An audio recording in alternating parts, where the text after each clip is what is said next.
your summer hiatus.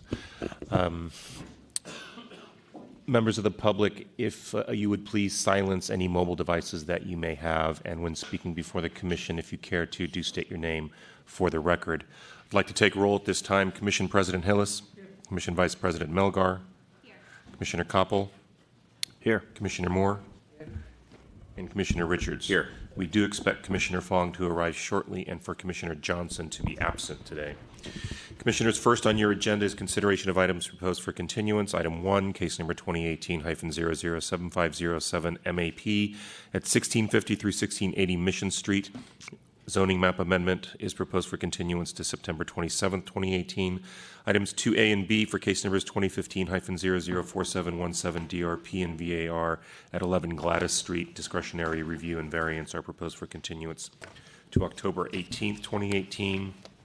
And further, Commissioners, under your regular calendar, item 13, case number 2018-008654 GPA, the Downtown Area Plan Amendment for 175 Golden Gate Avenue, a general plan amendment. Staff is requesting a one-week continuance to August 30th, 2018. I have no other items proposed for continuance, and I have no speaker cards. All right, thank you, Jonas. Any public comment on the items being proposed for continuance? Seeing none, we'll close public comment. Commissioner Koppel. Motion to continue items 1, 2A, and 13 to the date specified. Second. Thank you, Commissioners. On that motion, then, to continue items as proposed, Commissioner Koppel. Aye. Commissioner Moore. Commissioner Richards. Aye. Commissioner Melgar. Aye. And Commission President Hillis. Aye. So moved, Commissioners. That motion passes unanimously 5-0 and places us under your consent calendar. All Jonas, matters. excuse me, I need to continue I item apologize. 2B. Yes, thank you. I'll I always continue forget. item 2B to October 18th as well. Thank you. I appreciate that. Commissioners, your consent calendar, all matters listed here under constitute a consent calendar are considered to be routine by the Planning Commission and may be acted upon by a single roll call vote of the Commission. There will be no separate discussion of these items unless a member of the Commission, the public, or staff so requests, in which event the matter shall be removed from the consent calendar and considered as a separate item at this or a future hearing. Item 3, case number 2018-000948 CUA at 8 10th Street, conditional use authorization, and a completely new motion was distributed and forwarded to the Commissioners earlier this morning. Item 4, case number 2018-004679 CUA at 711 Eddy Street, conditional use authorization. Item 5, case number 2018-006786 CUA at 179th Street, conditional use authorization. And item 6 for case number 2018-001243 CUA at 645 8th Street, conditional use authorization. I have no speaker cards. All right, anybody, would anybody like to pull any of the items off consent calendar? Seeing none, we'll close public comment. Commissioner Koppel. Motion to approve items 3, 4, 5, and 6. Second. Thank you, Commissioners. Sir, do you have a comment? You got to come up to, could you come up to the, I'm sorry, for items 2A and 2B have been, continued? Yep. Continued. this is the second time I've shown up for this and not been told beforehand. Well, it's on the agenda as an item proposed for continuance. Proposed, so there'll be no hearing, it's just a continuance. That's right. Thank you. Good Yep. day. Commissioners, there is a motion that has been seconded Sir. to Sorry. for item 5. If you'd like to make comment, you would have to request that it be pulled off of consent. So you would like to comment on item 5? Yes. Okay. All right, so we'll pull item 5 off the consent calendar. It's listed here as the consent calendar, which we would normally not take public comment, but we will now because you're requesting it. So it'll be heard first item on the regular calendar.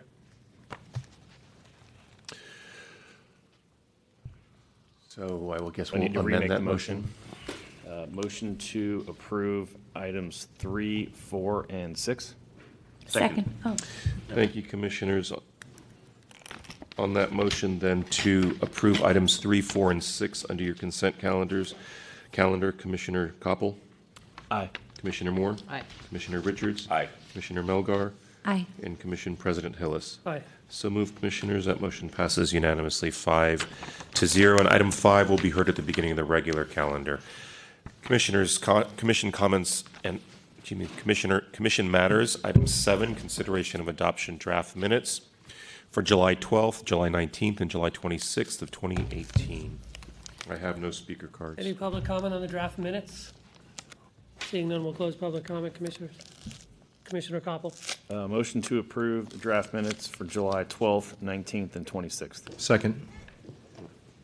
Thank you, Commissioners. On that motion then to adopt the minutes for July 12th, 19th, and the 26th of 2018, Commissioner Fong. Aye. Commissioner Koppel. Aye. Commissioner Moore. Aye. Commissioner Richards. Aye. Commissioner Melgar. Aye. And Commission President Hillis. Aye. So moved, Commissioners. That motion passes unanimously 6-0. And places us on item 8 for commission comments and questions. Commissioner Moore. It is with great sadness that I like to ask that we close today's meeting in memory of Mary Gallagher, who unexpectedly passed away on July 31st. And it is with great sadness that not only myself as a commissioner, but hearing from the community, we are all in disbelief about this untimely and early passing. Mary was the passionate voice for principled and good planning, and she will be missed by all. I ask us that we keep her in our memory. Thank you, Commissioner Moore. We will do that. I have a few additional items I'd like to mention. One is a very interesting article which came through on public press. Cities are seeking the taxman on vacant ghost homes. The city is considering levying taxes for unoccupied units as well as unoccupied retail spaces. It's a long article. I'd be happy to pass it around so that you get the URL. It is a very worth reading article, particularly as it also reflects on techniques other cities are using. So we are not alone with this problem, but it is nation and actually also known internationally, particularly Canada is being quoted as an example who's dealing with this. I'm passing this around. The second item is European cities are facing many of the same problems as we do. It is the Ubers, it is the Airbnbs, and I'm just reading on my way back from Europe an article how Europe is rising against Airbnb, having a serious impact on housing, the shortage of housing, and the detrimental effect on affordability. And the cities of Barcelona, Munich, and Paris are leading with pushing back on Airbnb for the length of permitted rentals and for fines that are mind-blowing. If somebody exceeds 30 days, the fine is 600,000 euros. You may want to multiply that by 1.17 in order to get the equivalent of US dollars. This is a staggering amount, and I think a great deterrent. I would like to pass that on to our gatekeeper, Kevin Guy, so that we are feeling more emboldened to look at comparable measures in this city. That is number one. There's an article, but it's written in German for those who are not fluent in that language. And I think those are my comments for today. Thank you. Commissioner Richards. Just piggybacking on what Commissioner Moore said on the vacant taxes, I would hope that coming out of the housing affordability study that we're currently underway, that there would be legislative recommendations on how to actually solve the affordability issue up to and including these kinds of things like vacant taxes and that. I really hope that we could expand that to include solutions too. Thank you. Thank you. Seeing no further comments, Commissioners, department matters. Item 9, Director's announcements. Thank you, Jonas. Commissioners, I also was going to, welcome back, by the way, to all of you. I was also going to mention the untimely passing of Mary Gallagher. As you know, she was at one time, for a short period, the zoning administrator for the city and the department. So Mary has a long history of working with us and with the community. So we were fairly surprised and saddened by her passing as well. The second announcement I had is good news. You may recall that going back to 2005 or 6, there has been an ongoing series of litigation and lawsuits against the city on the housing element. This goes back to the 2004 housing element. You recall there was a court decision at that time that required the city to conduct a full-blown EIR on the housing element. That was unprecedented for the time. We were the first city in the state to have to do a full-blown EIR on an element of the general plan. And the city then, because of the timing, we did an EIR on both the 2004 and 2009 elements. That case has just been resolved this week in the Court of Appeals, and the court found completely in the city's favor. So we are very, very pleased about that. It has been a long time coming. I just wanted to do a shout out, if I might, for the key attorneys in the city attorney's office who were involved on this. Audrey Pearson has been on this case for a decade and spent a huge part of her career so far on this.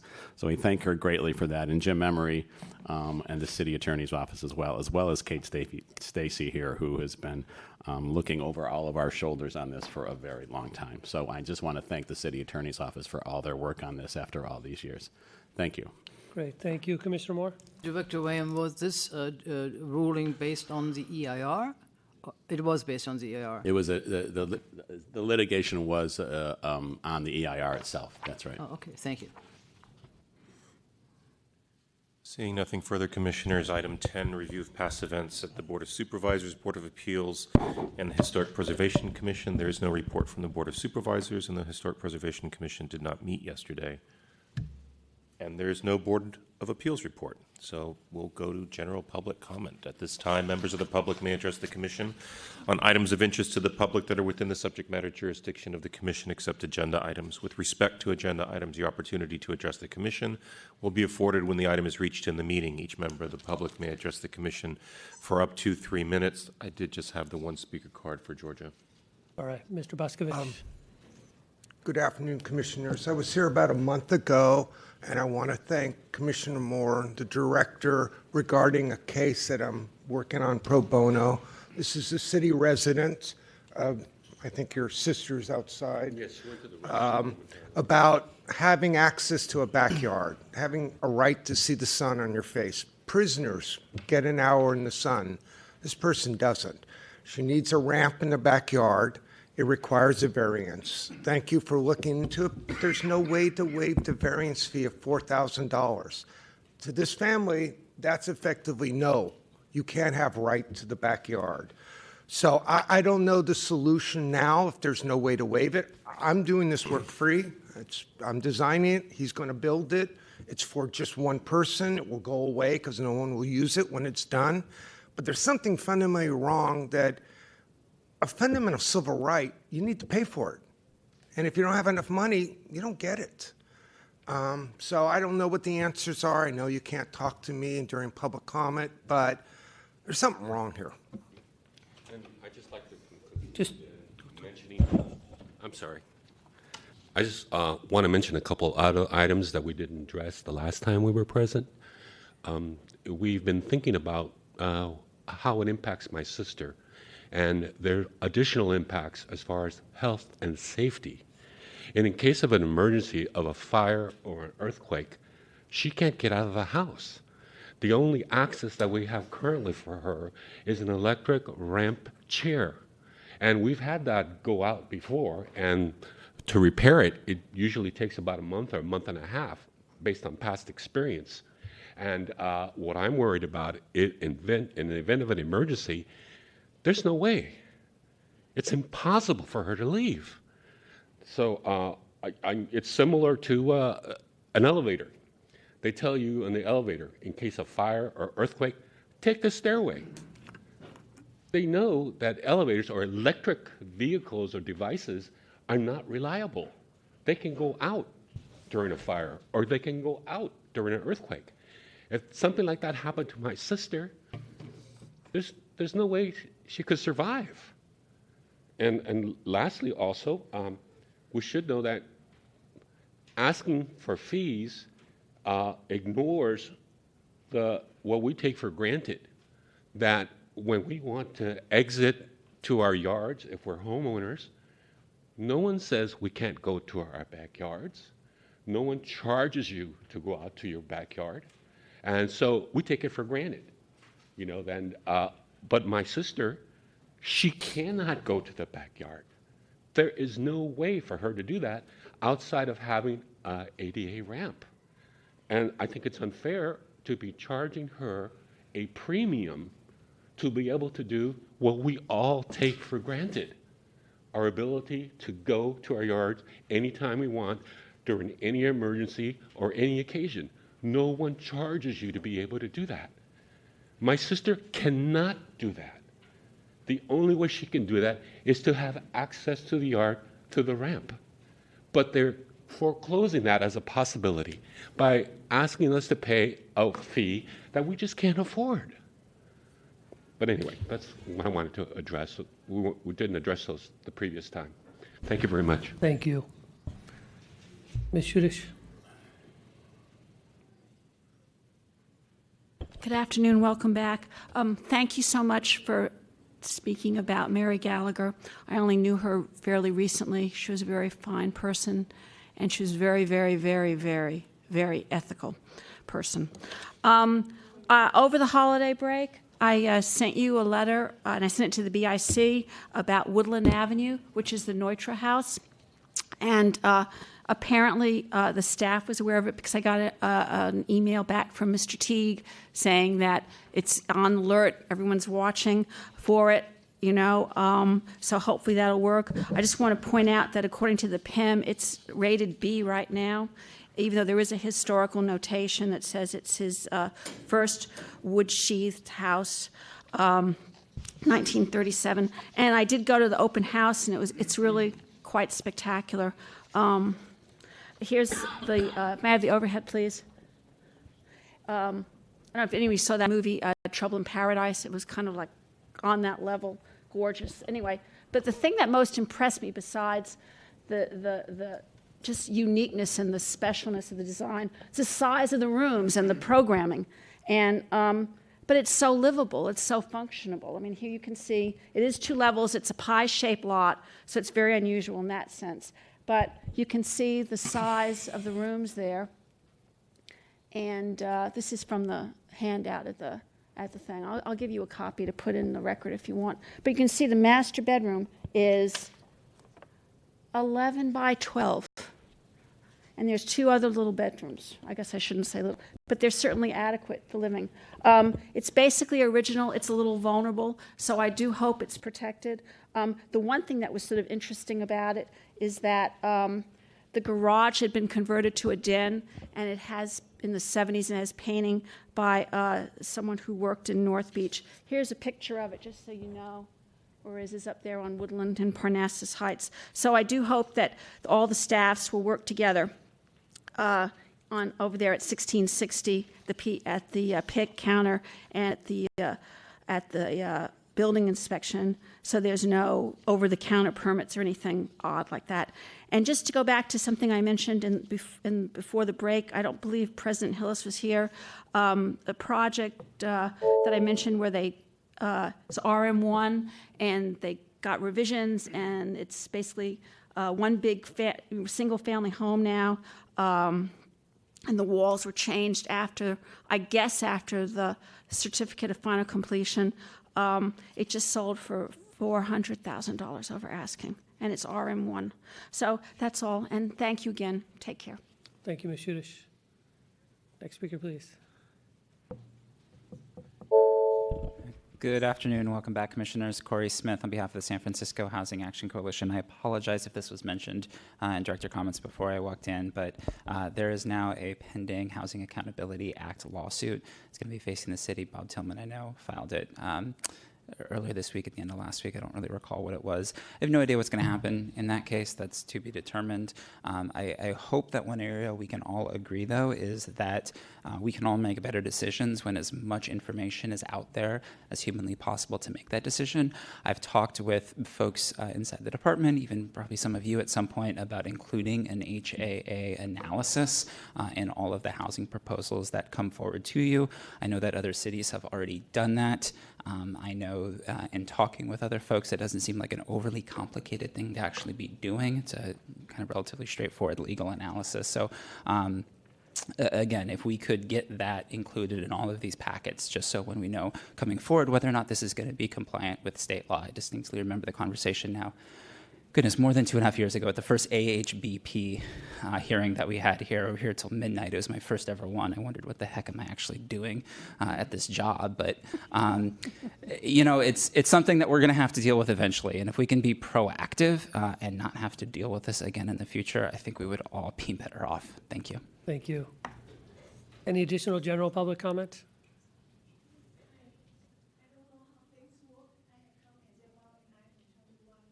Okay. When that item is called, you will have an opportunity to speak to it. Any additional general public comment? Seeing none, we'll close general public comment. Commissioner Richards? Just a couple of things here based on what I heard, and I'm not trying to start a conversation. I am concerned about the Woodland Avenue home as well. I didn't really know Neutra was a big deal until I went to Palm Springs over the break. And in the house I was staying, there was this book about this thick about Neutra. And I started going through it, and the Woodland Avenue home is in the book. I actually looked for homes in San Francisco. So we need to do everything we can to make sure that what happened there didn't happen to the other Neutra house, even though that one wasn't landmark rated. I would suggest that you contact Heritage and have them write a historical evaluation report on the home and see if it's landmarkable. We don't need the owner's permission to do that if it truly is a remarkable home.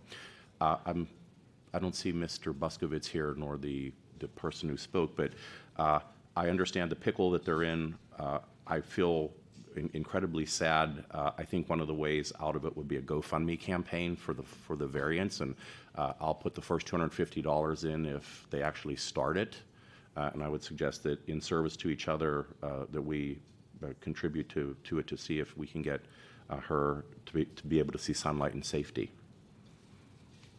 If I may, on that issue, in years past, there was a provision in the code that allowed me to make exceptions for fees under certain situations like this. Unfortunately, the code was changed several years ago to take away that ability. And so, nonetheless, I mean, this is a classic case of why that provision should be in the code, and I'm happy to look into it further. Yeah, maybe, I mean, the budget is the budget still being considered by the board? I know that's passed. No, But if there's any fee legislation that we can kind of tack that onto, it seems logical. I mean, you could do it for accessibility reasons. It would seem like the way to go. All right, Jonas, we can move to the regular calendar. Very good, commissioners. If we can wait 30 seconds, I believe staff is coming up the elevators right now for item 5, which was under consent. That got pulled off of consent. Can we go to the Potrero? Sure, if you'd like, we could do that. Very good. Item 11 for case number 2015-010192, CWP for the Potrero Power Station informational presentation.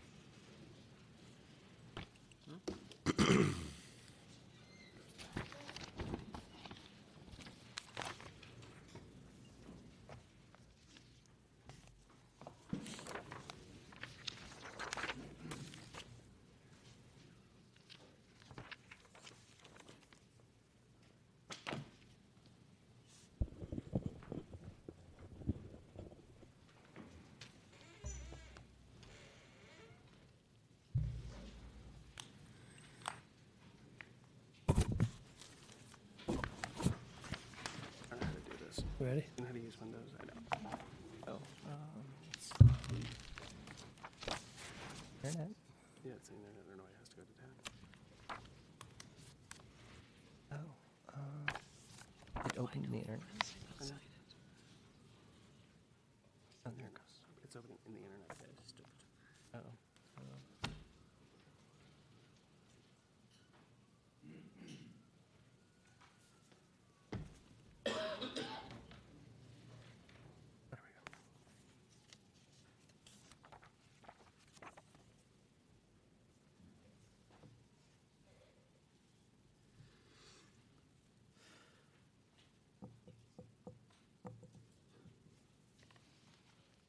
Go ahead. Hello, Commissioners. Welcome. Good afternoon. My name is John Francis. I'm a senior planner in the Citywide Division and project manager for the Potrero Power Station Mixed-Use Development Project. This informational presentation is intended to provide you and the public with an introduction to the Power Station project ahead of the anticipated mid-September publication of the draft environmental impact report and the draft design for development document.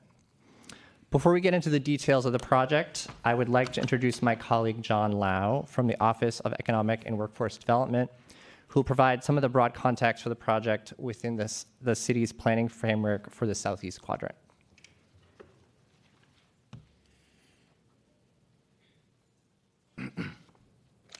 Great, thank you, John. John Lau with Office of Economic and Workforce Development. I'm here with Deputy Director Ken Rich of the department. We're available to answer questions at the conclusion of the presentation.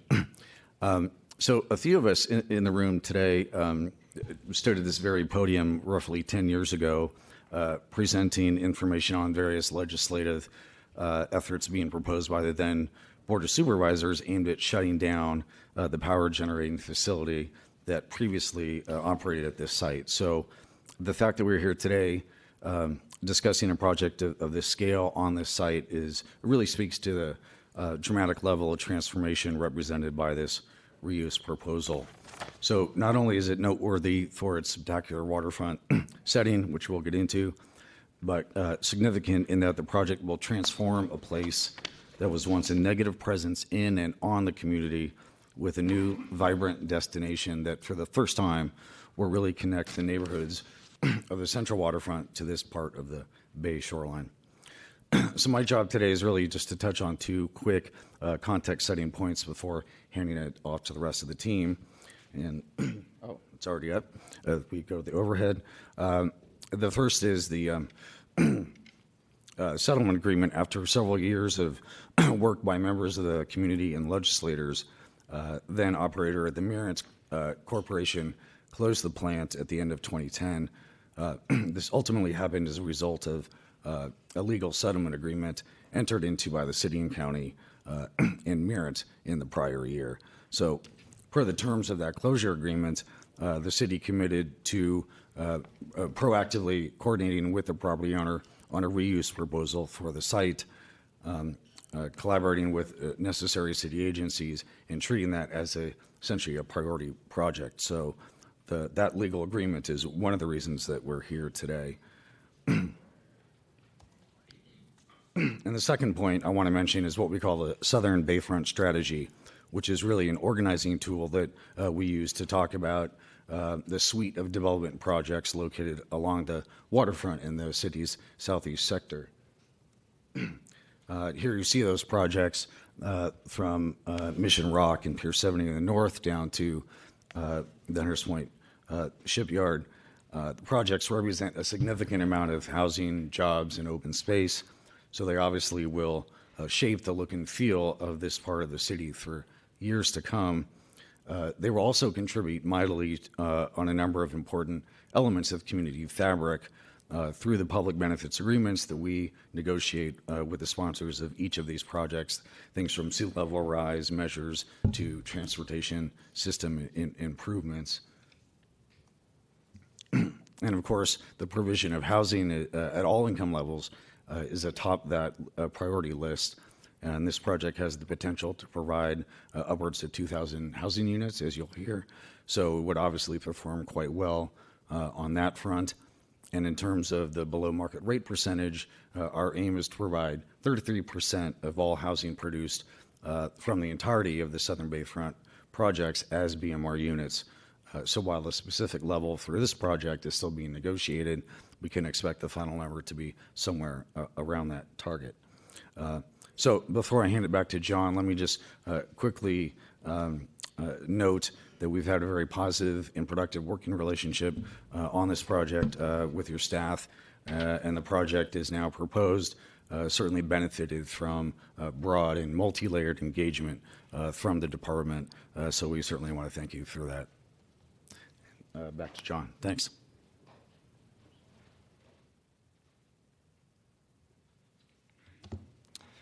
So just providing a little bit more context for the site, the Potrero Power Station is roughly a 29-acre site located on the central waterfront, south of and immediately adjacent to Pier 70. It's situated within the central waterfront plan area, and the project includes approximately 24 acres owned by the project sponsor, Associate Capital, and another 4.8 acres owned by PG&E. And PG&E granted the project sponsor permission to include its property in the planning and environmental clearance for the project. The project site has been privately owned for roughly 150 years and has hosted a range of intensive industrial uses throughout its history, from barrel making and sugar refining to power generation. Most recently, it was operated as a power station by PG&E and then by Morant Potrero LLC before being decommissioned in 2011 through the settlement agreement John mentioned. Both the Central Waterfront Plan and the settlement agreement stipulated that the site's redevelopment would be subject to a future planning process, although its zoning designation remains industrial today.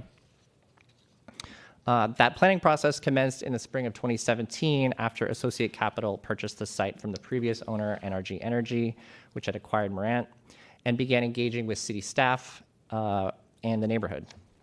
Over the last 16 months, the planning department staff, along with our colleagues from numerous other agencies, have worked collaboratively with the project sponsor in the development of the Design for Development document, or D4D, which will establish the project design and program. In previous planning processes of this nature and scale, the D4D has typically been published subsequent to the draft EIR.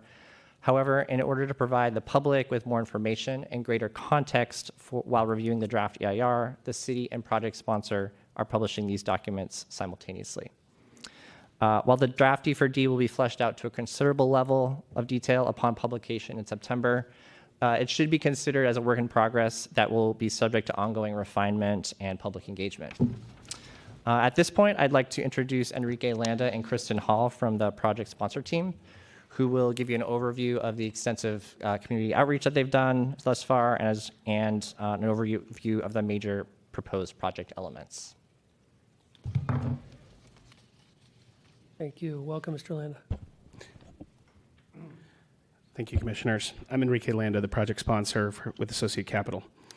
The Potrero Power Station is about reopening a part of San Francisco that's been closed to its residents for more than 160 years. The site offers a great opportunity to add much-needed housing, office, life science, hotel, community facilities, and open space without displacing a single person.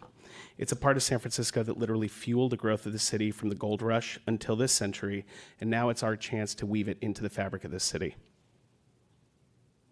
This is the site context where the site is immediately below Pier 70. It's located at Potrero Point, a peninsula of bedrock that existed into the San Francisco Bay. It was an ideal site for uses serving a growing city, first as a pasture, a Potrero, and later in San Francisco history became one of the first sites zoned where, by public decree, gunpowder manufacturing was outlawed in the city and moved from Sutter Street to Potrero Point in 1850. Over the next 150 years, the site served several industrial uses, ending obviously in power generation. As you can see from this site, just before World War II, the site was dense, tall, and very active, even while places at Potrero and Dogpatch were still empty and vacant. 2011, through the work of many, the power station was closed when it was decided that burning natural fossil fuels to create electricity was not the best idea for San Francisco.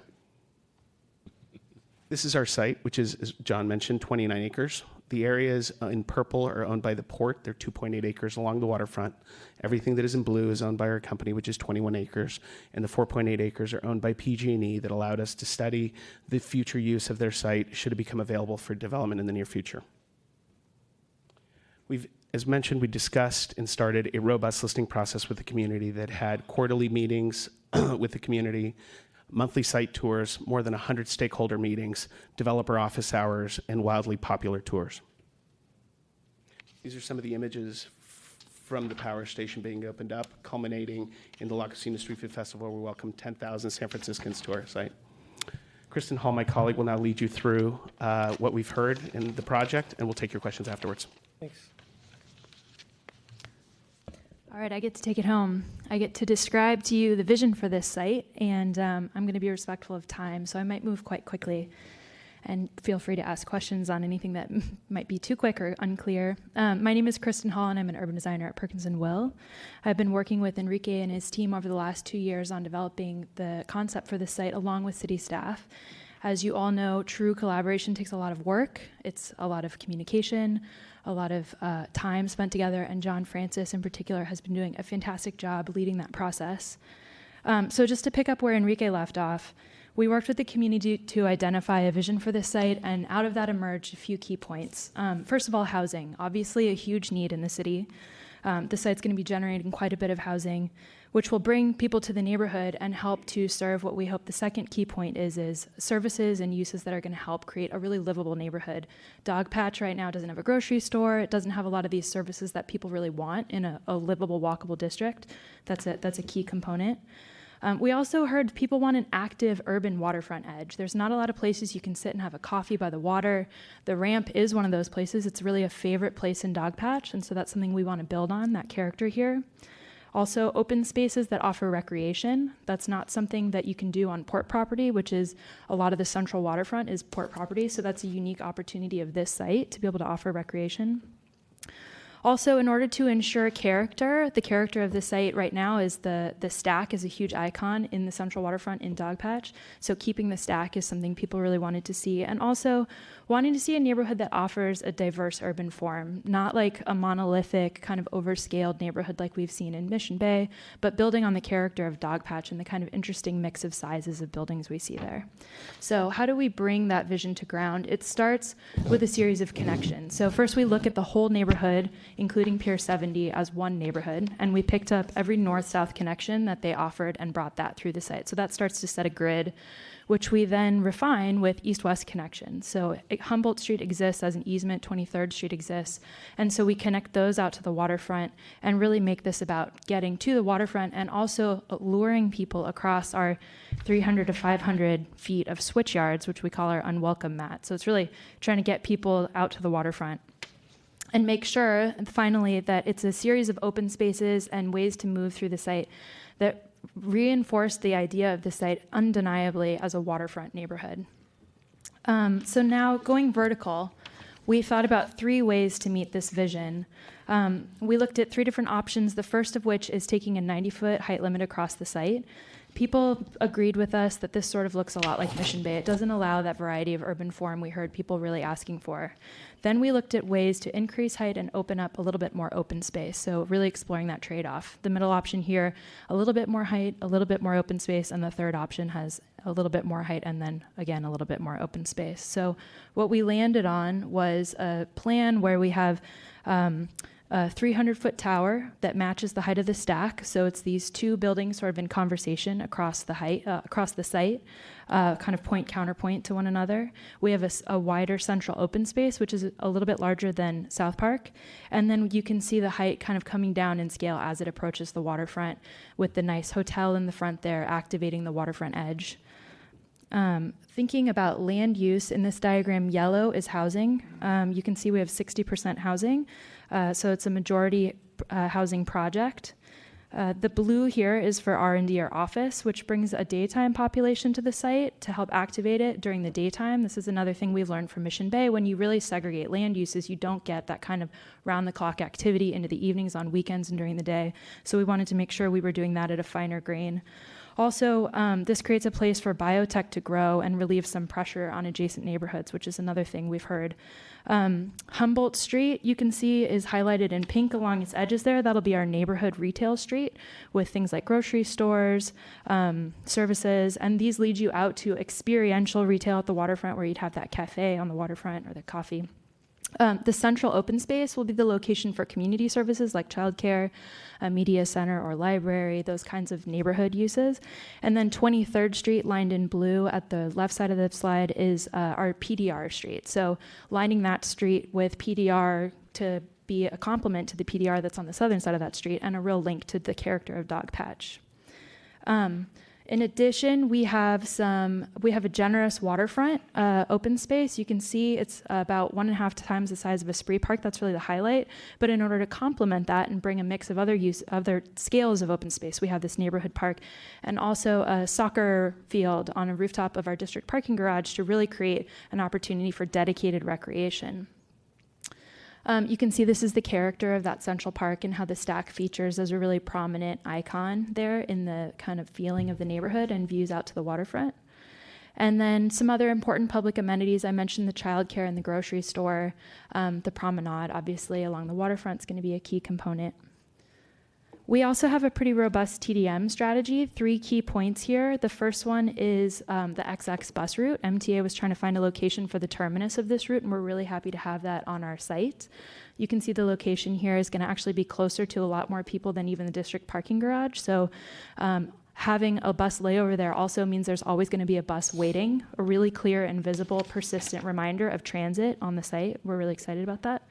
Also, we're going to have a shuttle that opens day 1, which will connect people to Caltrain and 16th Street BART stations. And then also, we've taken a really future-forward approach to curb management. I know this isn't the most exciting topic, but I think a lot of us get frustrated by the double parking in the bike lanes. So we've made sure to allocate plenty of curb space for passenger loading and building servicing, and also thinking about universal access and paratransit drop-off and making sure that everybody can use the curb.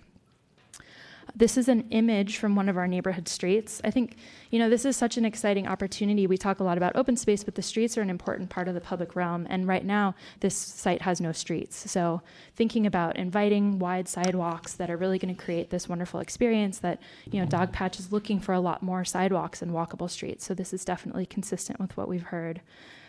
They're also an opportunity to lead people out to the waterfront. You can see the waterfront in the background of this image. And also here on 23rd Street, you can see the streets all kind of slope gently down towards the waterfront. So as you're walking, you'll get a great view of the whole water sheet and the East Bay Hills beyond. So really thinking about moving people towards the waterfront.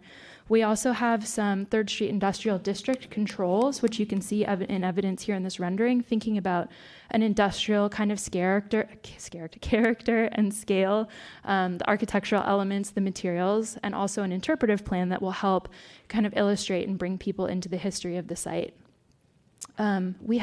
Speaking of the history of the site, we have several existing structures on site. 3 of them are district contributors to that 3rd Street Industrial District, and 3 are individually significant for their association with important events, not with architecture. So of these, we propose to keep the stack, and we're planning to redevelop Unit 3 into a hotel. So a little bit more about that. The stack, we're all familiar with it. It's this great icon of the central waterfront, and it's going to play an important role in the site as a gathering place. Unit 3 is the metal structure here, and we're envisioning this as a hotel, mostly because a hotel is a very public use where you can get that permeability through the ground floor of the building, get people up to the roof to enjoy the view, and really open up the waterfront. This is an image of the existing waterfront, and this is how we imagine it might look in the future with the Blue Greenway Trail there. You can see we want to add access to the water with a recreational pier off to the side. And then I'll just skip over this plan and mention quickly that we're planning for 66 inches of sea level rise, which is the most conservative approach for sea level rise. We can talk more about that if you have some questions. And Go ahead. How much longer do you need? the 2 slides. Sure. Okay. Yeah. No. Thanks. Take 2 minutes. All right. I just wanted to end by saying we're back here in 2 months for a hearing on our draft EIR. And after that, we will be we're continuing to do tours. And everybody who hasn't come down yet, we would really invite you to come down to the power station. We're also having another La Cocina Street Food Festival. And we have developer office hours. If you ever want to talk to Enrique, any member of the public, welcome to please come and ask questions. And we'd be happy to hear your thoughts and get really nerdy with you on all of the details. So that's it. Thank you very much for your time. All right. Thank you. So let's open this up now to public comment. I don't think we have any speaker cards, but I'm sure there's some members of the public that would like to comment. Or you can just line up on the screen side of the room. Mr. Epler, if you'd like to come first, go ahead.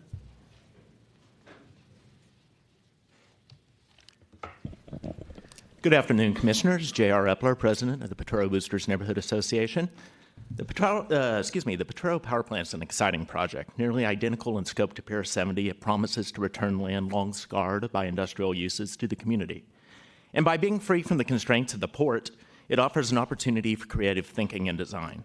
Today, you'll hear from a number of community members about how we may best capitalize on this opportunity.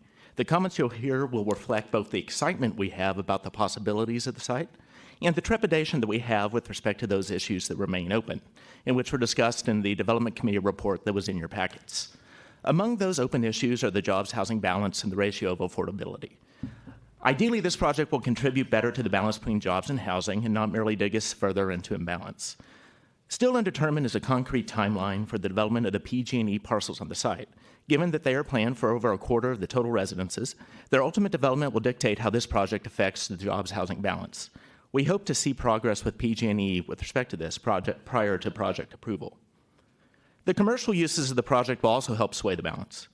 We are encouraging the developer to plan for a substantial life sciences component to the project to both take pressure off a Dogpatch and as a means of providing for less densely occupied commercial use. To further that goal, we are also advocating for the removal of the life sciences overlay in Dogpatch to make sure that we funnel such uses into the power station site. We're a little concerned that this late in the project design that the affordability mix is yet to be determined. We continue to advocate for on-site affordable housing, and we note that Pier 70's 30% affordability and Mission Rock's 40% affordability offer a great range of outcomes for this site ultimately.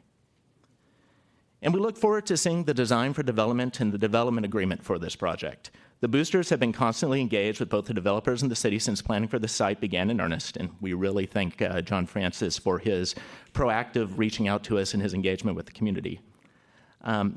But we hope that these documents adequately address our concerns with respect to the design and the project's impact on the neighborhood's infrastructure. While we have asked the power station certain things like limiting its parking further than what it has currently designed, we're also asking the city to make the investment in transit and community services that will make for this rapidly changing part of the city to serve all of its residents better. Thank you. Thank you. Next speaker, please, Ms. Heath.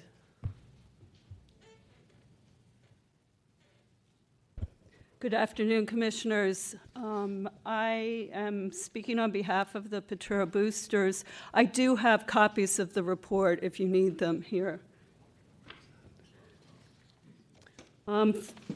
We recognize that we are still early in the process, but want to draw your attention to a few key points. If I could have the overhead, please.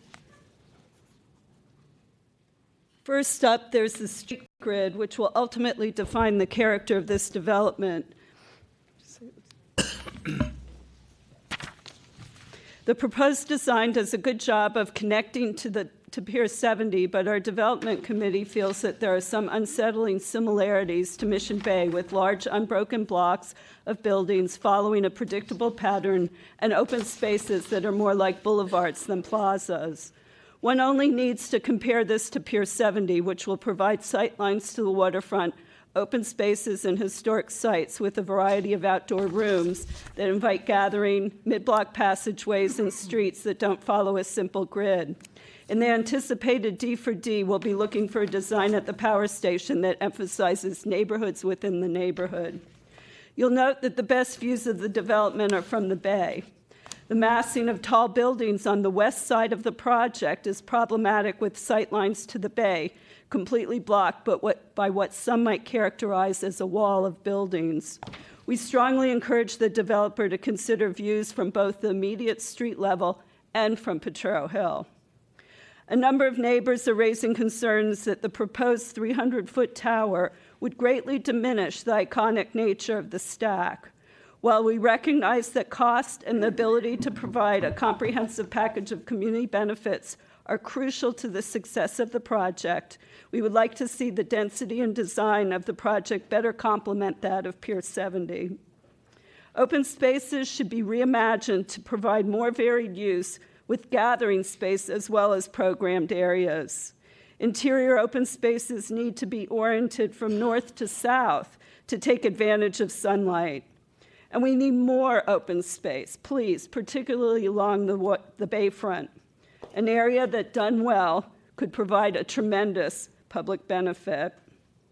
Finally, let me step back and say that both the developer and planning department have been fantastic on communication with us, and we look forward to a continuing dialogue with them and you as the project evolves. Thank you.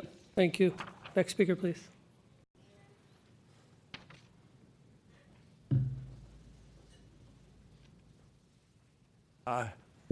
Hello, Commissioners. My name is Peter Linenthal, and I direct the Potrero Hill Archive Project.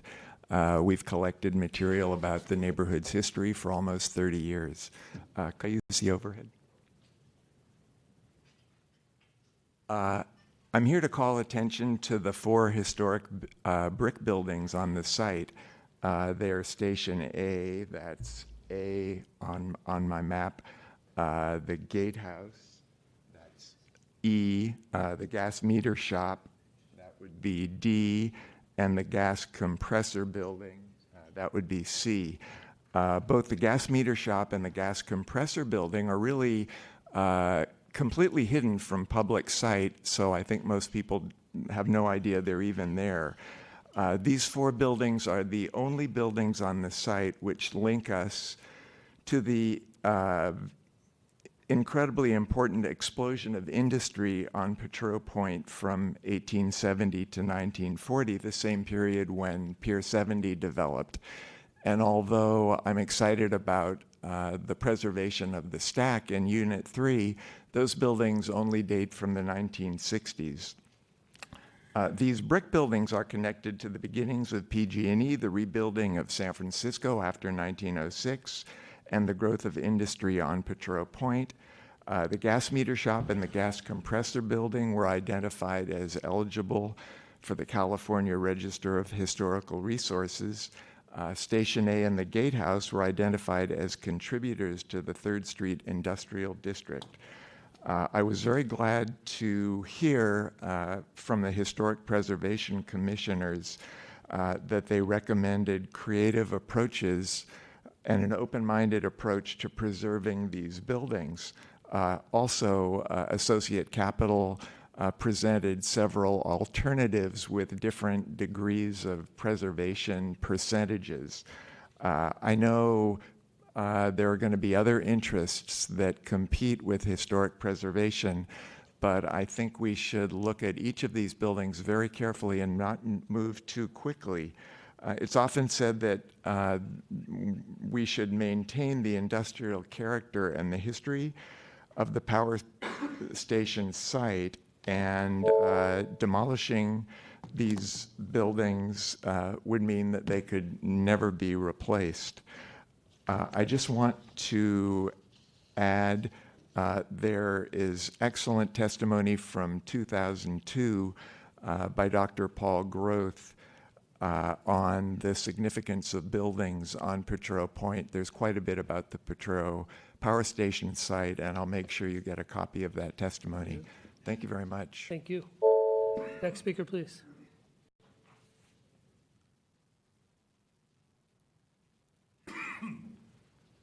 Good afternoon. My name is Jared Domaney, Dogpatch resident, business owner, and treasurer of the Dogpatch Neighborhood Association. I'm not representing them here today.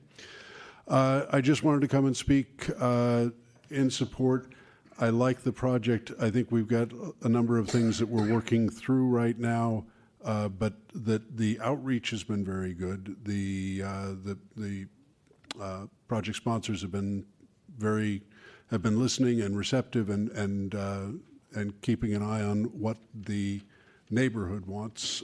We are still working on, as Peter just said, the historic preservation and figuring out what to do with those buildings. I have hopes that we will be able to figure a way to keep them contributing. But just wanted to lend my support. Thank you. Thank you very much. Next speaker, please. Ms. Heslick. Hi, my name is Susan Eslick. I've lived in Dogpatch for 22 years. I'm the vice president of the Dogpatch Neighborhood Association and treasurer of the Green Benefit District. However, I'm just here as me. I've been impressed with the community outreach from Associated Capital and their team. They have already held countless community meetings and repeatedly presented to the DNA and other community groups. They listen and respond to feedback and suggestions. As you are well aware, the shoreline in our district has never been accessible to the public given its industrial history and other uses. I'm really excited that that's going to change with the development of the power plant site and Pier 70. This will be a huge asset to our neighborhood and San Francisco at large. The neighborhood sees this project as helping unite and expand Dogpatch to the waterfront. Who can resist the grace and beauty of the Stack, our neighborhood icon? Frankly, I'd be happy if this project was referred to as the Dogpatch Power Plant. Thanks very much for your support. Thank you.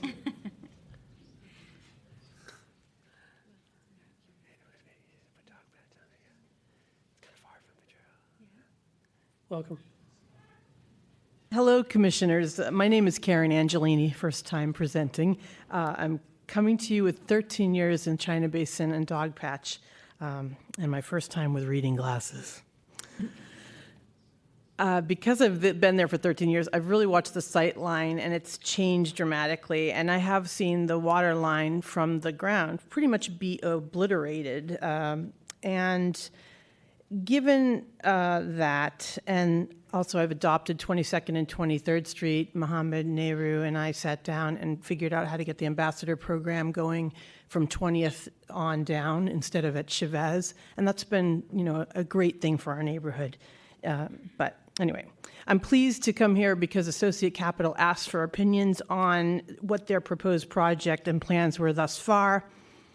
And I'm pleased to say that I'm impressed with their plans. The breadth and the depth of their communication within the neighborhood has been outstanding.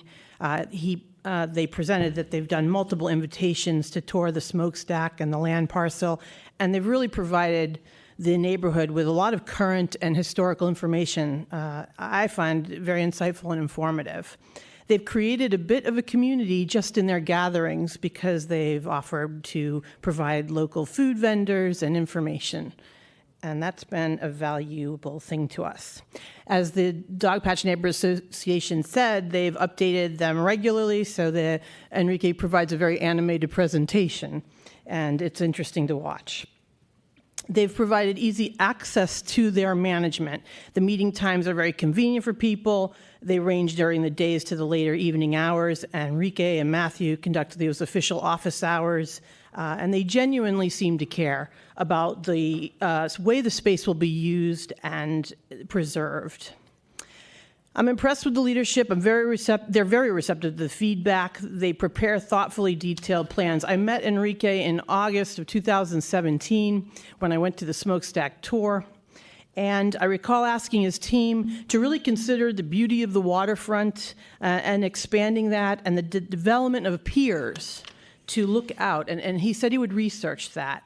And I'm very disappointed with the obstructed view of the water from Dogpatch, and I wish more protection of the waterfront visibility existed. Thus, I'm very excited about his hotel plans and Associate Capital's overall plans to preserve and open up the waterfront. It would be helpful if the commissioners would consider further incentives to save historic waterfront buildings, because some of the challenges are economic from the developer's point of view, and there may be some new creative solutions to that to help preserve some of those other buildings that are much more expensive to maintain. And I thank you for your time and attention. Thank you very much. Next speaker, please.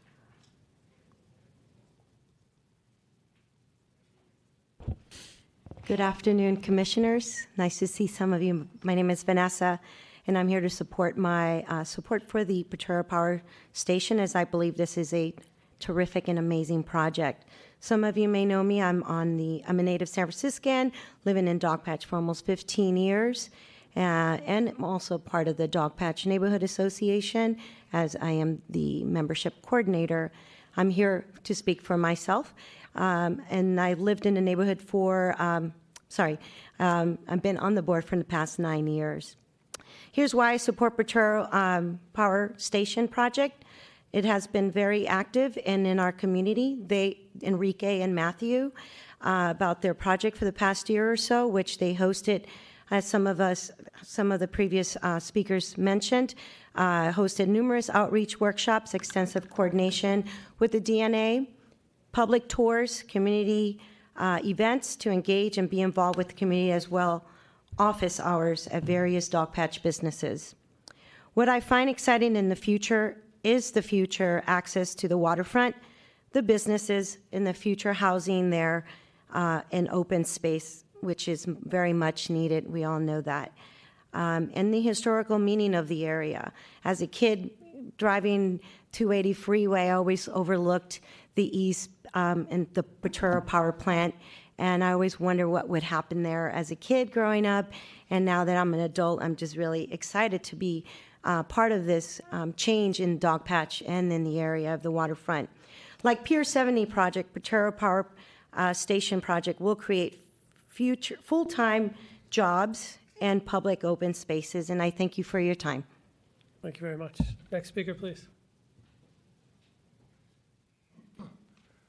Afternoon, Commissioners. I'm Keith Goldstein. I'm the Vice Chair of the Eastern Neighborhood CAC. I'm the Vice President of the Potrero Boosters Neighborhood Association, and I've been the President of the Potrero Dogpatch Merchants Association for 12 years. And I have lived in Potrero Hill, now known as Dogpatch Heights, for the past 44 years, which you can probably discern from my accent.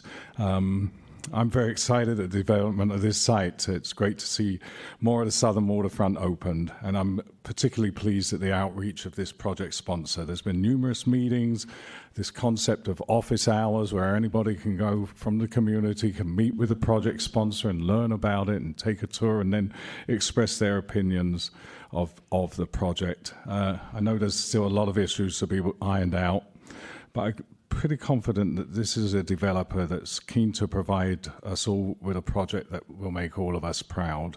I'm actually excited at the Project Tower. I think a Project Tower gives us a lot of community benefits that we can enjoy. And I think that great cities have great buildings. I just urge our developer to build a spectacular, landmark, iconic tower, not some awful concrete rectangle up there. I think that may happen. Briefly, I'd like to just address the masonry. I actually made my living for 40 years as a masonry contractor. I owned and operated Everest Restoration, and I retired just not too long ago. I love brick buildings, and I really hope that the developer can find some sort of adapted reuse for the brick, for some of the brick. I actually don't think that those large brick buildings are worthy to keep. I don't find them that architecturally significant, and I see massive challenges in trying to preserve and restore those brick buildings. But using some of that brick for some accents around the site could be pretty fantastic. Thank you. Thank you. Next speaker, please.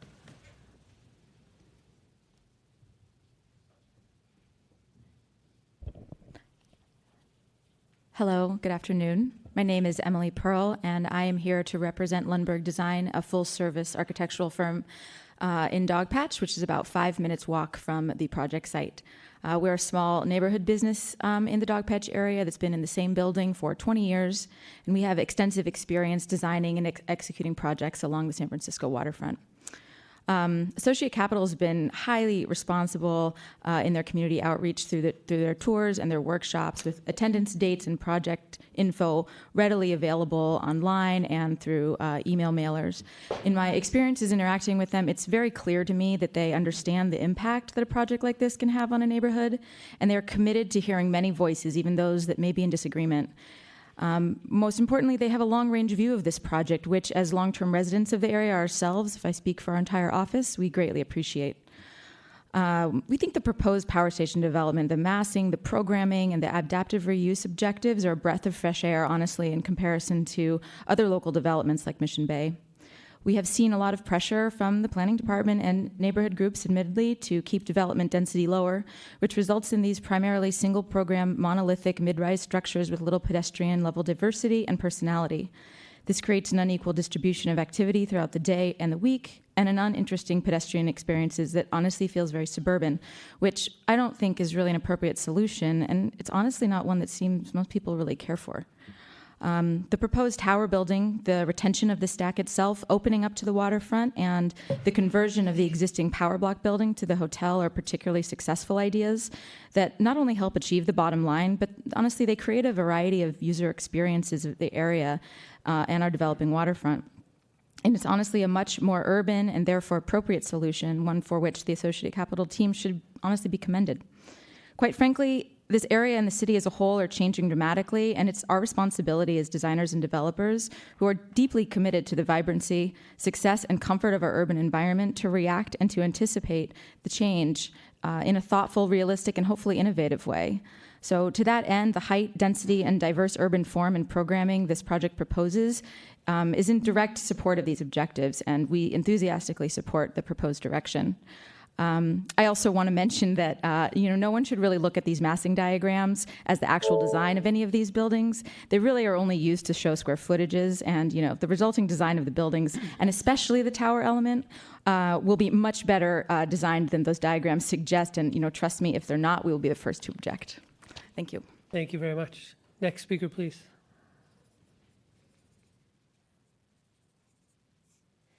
Good afternoon, Commissioners. My name is Lev Berznicki. I live and work in Dogpatch for the past 10 years. Been listening to comments made before me, so I will keep mine short and not repeat things. I am in favor of the project. I'm in favor of the tower. As Emily said, it's a massing block, building envelope. The final design can make it much more exciting. There can be push and pull. From an architectural standpoint, and having lived and worked in Asia and Europe, I have had the opportunity to live in cities that are on various kinds of waterfronts, be it seaside, riverside, or lakeside. And I've experienced both waterfront uses that are open spaces with greenery and those that are very urban and immediate. And I think both work quite well when done properly. And I'm looking forward to being able to sit on a cafe-side table not far from the water and enjoy my weekend afternoon as a neighborhood citizen. And they've been doing great outreach, and I think they will continue to do so.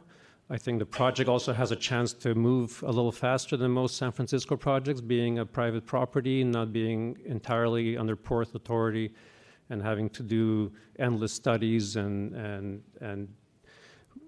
succumb to delays and obstacles. As an architect, I'm well aware of that, having worked here for the last 10 years, so I'm giving my support both professionally and as a citizen. And I hope that the project can move forward, and I can actually experience the benefit of the project as opposed to read about it in my retirement years somewhere else. So, Thank you very much. Next speaker, please.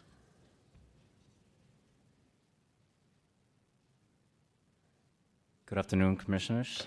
My name is Ray Hernandez. I've lived in the neighborhood for almost 7 years. I don't have fancy titles like some of my neighbors, but I'm usually at all these meetings from development for previous, and I'm usually lurking around and listening so that I can really understand what my neighborhood is going.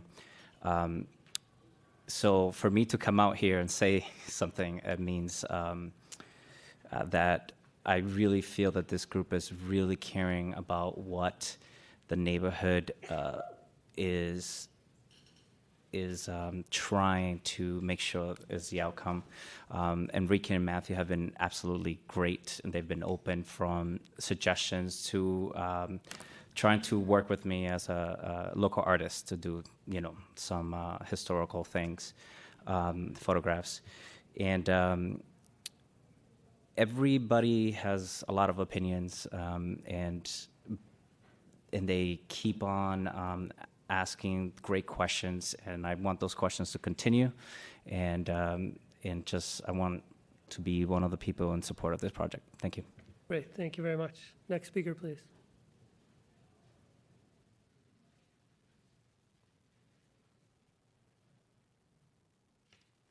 Good afternoon, Commissioners. My name is Philip Anasovich. I'm an architect. I've lived on Potrero Hill for many, many years. I'm very concerned about the density proposed by the developer of the power plant site.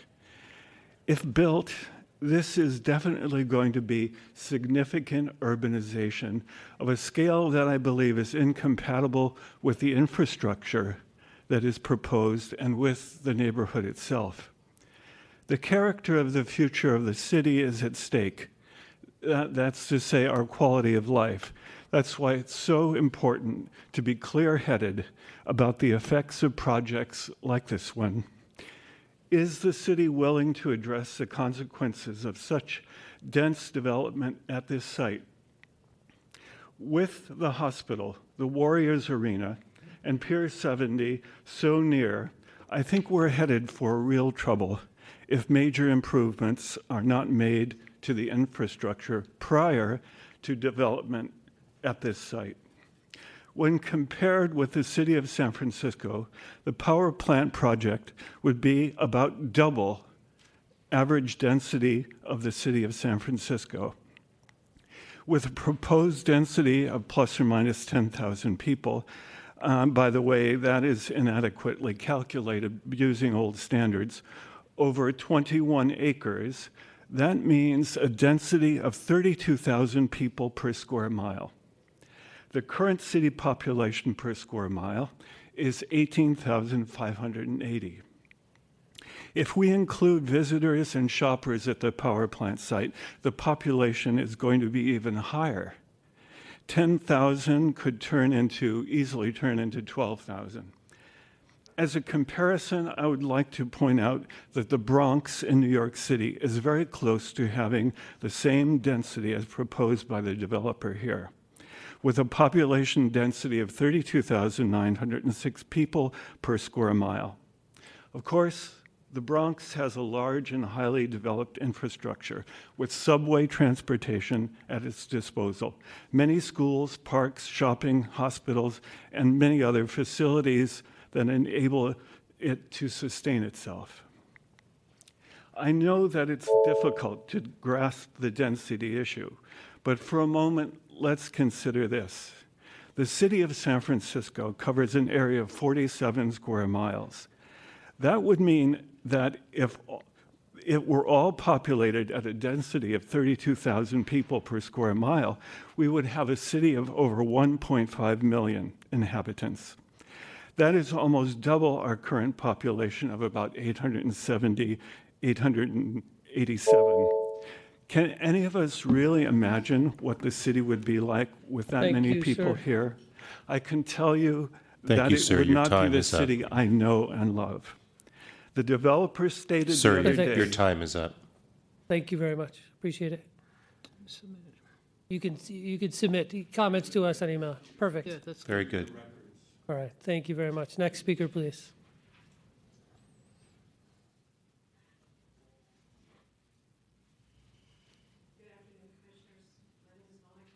I'm a San Francisco LBE based in Bayview, as well as the program director of a local nonprofit program called CWE, whose goals are to provide internship opportunities for first-generation college students interested in construction, real estate development, and architecture and engineering.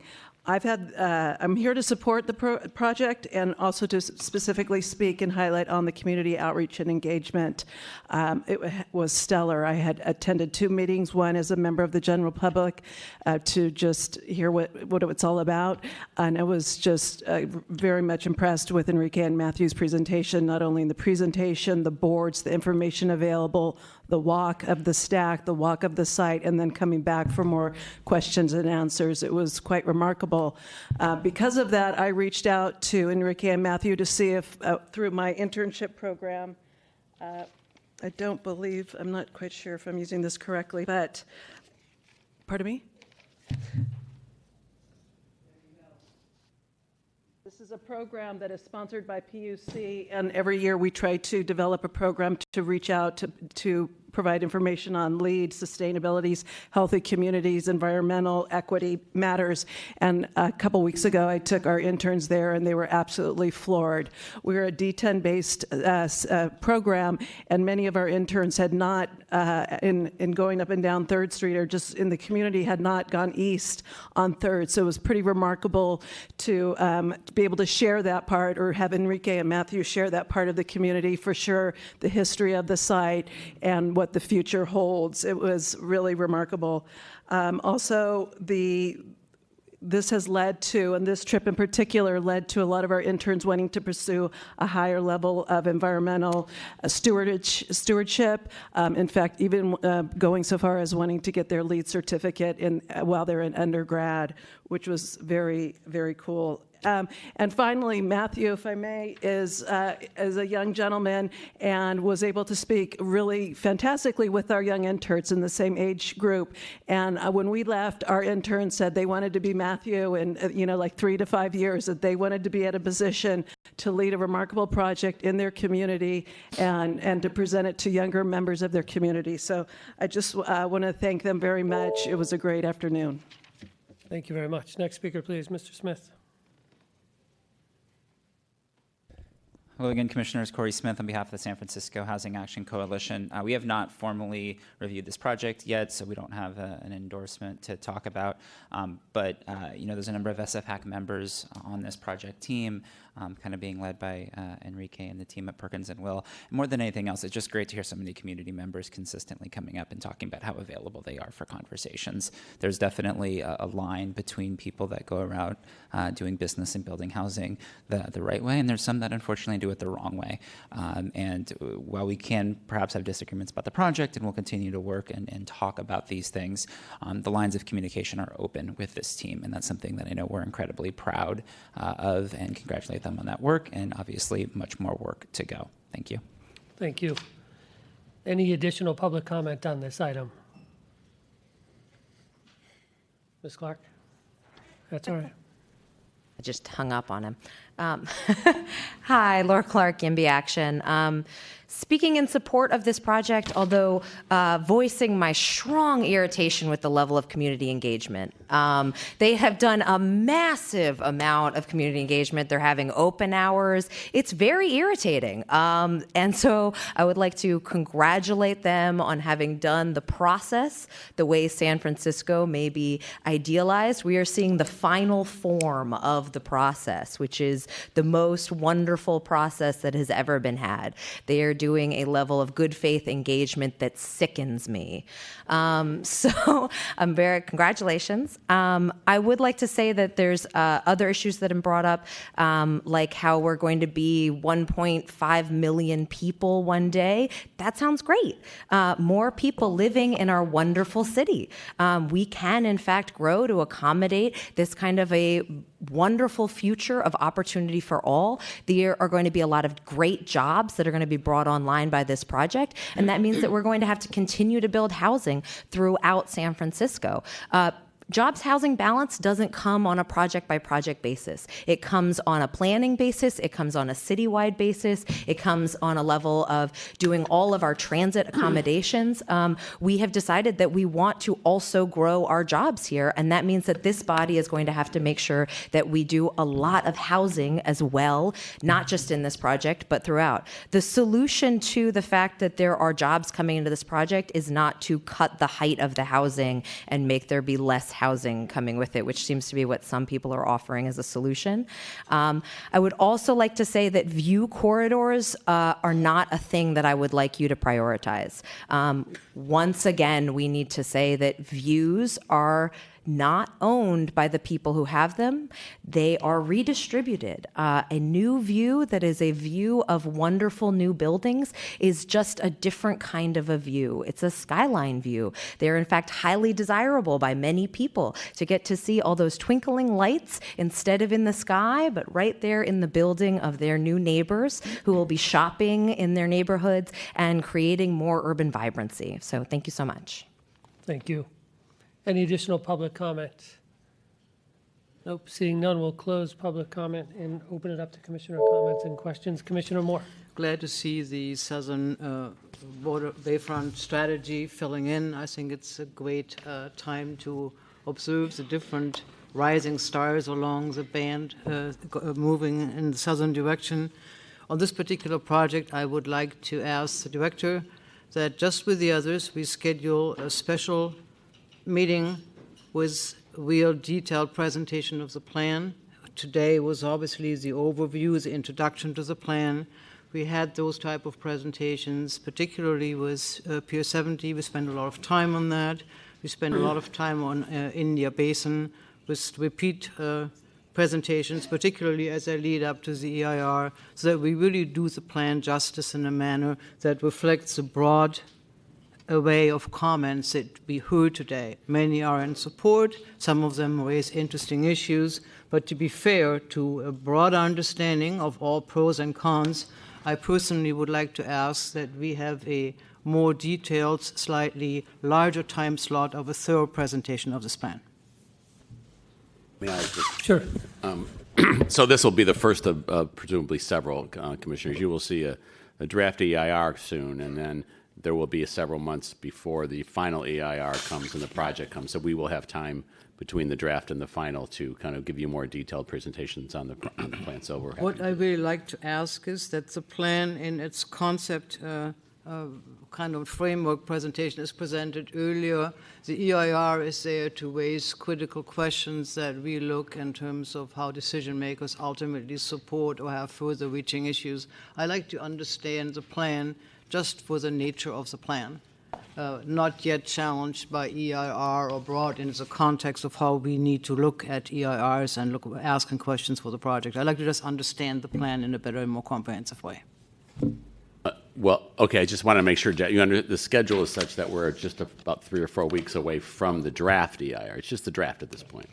So we still have, I mean, I think we still have time within the context of the schedule to do everything you're asking. I hate to see the EIR held up. But no, I'm not trying to. I'm not trying to hold up the EIR. I just want to have an open mind about how I enter into understanding the plan more for its merit. Right. Yeah, and I think we're early in the process here. I mean, we're pre-DEIR that we're doing this. So I think that we should and can do that. That's what we have done with everybody else, and I think that's fair to the plan. Yeah. Thank you very much. Commissioner Melgar.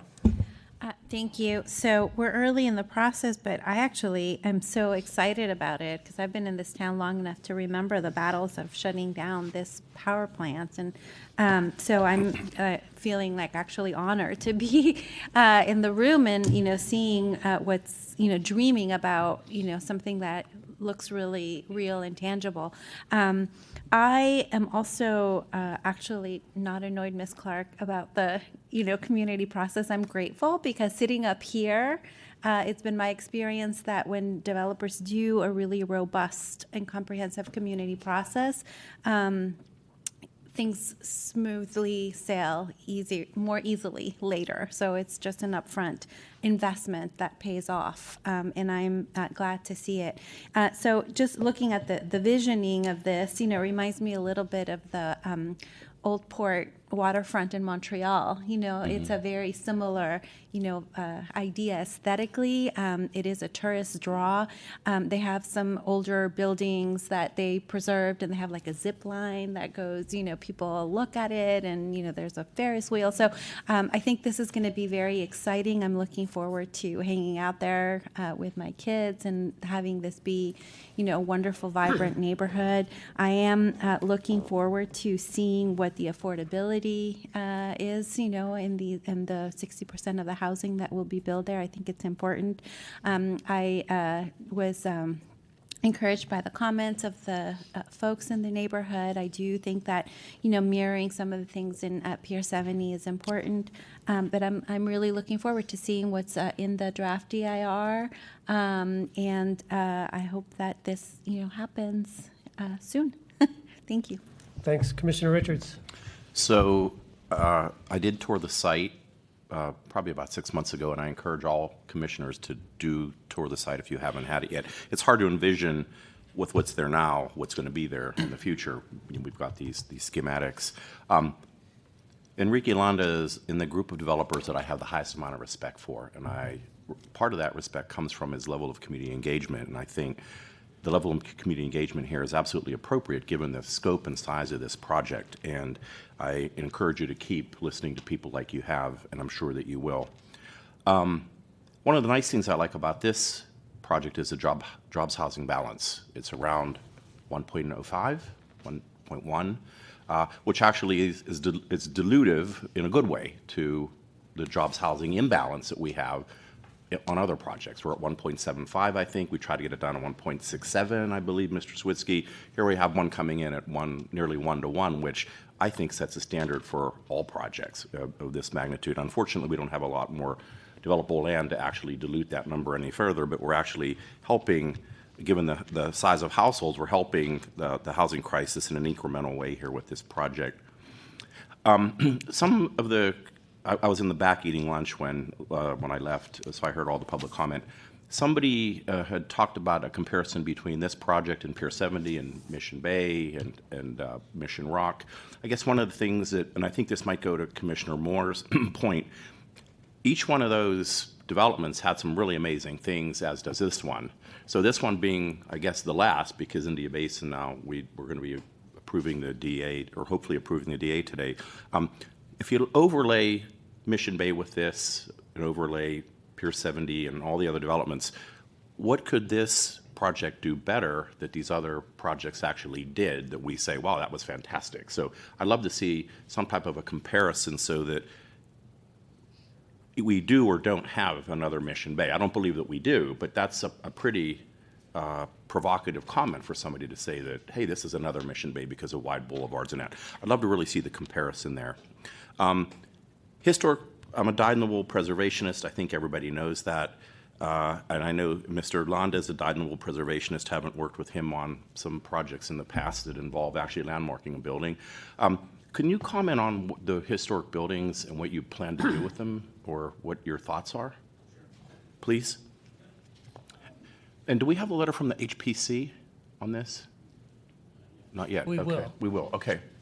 There's actually a slide that I can go through. I do encourage you, commissioners, to come and tour the site. The buildings themselves, while amazing resources, they're really in a terrible state of decay. And if you could actually slide to the image on the screen, this is what Station A looked like when it was built. And unfortunately, more than half of it was demolished. And since 2001, when the report reference was done, it sat without a roof. Buildings that are 50% demolished that haven't had a roof don't fare very well, especially when they're masonry buildings.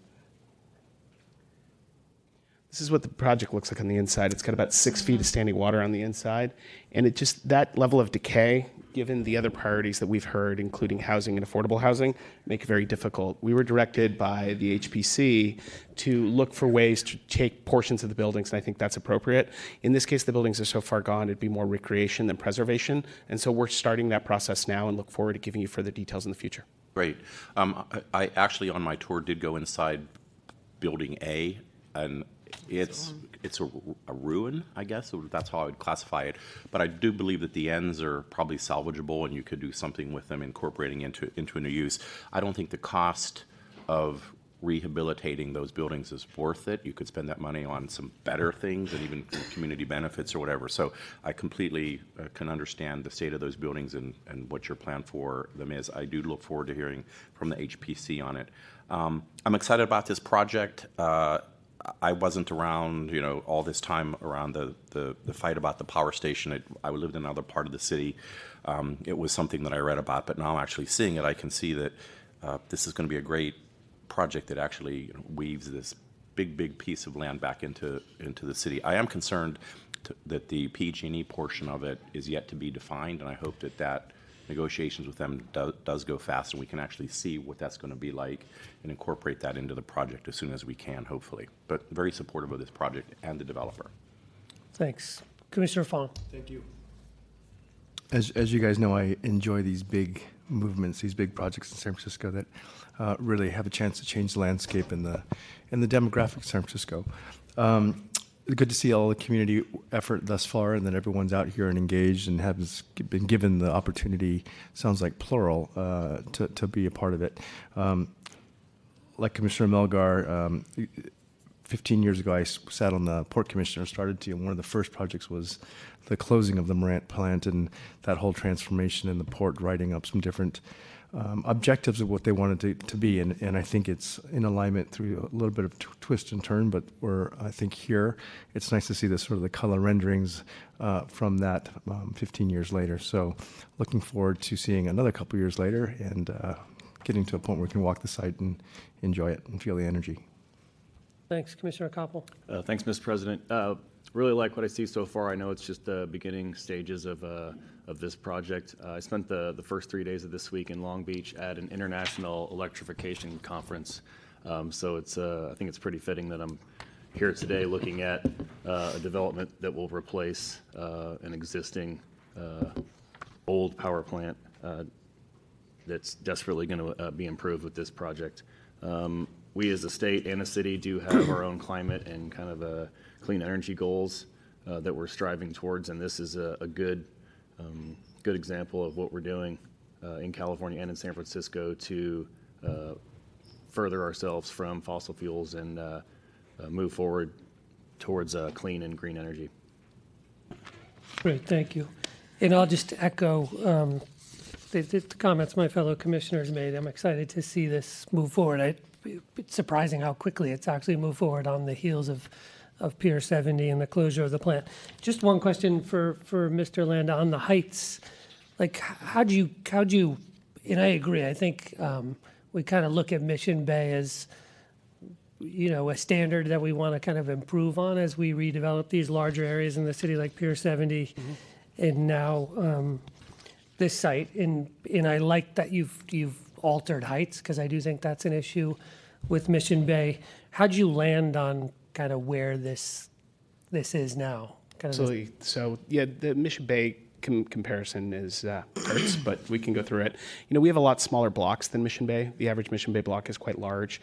They're usually single-use districts, and they're all pancaked along the same height. And so what we wanted to explore, and some members of the community told us to explore height, so we started low across the water. Obviously, we have some existing structures, the power station that's there, but right along the water, we're at our shortest is 65.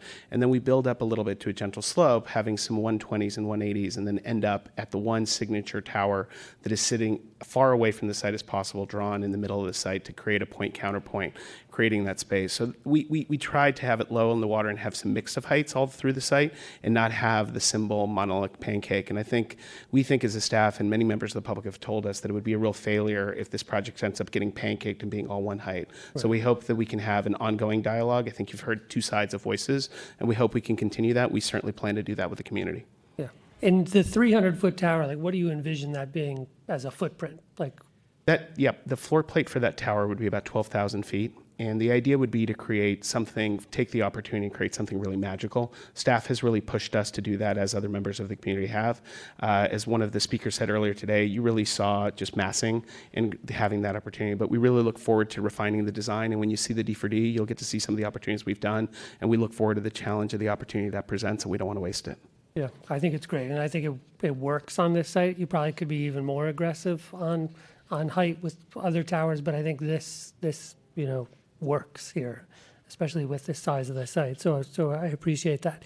And then I got to tour the site with you today, which was great, and I encourage others to go down there too, because I think before I left on vacation, I think we were talking about the Tenderloin site. There was a church in the Tenderloin where somebody claimed it to be the most underutilized site in the city, but I think this probably tops that by far. I mean, there's nothing really there. There's a lot of empty space. And so I think the potential in what you have here is wonderful. In one thing, I think, too, to improve on Mission Bay, there's not a lot about kind of what was there before, kind of things that harken back. And you keeping not only the the stack, but the power plant structure, too, I think is great. We got a chance to go up that, and it's a fascinating building, although not as old as some of the brick buildings on the site. It really could be an icon for that district. So, I strongly encourage you to try to reuse that in the ways you were talking about. My staff's working every day. The great fortune of these buildings from the mid-century that are just being retired now is that no one has taken the time, and while there's lots of examples of older brick buildings that have been reused, the idea of taking a mid-century industrial building and reapplying it is something that's only happening in a handful of places around the world. So our team is actively studying and designing and testing everything from the abatement to the selected demolition to then the recreation, and we hope to share the results of our plans very soon. It's obviously very complicated because there's no path to follow, but the early signs are very positive, and we look forward to presenting further plans soon. Yeah, thank you very much. I think that's it. Any additional comment? Nope. All right, thank you very much for the presentation. We look forward to hear more about this. Commissioner, shall we go back to the item Two pulled off item of out, yeah, from the consent? consent calendar. Commissioners, item 5 for case number 2018-006786 CUA at 179th Street. This is a conditional use authorization.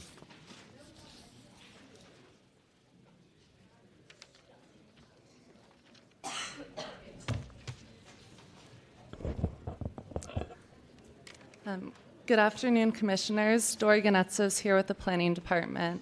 The request before you today is for conditional use authorization to allow the change of use from an industrial use to a social service use, doing business as the Positive Resource Center, at the first through third floors of a vacant building with a proposed gross floor area of 24,995 square feet. The subject property at 179th Street is located within the Regional Commercial Zoning District in Western Soma Special Use District.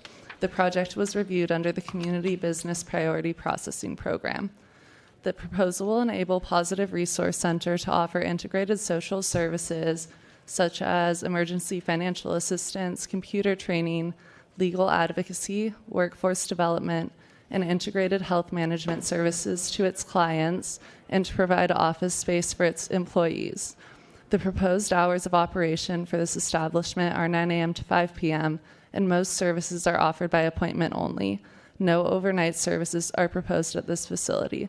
Since the packets were published, staff has received one letter in support of the proposal, of which I have additional hard copies available. I believe they were distributed.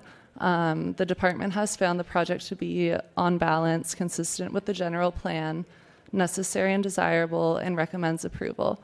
This concludes my presentation. I'm available for any questions you may have, and the project sponsor has a presentation to follow, I believe, with additional detail. Great. Thank you. Thank you very much. Project sponsor?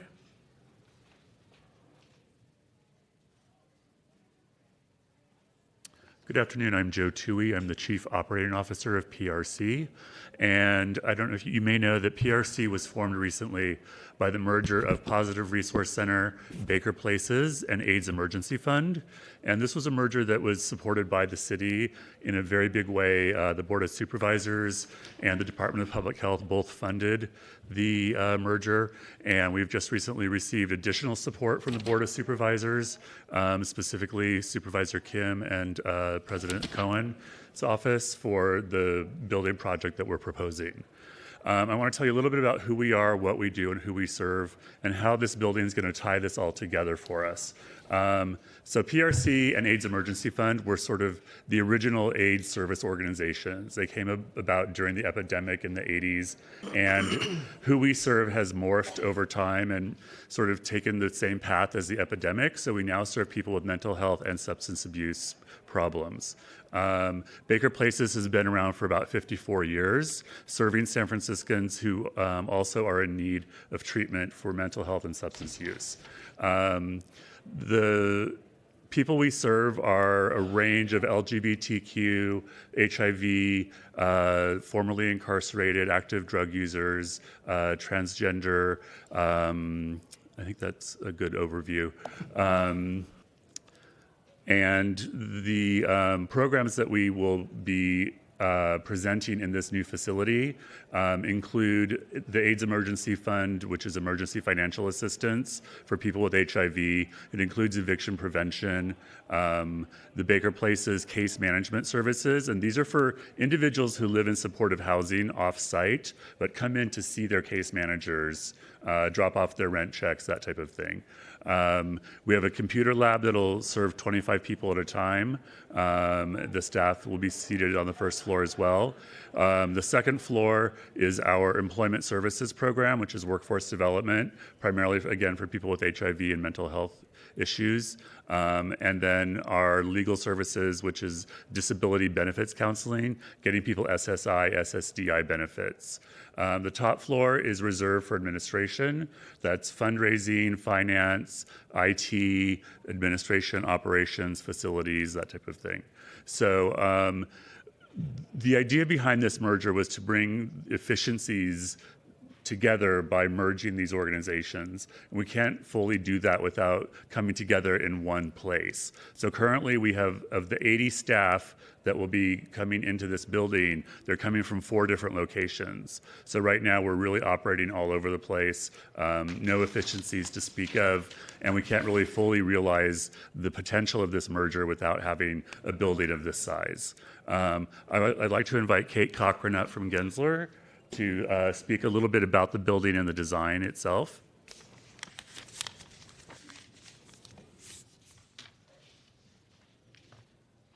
Surprise. Hi, I'm Kate Cochran from Gensler. Been working with Joe Toohey and the people at PRC over the last few months to develop this design.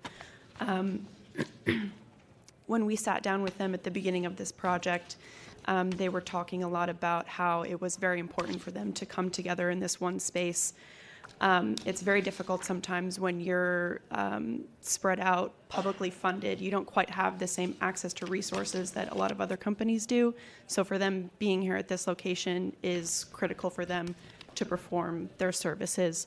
One thing that's really amazing about PRC, being now this group of different services together, is that there is this ability to help somebody along different parts of the process towards setting them up for a more successful future, whereas a lot of other services are very disjointed and kind of give you only one benefit, and there's not really a continuous process. So it kind of sets people up for failure when they can't really have a connected, integrated case management system. So for them to be in this one building is really crucial for the success of the people that they serve. Design-wise, we think it's a really kind of humble space that's going to be great for them. We're trying to get all of their people kind of access to daylight and in their working conditions, which is not something that everybody has now. They're kind of spread out without really a sense of community. And having that is really what makes companies successful, is when you're able to have that sense of community and connection to each other as well as to the community that you serve. Great. Thank you very much. Thank you, Mr. Toohey. Any public comment on this item? I know we had the one. Welcome. Hi, good afternoon. My name is Hugo Hardel. I live on the 700 block of Mila Street, right across the street from the proposed location. I'm here to represent 34 neighbors who signed a petition against the settlement of the new social services from across the street. To be clear, we're not taking issue with Positive Resource Center. We don't know them, but we assume they're good guys doing the right thing. We are definitely, however, taking issue with the institutionalization of the status of our neighborhood as a ghetto. It is I think it's fair to say, if you've been working around the street in our area, it's easily the number one or number two destination for mental illness sufferers and for substance abusers. It's also an area where you have one of the highest density of social services in the city, one of the highest density of SROs in the city, and also one of the highest density of poops and needles on our streets, our sidewalks. I've lived there for about 4 years. This is one of the hardest areas in the city to raise a family or to operate a business. Finally, I'd like to say that our neighborhood bears a disproportionate amount of all of San Francisco issues that are well known, and we are pretty exhausted, frankly, to be a de facto dumping ground for all of the city's issues, and we would like a better distribution of social services, SROs in the city, not just in our neighborhood. Thank you for listening. Thank you. Any additional public comment? Ms. Clark? Sorry, I wasn't going to speak, but actually our office is right around the corner from this. And I'm really glad to see this kind of a use. I would totally agree. We have a large population at need of services, and saying that we have a great deal of need is no reason not to say that we should build it here, build it there, build it everywhere. We have a shortage of services. Please put this forward as quickly as possible, and also do it on the west side. Thanks. Thank you. Any additional public comments? Seeing none, we'll close public comment. Commissioner Koppel. Yeah, in general, I'm supportive of this conditional use. I do think it's necessary and desirable. And yes, we could definitely use more mental health and rehab services. I think this location is primed up for it. And also to see the support from the supervisors, DPH, and the other offices involved, I think it's a good idea. Thanks, Commissioner Richards. So I guess question for staff. One of the residents around the building talks about a concentration of social services. Are you aware of a concentration here? So I look at the aerial photo, and it has, I guess Google picks up some of the businesses and things. I don't really see any other social service agency in the neighborhood. Yeah, just from initial studies, we didn't notice a significant concentration in this area. Okay. That's what the map is showing. I completely agree with Commissioner Koppel. Nonprofits are an endangered species in this city. They have to consolidate in order to survive. Having three, my husband we used to work for Stop AIDS Project, and now they were assumed by the San Francisco AIDS Foundation for that very reason, because the epidemic is maturing and the target populations are changing. And I completely understand the need to co-locate these spaces because of the client base, not only for the client base, but also for the efficiency gained for the Positive Resource Center. Completely and absolutely supportive of it, and I move to approve. Second. Commissioner Moore. I'd just like to comment on the appropriateness for reuse of such a building for that very purpose. I prefer seeing a building used productively for this type of use versus another gym or versus another something or other. So I'm in full support. Thank you, Commissioners. There's a motion that has been seconded to approve this matter with conditions on that motion. Commissioner Fong? Commissioner Koppel? Aye. Commissioner Moore? Aye. Commissioner Richards? Aye. Commissioner Melgar? Aye. And Commission President Hillis? Aye. So moved, Commissioners. That motion passes unanimously 6-0.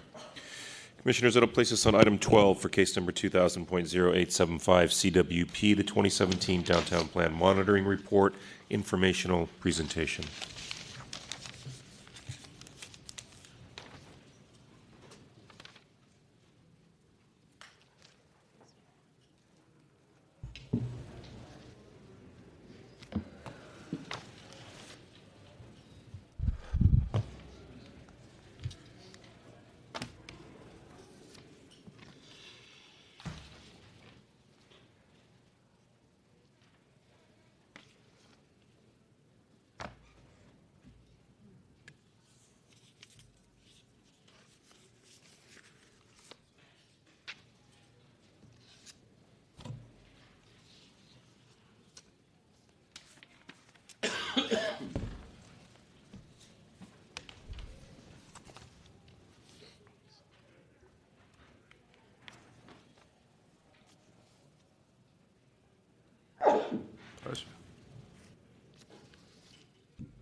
Thank you. Sorry, the computer did not want to open a PDF in Adobe. So, yes. So now we're all good. Good afternoon, Commissioners. Welcome back. I'm Paolo Ikezoe with the Citywide Division.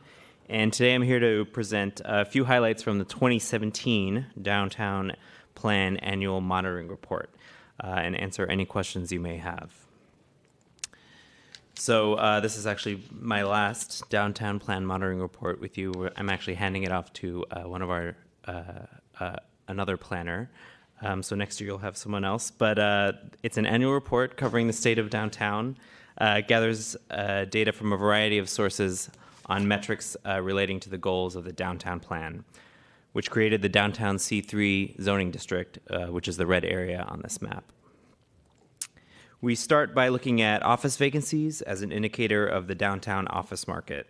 So downtown office vacancy fell from the previous year, even as millions of square feet of new office space came online. Average downtown office rents continue to rise, increasing about 1% to just over $71 per square foot. Reports have suggested that this is the result of large amounts of new office space coming online. Retail vacancy rates downtown and citywide rose slightly, but remain low compared to many other places in the country. And for the first time in years, hotel occupancy and average room rates have declined. So some sources have attributed this to the renovations at the Moscone Center affecting the convention business. Employment continued to grow in 2017, but at a noticeably slower pace than in previous years. Citywide employment grew about 1% in 2017, whereas in previous years it was growing at about 5 or 6% a year. As of the second quarter of 2017, there were over 710,000 jobs in San Francisco. Almost 40% of the city's jobs are located in the downtown C3 districts. And employment downtown, you can see, grew slightly faster than the city overall by about 3%. As new office buildings are increasingly completed, our pipeline of downtown office space continues to shrink. So it's down to 2.9 million square feet from 5.1 million in 2015, 2 years ago. So roughly 2.3 million square feet of that office space in the pipeline is currently under construction, so we should see those completions fairly soon. The downtown plan set a goal of 1,000 new housing units per year citywide to meet the demand for housing that resulted from new jobs created downtown. In 2017, 4,270 new units were constructed in the city, down from last year's record of over 5,000 units. And as has been the case in many of the previous years, new units in the downtown area represented a quite significant portion of citywide housing production. As our residential pipeline continues to grow, downtown maintains a significant portion of the units expected to be built in the near future. There are currently 10,150 units in the pipeline in the C3 and downtown residential districts, which represents the largest number of units in the pipeline outside of a master planned or development agreement project area. For the first time in several years, transit ridership appears to have taken a bit of a dip in 2017, with Muni, BART, and Caltrain ridership all seeing system-wide drops in ridership compared to 2016.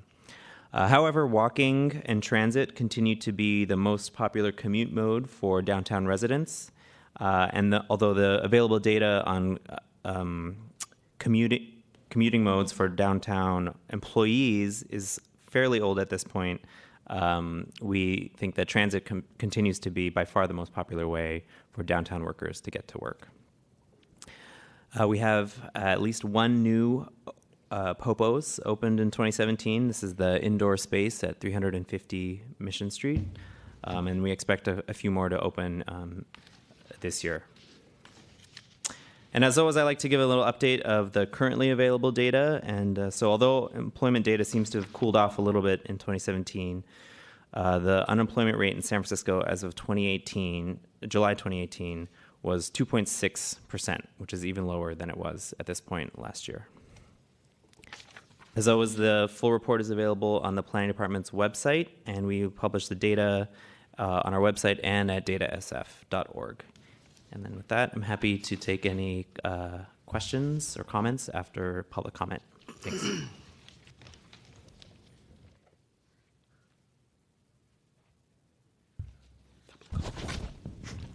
Okay, we will now hear public comment on this item. Okay, seeing none. Commissioner Richards. Question for Mr. Ikuzawa. I didn't get your name right. Did I? It's Ikezoe. Close. Very Ikezoe. close. I'm Yeah. sorry. When I said it, I realized that wasn't right. A couple of questions. I mean, I read the report. The new development is supported with the infrastructure and services required of great places, pays its way, and generates a net benefit for the city. All great stuff. Throw a slice of apple pie in there, and we've got one of the best things there. when you look at the fees, like the Jobs Housing Linkage Program, what's collected, that's on all new commercial development, not a recurring annual basis on existing, correct? Correct. Okay. Yes. So when I read that, hey, the stuff pays for itself, and I look at $66 million, which is a heck of a lot of money, what does it go to? Affordable housing in the C3 district? So I believe the jobs housing linkage fee specifically, it's not limited to housing in the C3 district. It goes to it goes to Mo, which then spends it. Right, Commissioner, it's like fees that developers pay if they're choosing to pay a fee in lieu of providing on site. It goes into the types of projects that Mo can provide for very low income or special needs populations or whatever. Is the fee indexed for inflation? And when was the last time the fee was looked at as to whether or not it was actually paying for the impact? I mean, is there a nexus study? There was a citywide nexus study a few years ago. I'm sorry, I don't know the specifics right now, but I think it's being updated next year, and I think it is indexed for inflation, but we can get you those. Okay, yeah. I mean, it's a really interesting thing because obviously more jobs means we need more housing because everybody that works in these buildings doesn't make 6 figures or 7 figures even. You have people that, are support and they make less than 6 figures. So I'm really interested in this and, a memo or an email from you just kind of letting me know how this all works would be, I'd welcome that. Sure. The other thing that struck me was transit ridership is down everywhere. Muni down 1.5%, BART down 2.3%, Caltrain down 0.4%. Why? Do you know?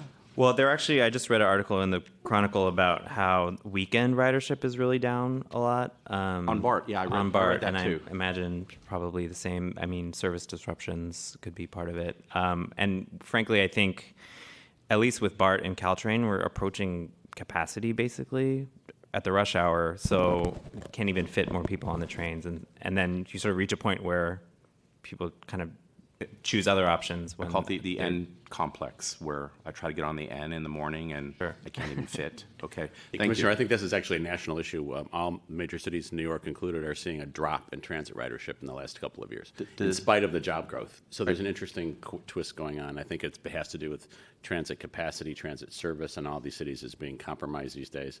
I think shared vehicles and TNCs have perhaps something to do with it.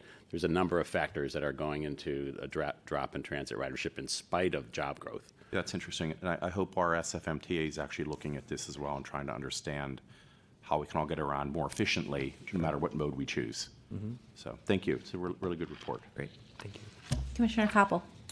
Yeah, I just wanted to chime on for a second that the commercial office buildings sometimes get a bad rap, and it's like they're the bed bag wolf here around here, and that all we're in need of is housing. So just wanted to remind people of what an economic driver the downtown commercial buildings are, and the number of jobs they do provide on a daily basis. So really glad to see the thorough report. Thank you. Great.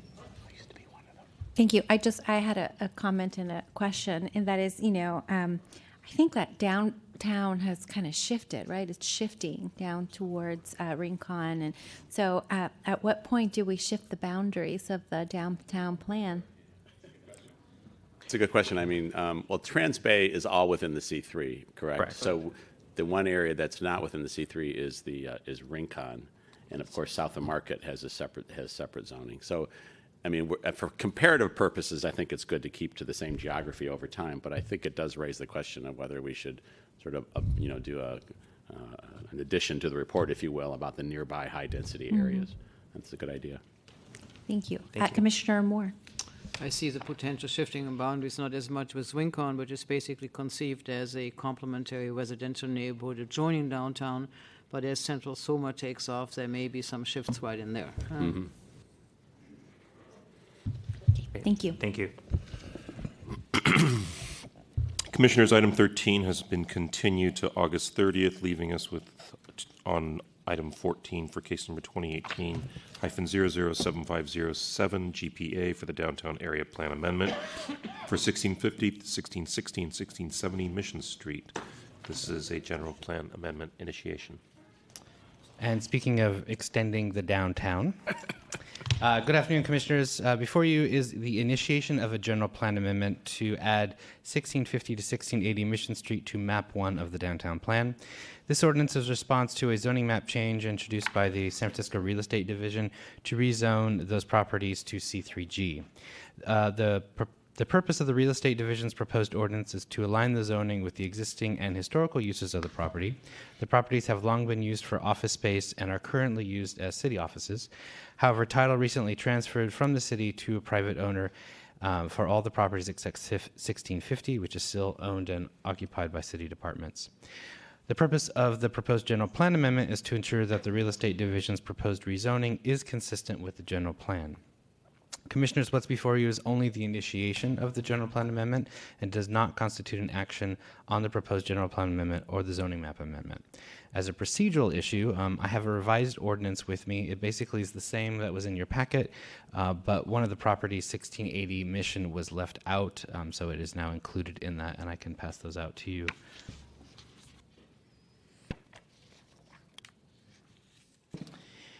The department is recommending that the Commission approve this resolution to initiate the general plan amendments for consideration on or after September 27th of this year.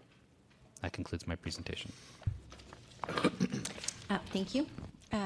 We will take public comment now on this resolution. Okay, seeing none. Any of my fellow commissioners have comments? Commissioner Richards. Move to initiate.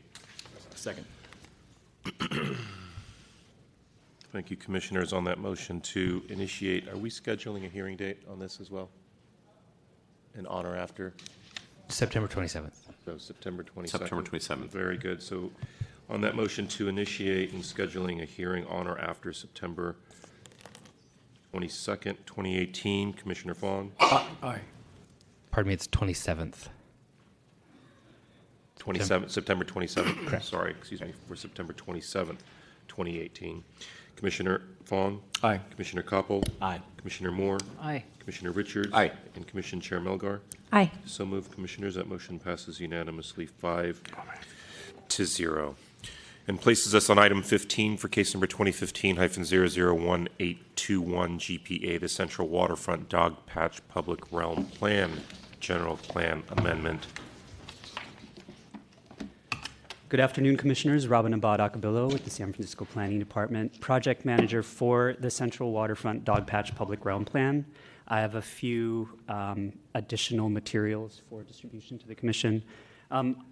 Before I begin, I would just like to introduce Neil Hershowy, the Manager of the City Design Group at the SF Planning Department, to make a few opening remarks. President Hillis, Commissioners, it's a pleasure to be up here. I want to mark this moment. This is the first public realm plan up for adoption by the Planning Commission, and it highlights the critical importance that our streets and open spaces play in creating livable, vibrant neighborhoods. And so this is for a neighborhood that, as you know, is growing rapidly and is in great need of improved public spaces. And so the Planning Department is really pleased to be before you today to initiate the adoption of the Dog Patch Public Realm Plan. Thank you very much. Thank you. Thank you, Neil. Just also wanted to acknowledge the rest of our team, Sung-Yan Hong, the urban designer at Planning Department, as well as Kelly Rudnick at Public Works, Carly Payne at the SFMTA, Melinda Stockman at Recreation and Parks, and David Beaupre at the Port of San Francisco.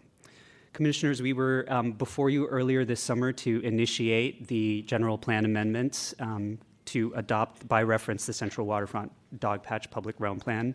Since we were with you, we also presented to the Port Commission as well as the Architectural Review Committee of the Historic Preservation Commission.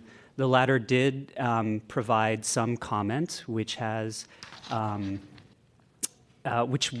resulted in some minor amendments to the plan. Their memo, as well as some attachments with the pages to the plan that we actually amended, were just handed out to you.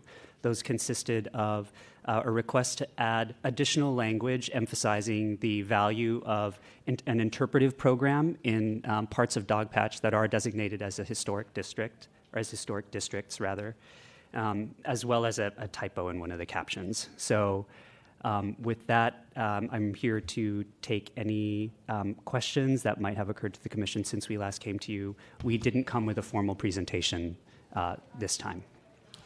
All right, we may have questions. Let's first open it up to public comment, if there is any on this item. Seeing none, we'll close public comment. Commissioners?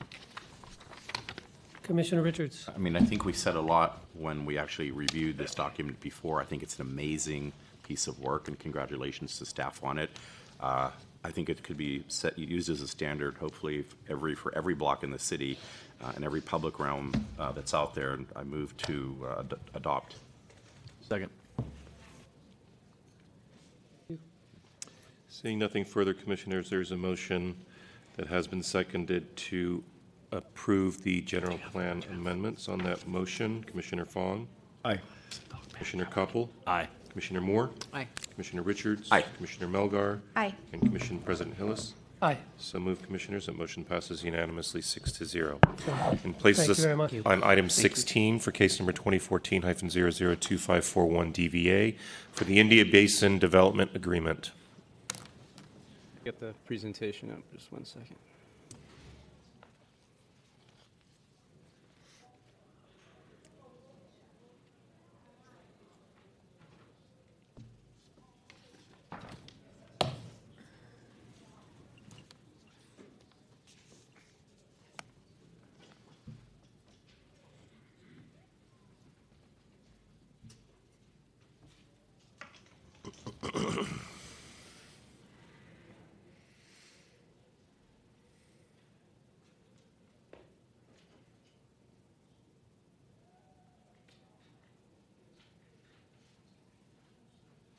Yeah.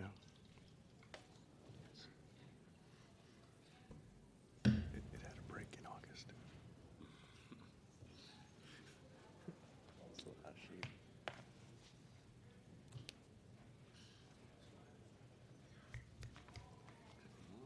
Hearing is good.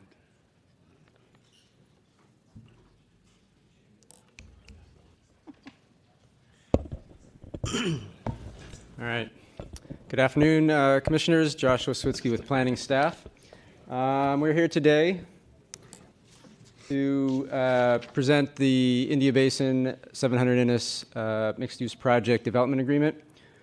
We were last here on July 26th, where you considered and adopted a whole series of actions related to this project, starting with certification of the final EIR, adoption of CEQA findings, adoption of general plan consistency findings, approval of general plan amendments, planning code amendments, zoning map amendments, shadow findings, and lastly, approval of the design standards and guidelines document. The last piece of this project is the development agreement, which, as you know, brings together all of the obligations of the project and of the city in carrying out this project, including everything from the housing obligations to the transportation obligations and a whole host of other transactional items. My colleague from the Office of Economic and Workforce Development, Anne Topier, will walk you through the highlights of the development agreement in just a moment. Just to recap the project details, the project proposed to build up to 1,575 housing units, of which 25% would be affordable, and Anne will go over that in a moment. Slightly over 200,000 square feet of non-residential uses, of which a large portion is retail and community services. The big piece of this is a substantial open space program, over 14 acres of new public or rehabilitated public open space. Building heights, as you know, range from a couple stories up to about 8 stories, with just 2 buildings up to 16 stories, and a total of a maximum site-wide of up to 1,800 parking spaces, of which up to 225 would be public. The development agreement is a massive document which you have in your files, and we'll go over the highlights. There will be a few minor technical edits that will need to be made following any approval to clean up various minor, generally inconsequential items related to financing details and some other issues related to the phasing plan, but nothing should change the substance that is before you today. So with that, I'll hand it over to Anne. Ms. Topier.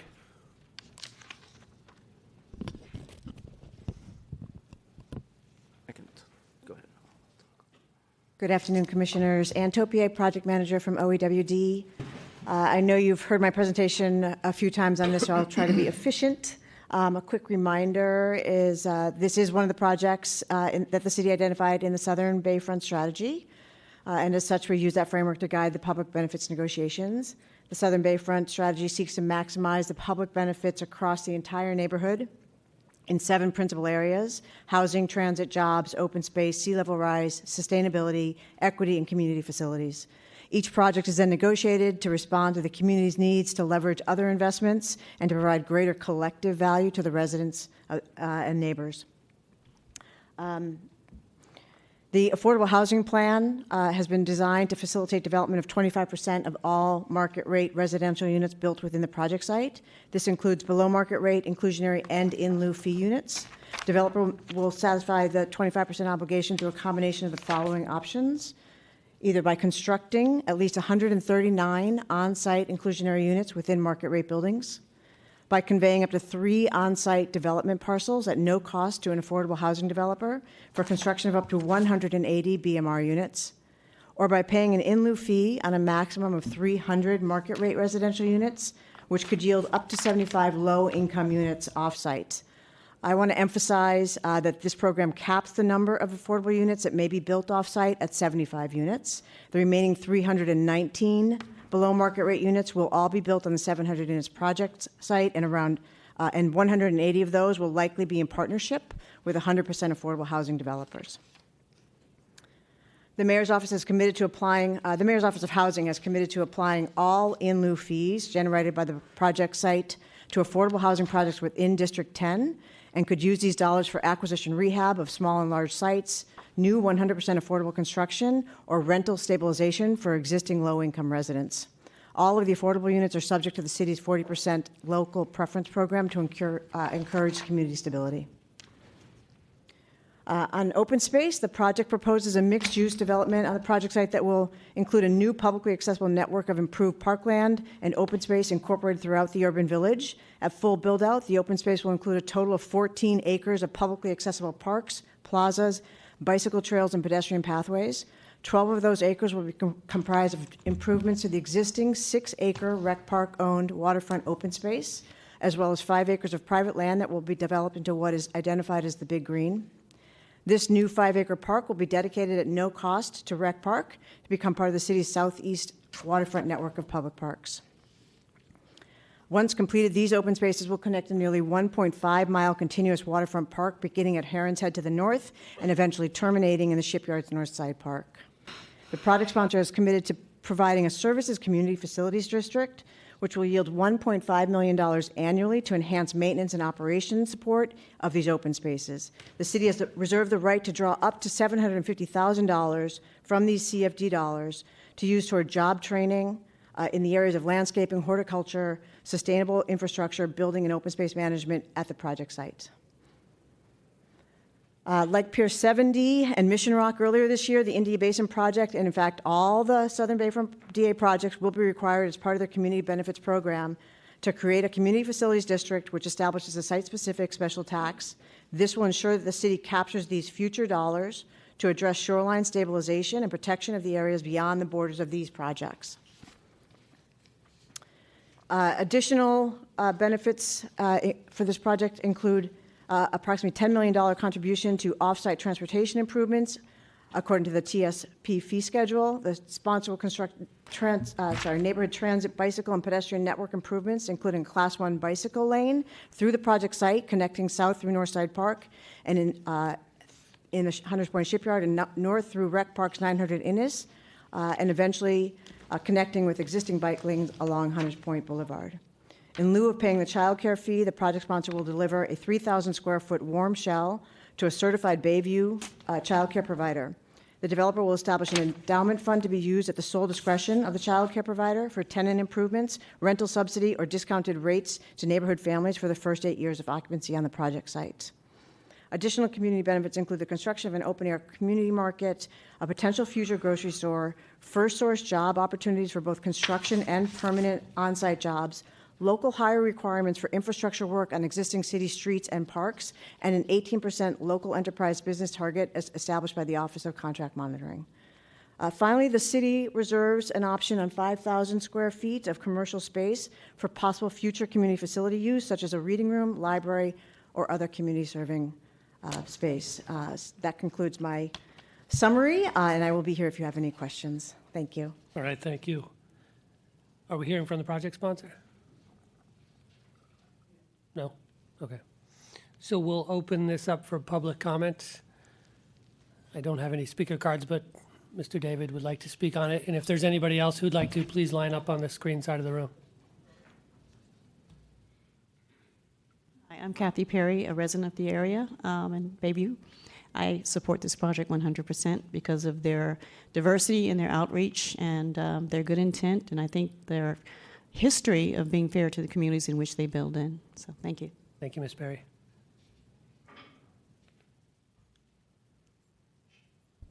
Good afternoon, Todd David on behalf of the San Francisco Housing Action Coalition. We spoke previously about this project and just want to reiterate our strong support of it. As the presentation showed, there's really kind of a lot of things to like about this project: the affordable housing, the community outreach, the opportunity to add a grocery market into a neighborhood that's really been looking, in a lot of ways, has been a food desert for many, many years. I also want to point out that I think that the creative thinking around the affordable housing is something that I really like, and it's something that I see that organizations, groups like Build did interesting affordable housing around One Oak, and I really hope that we as a city really support kind of this out-of-the-box thinking. A lot of times we we'll often look at some out-of-the-box thinking around affordable housing and literally say it doesn't check the box, and so it's confusing and this and that. And so, as our needs for it continue to grow, I hope that we embrace creative solutions like this for it. And just one final thing, just as a reminder, I know that often we ask, how does community input affect projects? But I just want to remind people that this project is, a lot of it is the beginning is based on the India Basin Neighborhood Association's plan to pull back development from the waterfront. And so that's something that was embraced here and put into action. So as I said, lots of things to really like about this. Thanks. Thank you.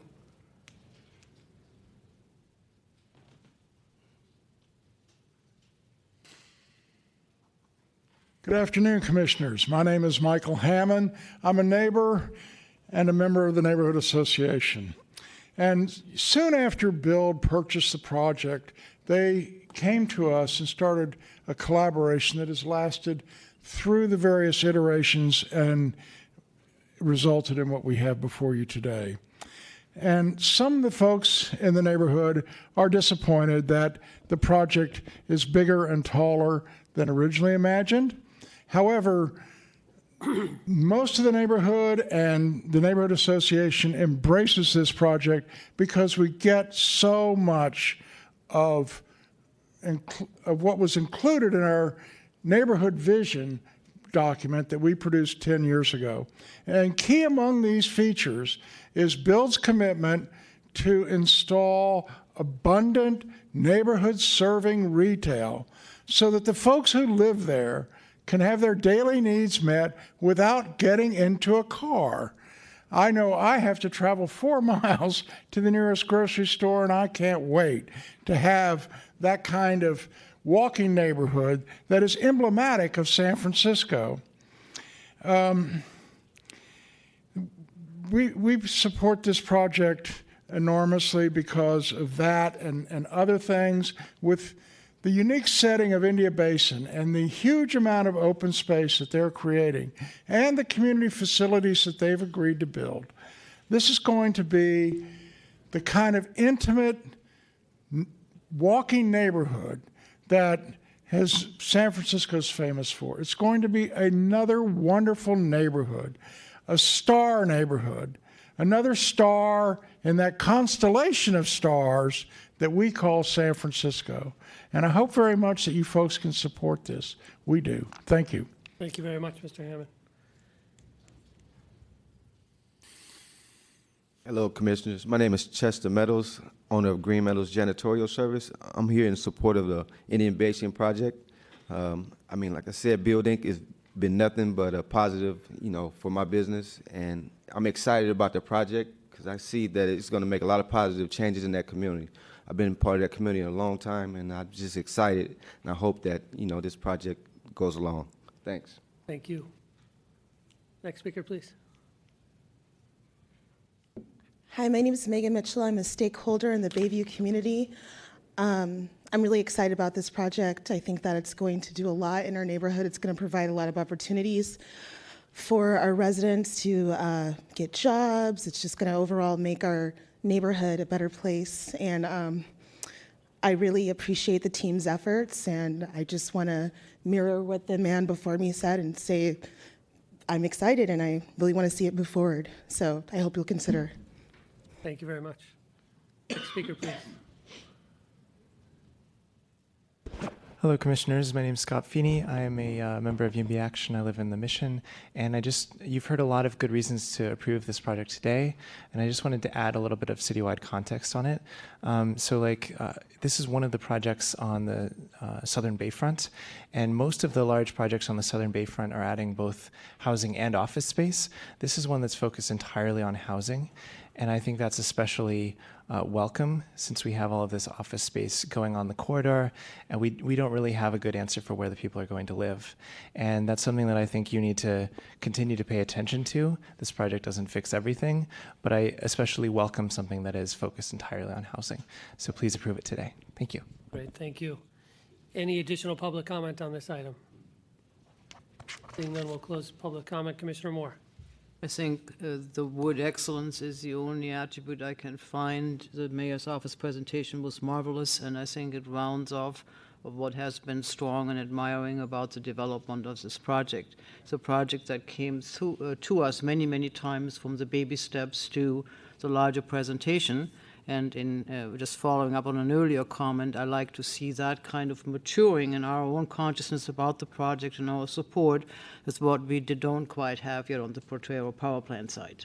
This project did all the right things. We could really see it, how it matured and developed, including the voices of the community getting a stronger buyout. I'm in strong support and suggest that we move to approve. Second. There's nothing further, Commissioners. There's a motion that has been seconded. Oh. Sorry. No, that was no.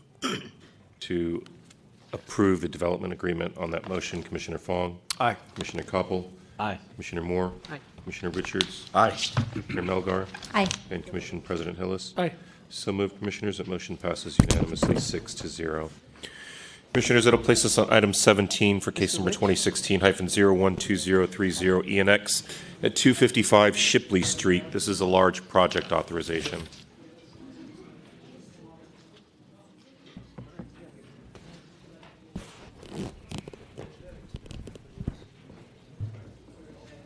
I gave mine back to him. I don't keep those things. I don't have a house like that. Good afternoon, President Hillis and members of the Commission. Linda Agello Hoagland, Planning Department staff. The project before you is a large project authorization to allow new construction over 25,000 gross square feet in the Eastern Neighborhoods Mixed-Use District. The project consists of the demolition of an existing 8,650 square foot industrial building and the construction of a 4-story, approximately 43 feet 9-inch tall mixed-use building. The project includes 24 residential units, 4,365 square feet of basement-level PDR space, 5 off-street parking spaces, 24 Class 1 bicycle parking spaces, and 4 Class 2 bicycle spaces. The project includes 3 on-site affordable units, which will be available for rent. The project is subject to Proposition X and is required to provide 50% replacement PDR. The project will remove approximately 8,650 square feet of PDR space and is required to provide 4,325 in replacement. The project will provide 4,365 square feet of the replacement PDR. As permitted through the large project authorization process, the project is seeking exceptions through the planning code from the rear yard requirements, dwelling unit exposure for 5 units, and street frontage ground floor active use. The department has received one comment from the public from a property owner in the adjacent live-work building at 249 Shipley. They're expressing concerns about the loss of their property line windows that are along the shared property line. Staff recommends approval of this conditional use authorization request. As noted in the executive summary, the project is in general compliance with the applicable requirements of the Planning Code. The project is on balance consistent with the objectives and policies of the general plan. The project is consistent with the respects of the varied neighborhood character and provides an appropriate massing and scale for the adjacent context. The project complies with the first source hiring program. It will produce a new mixed-use building with ground floor PDR, significant site updates, including landscaping and common open space. The project is consistent with and respects the existing neighborhood character and provides an appropriate massing and scale for mid-block sites. The project adds 24 new dwelling units to the city's housing stock, including 5 studios, 3 one-bedroom, and 16 two-bedroom units. It'll add affordable housing units on site and will designate 12.5% of the total number of base project dwelling units, or 3 units, as part of the inclusionary affordable housing program. And it will fully utilize the Eastern Neighbors Area Plan controls and will pay the appropriate development impact fees. This concludes staff's presentation. I'm available to answer any questions. The project sponsor is also present and I believe has a presentation for you. Excuse me, thank you. Project sponsor. Good afternoon, Commissioners. Jody Knight of Rubin, Junius & Rose on behalf of the project sponsor. Thanks to staff for the presentation and all the help on this project. As you heard, the project proposes to add 24 dwelling units to an underutilized site in Soma and includes on-site affordable. It makes a really creative use of the space to provide new dwelling units, outdoor space, and 4,000 square feet of over 4,000 square feet of PDR space. And we actually have a model. If you want to pass that around, it's available. Thank you. It's a cute little model. There are large proposed balconies and landscaping that will beautify the block and bring new life to the street. And you'll now hear from the project architect, Stanley Sadowitz, who will present the design. And the team is here for any questions. Thank you. Thank you, Ms. Knight. Good afternoon, Commissioners. Stanley Sadowitz and Toma Architects. Can we get the... There it is. There we go. 255 Shipley is a Soma mid-block site with 2 25-foot wide lots on Shipley and 3 25-foot lots on Clara. A building is built on each lot with slots of open circulation connecting them. These 5 buildings become a village-like ensemble with opportunities for light and neighborliness in the slots. A shared mid-block rear yard is an open space at the center. On both Shipley and Clara, incised bays create balconies for the units while maintaining the flat street walls typical of Soma alleyways and in contrast to the crenellated bay facades of typical larger streets. At street level, porches and stairs connect the units. The shared rear yard is bridged by a link that connects the buildings. On Clara, a half-sunken PDR space of 4,365 square feet is provided, with parking occupying the remainder of the site. Each floor of each of the 5 buildings is an independent, detached dwelling. There are studios, 1-bedroom, 2-bedroom, and 2-bedroom plus den units. They're actually quite generous units compared to a lot of the other things that we've been working on, with shared rooftop space at the top. This section shows light wells and the bridge that spans across the center of the rear yard. Here you can see the elevation on Clara and the elevation on Shipley. The image of the building is a microcosm of the image of the city and an ongoing exploration for a language to build a contemporary San Francisco. The design condenses the sweeping views of the White City where streets wrap the hills like some encrusted map, or the staggered boxes strung along hillsides, synoptic images that give San Francisco its mythical character.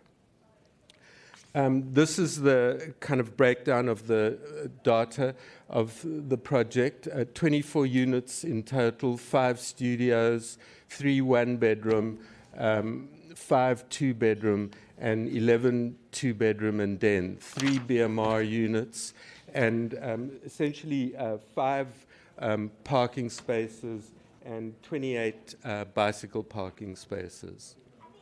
So that's the project, and I'd be happy to answer any questions. All right, we may have some. Thank you, Mr. Sadowitz. We're going to open it up first to public comment. Any public comment on this item? Nope. Seeing none, we'll close public comment. Commissioner Moore. I have only one question, Mr. Sadowitz, and that is the light well that was our planner mentioned. I did not see any indication in my surrounding adjoining properties that show a light well that you were supposed to respond to.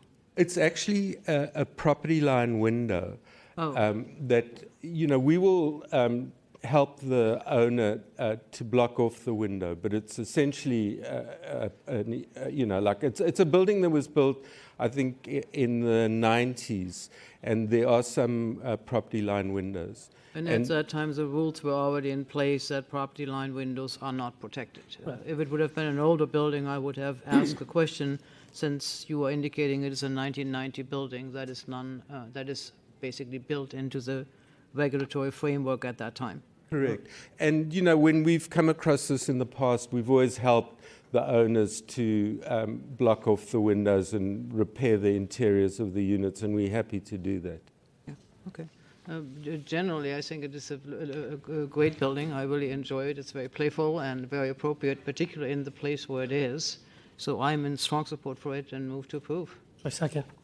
And I just want to say, I appreciate the design. We struggle often to kind of articulate buildings on these typical blocks with 25 by 100-foot lots. And sometimes we just put a little different material or color. But I think what you've done here is great by actually separating the buildings. They're fully separated. You can see down both sides. In how you've accommodated the PDR on the kind of half ground floor, I think makes for kind of the stoops that we like on the first floor, but an active ground floor there too. You can look in the PDR, and I think that's a useful, usable PDR space. So I applaud you on the design. I think this is a great project. I'm sorry, I did not hear a second. I did. Thank you. Commissioners, there's a motion that has been seconded to approve this matter with conditions. On that motion, Commissioner Fong. Aye. Commissioner Koppel. Aye. Commissioner Moore. Aye. Commissioner Richards. Aye. Commissioner Milgar. Aye. And Commission President Hillis. Aye. So moved, Commissioners. That motion passes unanimously 6-0. Commissioners, that'll place us on items 18A and B for case numbers 2018-000497 CUA and ENX at 350 2nd Street. This is a conditional use authorization and large project authorization. Good afternoon, Commissioners. Esmeralda Jardines, Planning Department staff. The item before you is a request for a conditional use authorization pursuant to Planning Code Sections 303 and 842.49, and a large project authorization pursuant to Planning Code Section 329 to allow the new construction of a tourist hotel building with the ground floor restaurant and bar within the mixed-use office zoning district. The proposed project includes new construction of a 14-story with a 7-story podium, 130-foot tall tourist hotel building with the ground floor restaurant and bar measuring approximately 2,975 square feet. The proposed hotel includes 297 guest rooms, 11 Class 1 bicycle parking spaces, and 15 Class 2 bicycle parking spaces. The proposed project also includes an at-grade popos, measuring approximately 2,350 square feet. The 350 2nd Street project would also undertake substantial streetscape improvements, including sidewalk extensions, introducing a new sidewalk along Dow Place, and installation of new street trees and landscaping. Some brief points of clarification. Though Mark Loper from Rubin, Junius & Rose, LLP, is the authorized agent for 350 2nd Street, KCG SF Hotel LLC is the project sponsor for both the CUA and the LPA. And there were some minor inconsistencies regarding the bicycle parking counts, but their final counts are 11 Class 1 and 15 Class 2. Per Planning Code Sections 303 and 842.49, the project requires the CUA from the Planning Commission to establish a tourist hotel within the MUO zoning district. Additional findings and a market demand analysis for new tourist hotels are required by Planning Code Section 303G, and the aforementioned have been included in your packets. Since the project would construct more than 25,000 square feet within an Eastern Neighborhoods mixed-use district, the project does require an LPA. However, it is not seeking any exceptions under the LPA. To date, the department has received numerous public comments about the project, all of which have expressed support for the proposed hotel. Within the packet are letters of support from several unions, including Local 2, 38, 104, and 483. And since the publication of the Planning Commission packet, 4 additional letters of support were submitted, including support from the Hawthorne Place HOA at 77 Dow Place, Blue HOA at 631 Folsom Street, Marvis Phillips, the District 6 Community Planners Board Chair, as well as from Good Jobs for All Collaborative, the latter of which is a coalition of local community groups, including Jobs with Justice SF, Community Labor Unifying Together, SF Clout, and the South of Market Community Action Network. All correspondence submitted in writing has been forwarded to the Commission Secretary, and printed copies have been provided for the Planning Commission. The department recommends approval as the project is on balance consistent with the general plan and the planning code requirements. The project complies with the applicable requirements of the planning code, is consistent with the general plan, includes a new mixed-use development with the ground floor restaurant and bar, and significant site updates, including sidewalk widening, a new sidewalk along Dow, landscaping, trees, which support the pedestrian realm and improve the public realm. And currently the site is a surface parking lot. The project is consistent with and respects the varied neighborhood character and provides an appropriate massing and scale for the adjacent context. The project adds a new 297 guest room tourist hotel to the city's hotel stock. New hotels are notable for the high number of new jobs that will be provided to the city and for their contribution to the city's tourist industry. The project will fully utilize the Eastern Neighborhood Area Plan controls and will pay the appropriate impact fees. This concludes staff's presentation, and I am happy to answer any questions. Thank you. Project sponsor. Good afternoon, Commissioners. Mark Loper, Ruben Junius, and Rose. On behalf of the project sponsor, we will try to keep our presentation brief. Before the architect starts, just a quick word about the sponsor. They're based out of the Washington, D.C. Area, and collectively, the development group has about 150 years of real estate experience and has completed over 20 hotels in various cities throughout the U.S. Some of their recent projects include a Hampton Inn near the D.C. Convention Center, a Hyatt Place Hotel in downtown Baltimore, and a Homewood Suites hotel in the riverfront area of D.C. This is the team's first project in San Francisco. And with that, I'd like to introduce Mark Schwetman from SOM. Good afternoon, Commissioners. Thank you for the opportunity to present this project. Out of respect of your calendar and your familiarity, I'm going to keep this very brief. This aerial diagram shows the project site, 350 2nd Street, fronted by Dow Place to the north, 2nd Street to the east. It is in the East Soma neighborhood of the Eastern Neighborhoods, shown in the blue outline there. Directly across the street to the east is Marathon Plaza, an office building. To the south is a smaller office building. To the north is an AT&T switching facility on Folsom Street. And then the buildings to the west are residential with Blue to the north and 77 Dow to the west. The site is currently a parking lot. It is fenced on all sides with curb cuts from 2nd Street. This is a view looking west on Dow Place. This is a view from Dow Place looking back out towards the city. And then a view from 2nd Street towards the site, with the site shown in yellow. The proposed massing of the project is completely compliant with the Eastern Neighborhoods guidelines. Features a very slender 60-foot wide tower directly facing onto 2nd Street and a lower, more horizontal podium running to the west along the site. This diagram shows that podium has been significantly set back and shaped to comply with the 45-degree sky plane requirement. And on the ground, we've pushed all of the vehicular circulation and loading to the far west end of the site, away from 2nd Street, eliminating the curb cut on 2nd Street, and notably handling trash, loading, and other service entirely within the building. So it's one of the happy results of the hard work we did with the neighbors to ensure that this building was respectful of their residential neighborhood. Second floor plan features guest rooms and amenity space. This is a typical podium level. This is an upper podium level showing the setback along Dow Place with some small terraces on the north. The tower shown in the circle there is the maximum allowable diagonal. It is a very slender, small footprint, very efficient tower. And we think that the architecture of this building is very appropriate to the site. It is understated but elegant. We think it is strong and simple. It features finely grained masonry windows in a neutral gray precast concrete with some subtle shaping and sculpting of the window frames. This view from 2nd Street shows the simple mass of the tower. And we've paid particular attention to the ground plane. As staff mentioned, along Dow Place, we're building a sidewalk where one currently does not exist. We've gone to great pains to shape the building and its utilities to allow the planting of street trees along that narrow frontage. The building is set back by various amounts to allow for that. Similarly, along 2nd Street there, you see the widening that's part of the city's 2nd Street plan. And then the hotel lobby is highly transparent but screened by green to mitigate the somewhat utilitarian nature of the AT&T building across the street. But we think that the light and activity that this will bring will be a great improvement along Dow Place, as well as we've screened the porte cochere with green walls and the aforementioned street trees. But then finally, the project's most significant civic presence is the usable open space, which fronts 2nd Street. We've placed this space between the hotel lobby and 2nd Street to create a gracious transition from the more private use of the lobby to this space, which is extremely transparent, open from inside to out, with a continuous ceiling element, starting with a canopy over the sidewalk and then leading inside the space.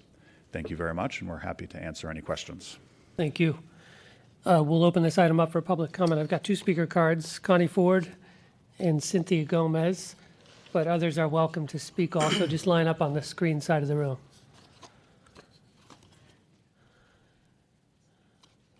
Ms. Ford.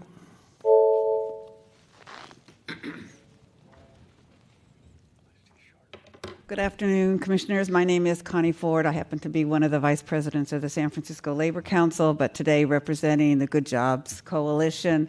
I'm here to talk about this project and that they have sat down with us and negotiated what we consider a very good MOU, giving people in the neighborhoods and people who need extra help in terms of taking access to our jobs, access to that. They've given us, they'll give us some money for workforce development and then some procedures on how to get some of these people, if qualified, to get the job. So we're very excited about this. We really strongly endorse the project. You've seen our letter, I think, in your packet. I just want to also mention that this is not in Central Soma, but we've been talking about Central Soma with you for a while, and as the plan moves forward and going into the city, we're still, you said you were great enough to include some language about good jobs in Central Soma for us. Now we're working on an MOU to solidify it even stronger within the city with Jane Kim's office, so we're very excited about that. Always thinking that with this great disparity of jobs and people and wealth in this country, in the city, we're really trying to give those with not so many advantages access to some of this great development that's happening, and that's our full and total mission of this project. So thank you for considering this and supporting this project, hopefully with all my labor brothers and sisters behind me, and I look forward to continually working and being up here with other projects. Thank you, Ms. Ford. Next speaker, please, Ms. Gomez. Good afternoon, Commissioners. I hope everyone had a nice, restful break. I am here to support the project at 350 2nd Street, as hopefully I will be able to say again and again, this project came to us very early on in the process, including flying all the way out to the West Coast to sign agreements that would guarantee a fair process to allow workers to join a union. And One of the things that I want to underscore is that this project, as I mentioned, as Connie Ford has mentioned, has signed what we hope will be a precedent-setting agreement. So not only will the jobs be good jobs for the construction of the hotel and then once the hotel is built, but there will be pathways to allow people access to those good jobs who have traditionally faced barriers to getting access. And it's a life-changing thing to get a union job, especially if it's something that's new. And so I want to underscore that the project sponsor has made this commitment. And I also want to mention that, you know, we work on projects that are all around the city. One of the things that hotel employees really do want to do when they have the ability is they want to be able to leave their cars behind. They would like to be able to use public transit. And when projects are situated in an area like this, they at least have the ability to do so when their shifts allow them to. So it's another example of what we hope will kind of set the standard for hotel developments across the city. Thank you. Thank you. Next speaker, please.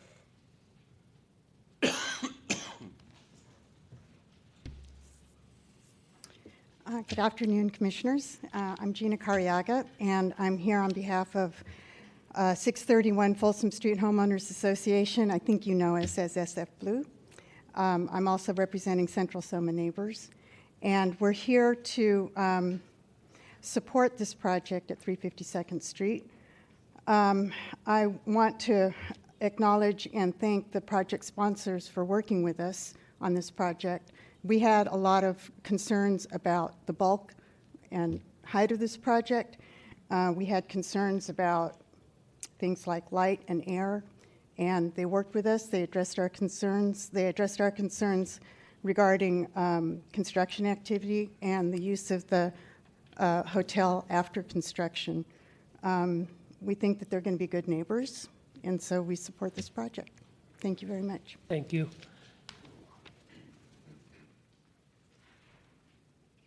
Good afternoon, President Hillis, fellow commissioners, Danny Campbell, Sheet Metal Workers, Local 104. We too are proud to support this project. The developer, KCG, engaged with the building trades very early on in the entitlement process. We're listening to our concerns about workforce development in the community and ensuring good middle-class construction jobs for local residents, and that this project will deliver that. It'll ensure we have a continuous pipeline of apprentices, local residents into our apprenticeship programs to find good middle-class careers in the construction trades. So we look forward to your support. Thank you. Thank you. Next speaker, please.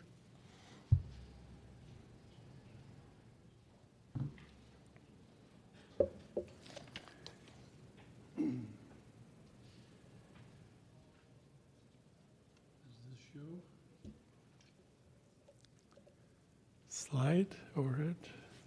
We go to the overhead, please. There you go. Yes, it's there up, it is. sir. It's up, sir. It's up. Well, It's it up. was up. Yep. So I'm Ed Tansev. I'm the president of Homeowners Association for 77 Dow Place. Project is right in front of us. There's the tower. There's the podium building, 65. Just, sir, if you could speak into the mic, it's easier to hear you. So the tower is on 2nd Street, 14 stories. Podium is in the back, 65 stories high, 65 feet high. And then we have our plaza, 60 feet, and that's us. So the project impacted us the most. It's 84 condos built in 2002. I'm the president of Homeowners Association. I'm also the developer since 2002. I work with the developers. I brought slides. I don't think I need to get into it, just knowing that it'll take a lot of time and late in the day. Two main issues: they reduced the bulk from a 21-story project to a 14-story tower, and gave us a lot of light and air. Back from their initial proposal, also, we had a serious trash issue. We didn't want to trash on Dow Place. Dow Place is essentially in front of us. And their trash room and recycling room is under the podium, essentially just next door to us. So they work with us quite a bit. Revisions are done as late as just a month ago. Mark Schwetman from SOM Architecture, very professional group. They work with us. We met with the developer 10 times over trash, over the bulk, over sound issues. And I worked with 2 planners, Esmeralda and also Elizabeth White. They both cooperated and waited for us to resolve all our questions. We put all this, and we got a few concessions, such as a green wall facing our project, a living wall, which they'll maintain. So we resolved a lot of issues, including the sound, and we're happy to support the project. And we got all this into a memo of understanding, which is signed and to be recorded on the land. So we're happy with the outcome. So we're grateful for the process, and also I'm thankful to the developer. They are who they say they are, and they did what they said they're going to do. So thank you. Thank you very much. Any additional public comment on this item? Seeing none, we'll close public comment. Commissioners? Commissioner Moore. Interesting building, very appropriate for its context, understated, simple. I'm glad you found a way around designing a 14-story building and avoiding the struggles which come with a building which may be too tall, and I'm not saying if it is or it isn't, except the struggles which come basically deliver a project like that dead at arrival, because it takes too long. So it's an elegant building. I think it does all the kinds of things you like to see, working with the neighbors, working with labor, and delivering something which really adds more context to where currently context is somewhat still lacking. So I see it as a very strong, positive step in the right direction. I move to approve. Second. Commissioner Koppel. Yeah, it's a pleasure to see Mr. Campbell, Ms. Ford, and Gomez out here reiterating the fact that the developer has gone above and beyond here, not just to commit to responsibly developing the temporary side of the project, which is the construction of it, but later on the permanent side of it as well. So I'm definitely in favor of the CU and the LPA. I mean, we're replacing a pretty large surface parking lot with a code-conforming project that really activates the ground floor in many different ways. Thanks. Commissioner Richards. So I've been on the commission 4 years, and I think I can count on half of one hand projects that come where it's a Kumbaya love fest. I wish we'd have more of these, and we have more developers like this who actually are interested in becoming a good neighbor and integrating their project well into the context of where they're at. So absolutely support it. Nothing. Commissioner Moore. There's one additional comment I'd like to make, and that is working with constraints which in the code are difficult to meet, working with a sky plane, working with building separation, etc. I just like to to bring it to the Commission's attention that there is a can do and not always a can't do, which we often have because we have people fighting those rules, which I personally believe are essential to make it work for all. Commissioners, there's a motion that has been seconded to approve this matter with conditions. On that motion, Commissioner Fong? Aye. Commissioner Koppel? Aye. Commissioner Moore? Aye. Commissioner Richards? Aye. Commissioner Melgar? Aye. And Commission President Hillis? Aye. So moved, Commissioners. That motion passes unanimously 6-0. Commissioners, it'll place us on item 19 for case number 2014-001400 ENX at 2750 19th Street. This is a large project authorization that you've heard several times in the past. Please note that on November 20th, 2017, after hearing and closing public comment, you continued this matter. Again on January 25th, without hearing on March 15th, without hearing on May 10th, and on June 7th, and finally on June 28th, you continued this matter. Commissioner Hillis, you were absent on November 20th, 2017. I believe you've already acknowledged that you've reviewed. Just for the record, if you could again, thank you. I appreciate that. And since this is the third time we'll be hearing this matter, how would you like to provide? Let's do 5 minutes and 2 minutes. Very good, sir.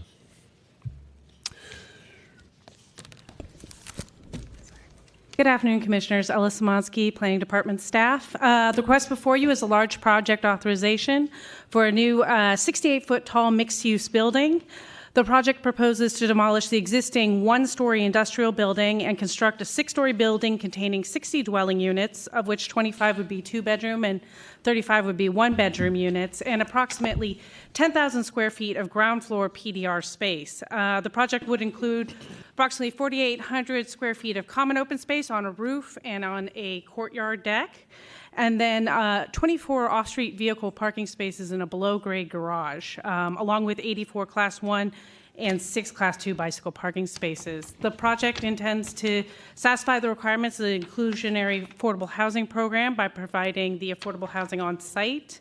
The project is required to provide 17.5% of the proposed dwelling units as affordable, which is equivalent to 11 units, and has elected to provide an additional unit at 150% AMI. This project has been continued a few times. The last time it was discussed in front of the Commission was in January of this year. It was continued to allow the project sponsor additional time to finalize commitments with community partners and to finalize their proposed community benefit package.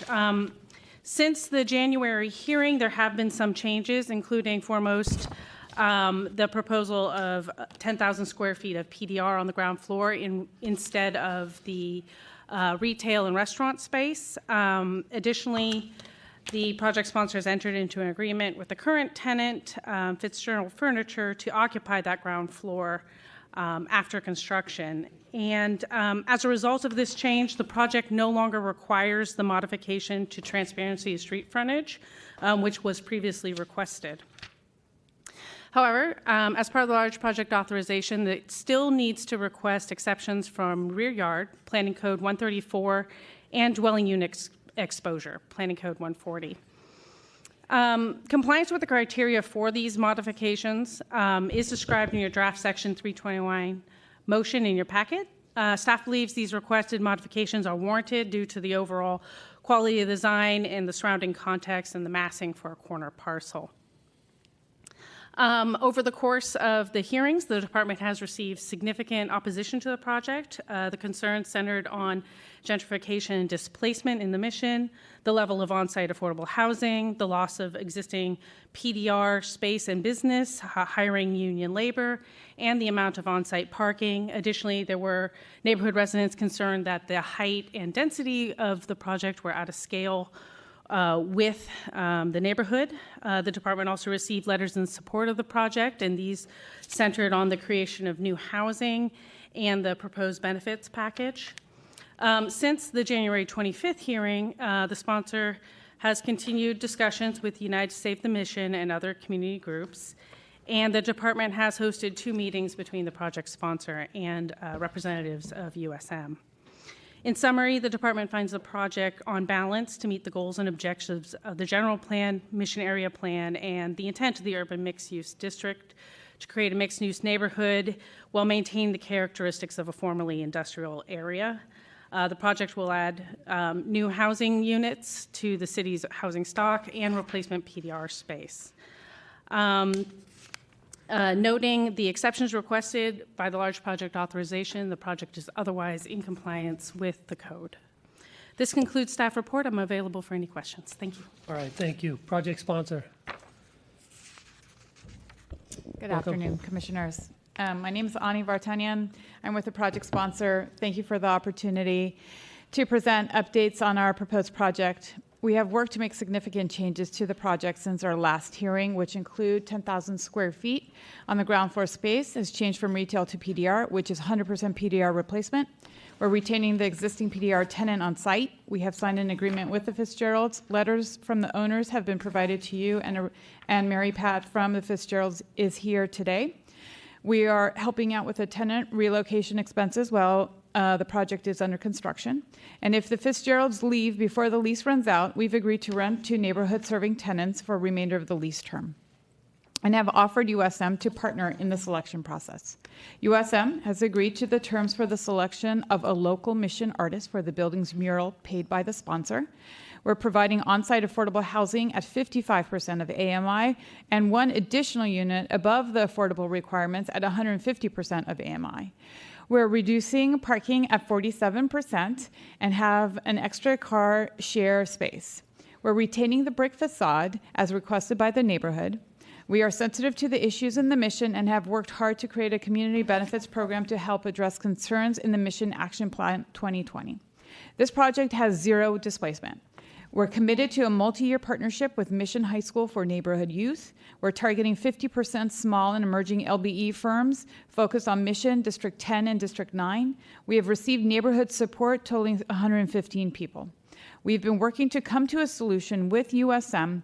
The two sticking points is the rent amount for the ground floor space. We had proposed a rent that is 50% below market. They asked us to drop the rent by another 20% to $3 a square foot, which we agreed to, and now they are asking for us to drop it further and apply it to all of the ground floor space. What we are offering, where we are providing 100% ground floor community PDR space at 50% below market, which is more than any other project that has been approved. On affordability, they would like one additional voluntary unit that we have designated of 150% of AMI to be closer to 80 to 100% of AMI. We would like this additional voluntary unit to be attractive to teachers and first responders and government employees and others who often cannot qualify for AMI and who too need affordable housing. Though we are not able to come to an agreement with USM, we have made a whole lot of effort to propose a project that has the right balance of community-serving benefits with significant affordability and where we still can construct. We ask for your support, and I would now like to introduce Steve Perry. Thanks. Good afternoon, Commissioners. My name is Steve Perry with Perry Architects. I'd like to make a brief presentation about the changes we made. If I can please have the screen. Thank you. I'd like to just start with each floor and what we had before and what we're proposing with the new design. This is our basement with the old design, and with our new design, we have pulled our bike parking down to the lower level, allowing us to put the PDR space up to 10,000 square feet. And if you can see here, we have our retail and our old bike parking space on our ground floor, adjacent to our entries. And here we have brought the bike parking down to the lower level, and we have a contiguous space for the PDR.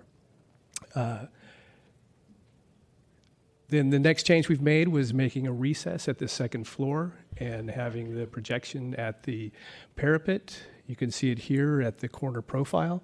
I'm sorry it gets cut off a little bit, but you can see the projection at the top and then the second floor recess. And then just a reminder of our material selection, where we're trying to work with the richness of the brick, but also create a contrast and distinguishing the old versus the new construction. Then our 19th Street elevation here, and our streetscape, where we're looking forward to working with a local artist, and also working with Mission High School. We've worked in these programs with high schools, and I think it's a great experience for the kids and both my office. So happy to answer any questions. Thank you. All right, thank you. So we will open this item up to public comment. Just have one speaker card, Mary Pat, but others are certainly welcome to speak. Good afternoon, Commissioners. Larissa Pedroncelli with United to Save the Mission. And I just wanted to address this PDR piece, which is the concern for United to Save the Mission right now. We were not able to see the MOU that was engaged with Fitzgerald, but Susan Ma of OEWD did review it, and she confirmed that they are offering this space to at a below market rate and below what is currently market rate for PDR. Current market rate for PDR is $2.50 a square foot, and I confirmed with her that it was a lower price than what was being offered at SF Made's new building. And what the project sponsor has offered the community is $3 a square foot. So they haven't even offered us $2.50 square foot, which is what is current market rate. And then they've also offered us an agreement that is non-binding should they sell the property. And so to us, myself as a furniture maker and owner of a PDR business, I'm not entirely sold on the idea, nor is USM, that Fitzgerald will indeed return. And all we are asking is an agreement that says that if Fitzgerald doesn't return, doesn't use their options, or goes out of business during the terms of this lease, is that we will have the opportunity to have a community serving business in this space. We want the jobs, we want Fitzgerald to stay, but if they don't, we want the same opportunity for the community. Thank you. Thank you. Next speaker, please, if there is any. And if anybody else would like to speak, please line up on the screen side of the room. Good afternoon, Commissioners. Peter Papadopoulos with the Mission Economic Development Agency. I just want to also highlight a couple of my overriding concerns, which are, number one, there are some things here that we are still not sure about what they say. My understanding from the team working on this out of the United Save the Mission is there's been an incredibly opaque process, unlike quite a number of the other processes, like 2100 and others where we reached community agreements, actually without too much fuss, but there was a lot of clear information sharing, and that simply hasn't been going on here. That there's been extended periods with no information exchange back and forth or nothing substantive, and that's been part of the problem. So my understanding right now, and again, we don't even have clarity on this, is whether or not this is even a binding agreement, so that if you were to entitle this today, they couldn't turn around and sell it and simply negate this agreement, which obviously wouldn't be acceptable to community folks. Also, the PDR, as you know, this is a huge, very important thing, and Fitzgerald's does run an excellent community business, and they offer great jobs in the community. So we're happy to hear that they're going to try to relocate and continue to operate in some fashion. There is concern, are they going to move twice in 2 years, a whole manufacturing operation? So we do feel like, just like again on that last 2100 mission, we have to look at what are the terms following that period, and do we really have an offer that's meaningful to the community to help with stabilization and job opportunity? Right now, it being above market rate, that doesn't really offer much. All of the other similar agreements that have been signed for PDR are at $2 a square foot. So this one is considerably higher. As far as the additional affordable housing unit, again, 150 AMI would make it the highest of these additional units that have been signed into any community agreement, as far as I know, period. So we would like to see something, again, that's more affordable to our working class families who very much surround this area of the project. Thank you. Thank you.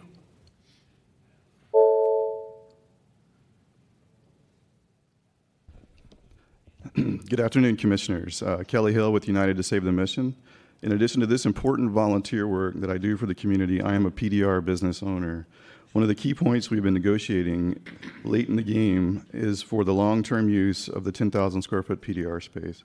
Although the project sponsor has offered the space to Fitzgerald Furniture at a reduced rate and offered relocation assistance, we feel there are numerous reasons that this could potentially never happen. I know firsthand what a daunting task moving an entire furniture manufacturing facility is, let alone doing it twice in the span of a couple of years. There is a strong possibility that Fitzgerald would get settled in a new location and never want that disruption again. Knowing from experience what the industry is very vulnerable during another economic downturn, which we anticipate is on the horizon, this could impede their profitability and they could shut down or even retire. What is concerning to us is that Fitzgerald is under no obligation to return or stay the whole 20 years. We're concerned that they would assign, sublet, go out of business, and not occupy the space. We want to make sure that in such an event, a community-serving PDR will replace them. As part of the late-in-the-game negotiations toward an agreement, we ask that the PDR space be offered to another community-serving PDR business for the same 20-year term that's offered at Fitzgerald at below market rate if they vacate. The project sponsor has, however, only offered an above-market rate at $3.75, then $3. This above-market rate price is not affordable to the majority of PDR businesses and does not grant any benefit to the community. For example, we pay less than $2 per square foot just off the Valencia corridor, as do many other community PDR businesses. There is no agreement that the terms of their agreement remain in place if the property is sold. This incentivizes the sale of the property. While it may seem the project sponsor has brought some things to the table, this is ultimately not a good agreement. It has easy exits to terminate the agreement and presents very marginal community benefit. This is one of the many massive market rate developments dropping into this neighborhood, and we need to protect local production and manufacturing, and we need a little more time to get a solution on this project. Thank you. Next speaker, please.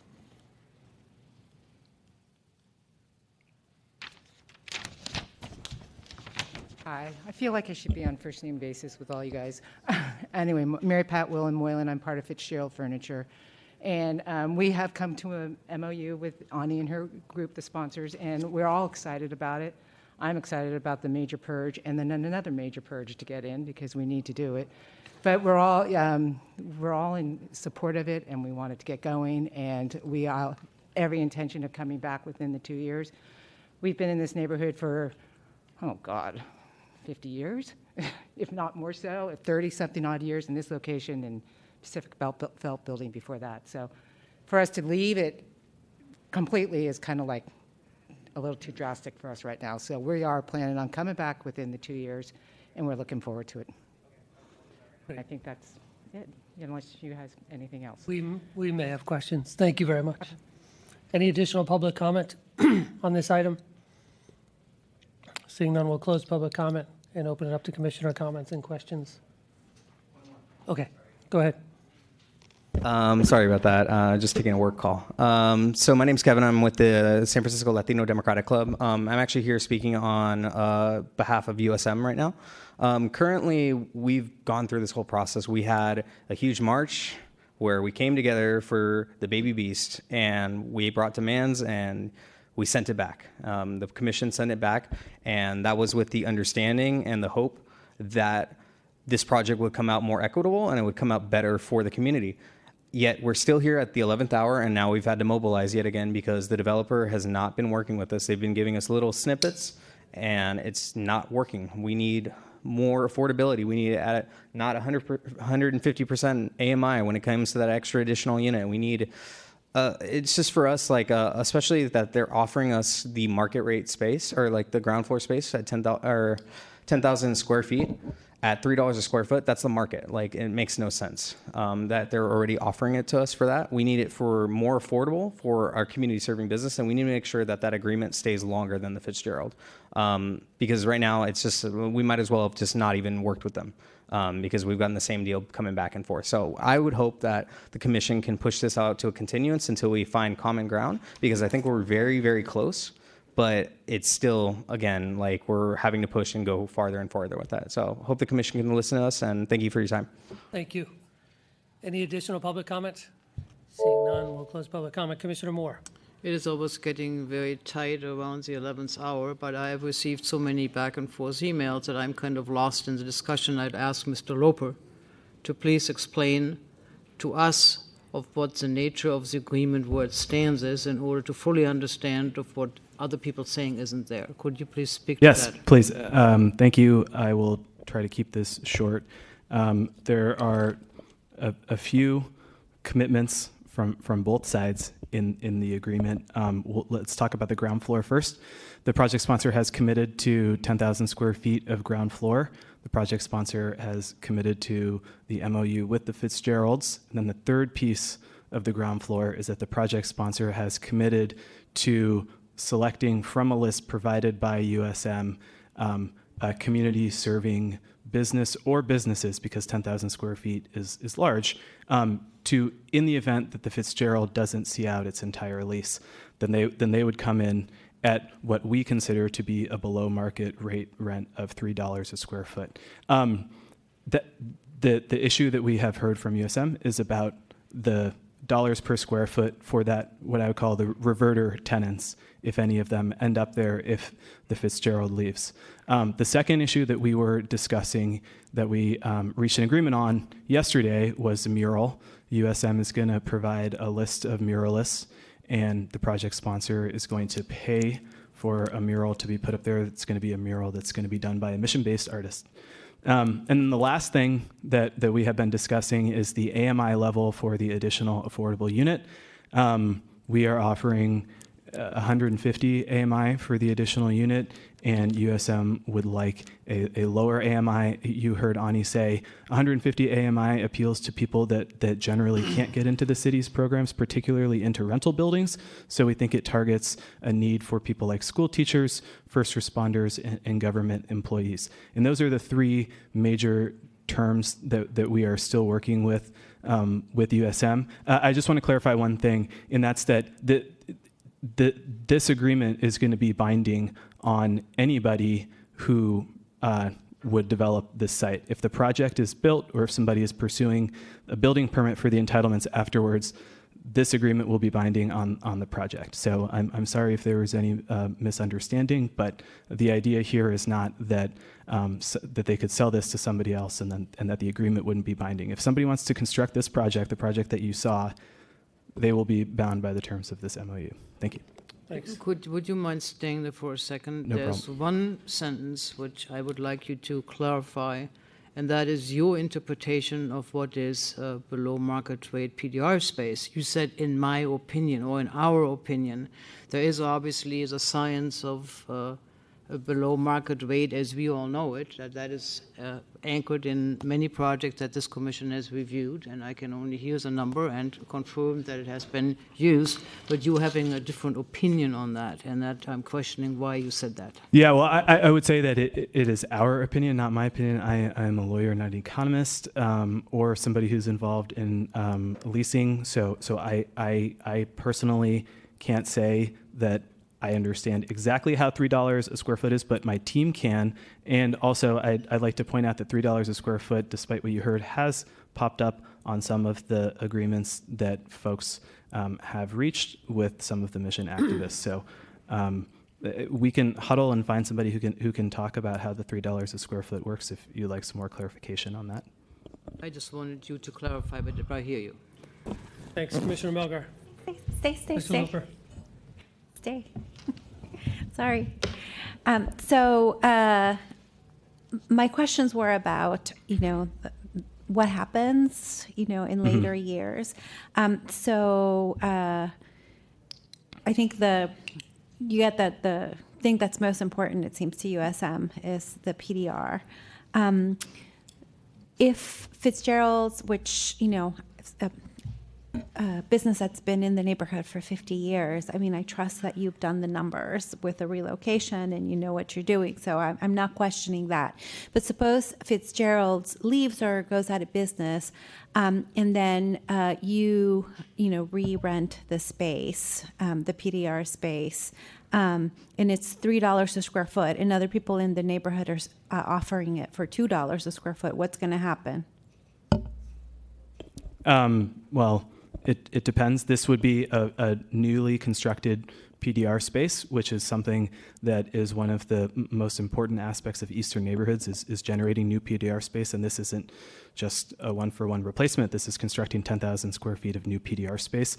The terms of the MOU, it's actually a really good question. The terms of the MOU say that the project sponsor has to select from a list of potential future occupants that is provided by USM. So that means that it would be community businesses that would be serving the community.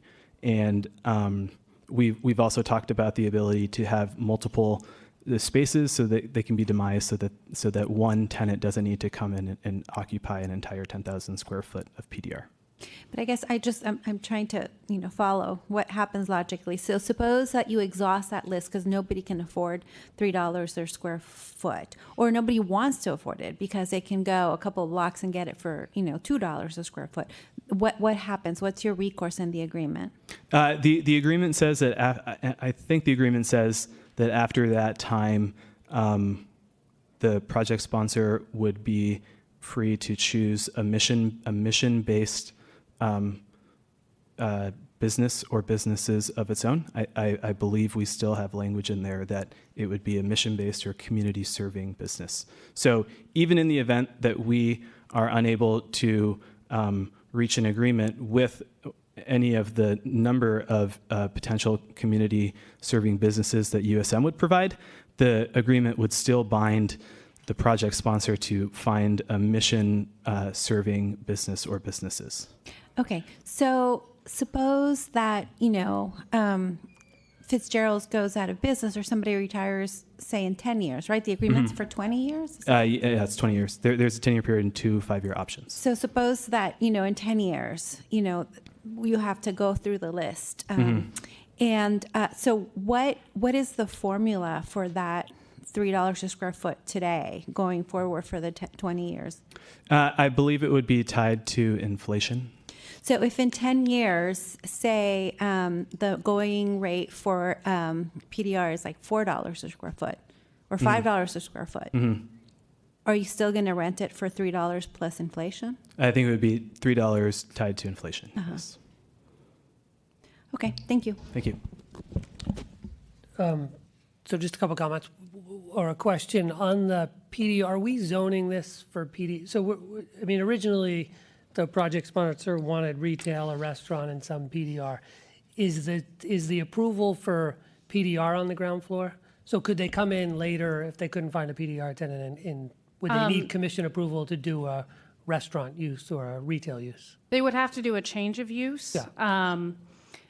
It would not need new commission approval, but they would have to go through our normal process to do a change of use for the ground floor. So with this approval, we'd be approving it as PDR use on that ground floor. So if they want a restaurant, they would have to come in, do building permit, neighborhood notice to formally change the use. Right. Okay.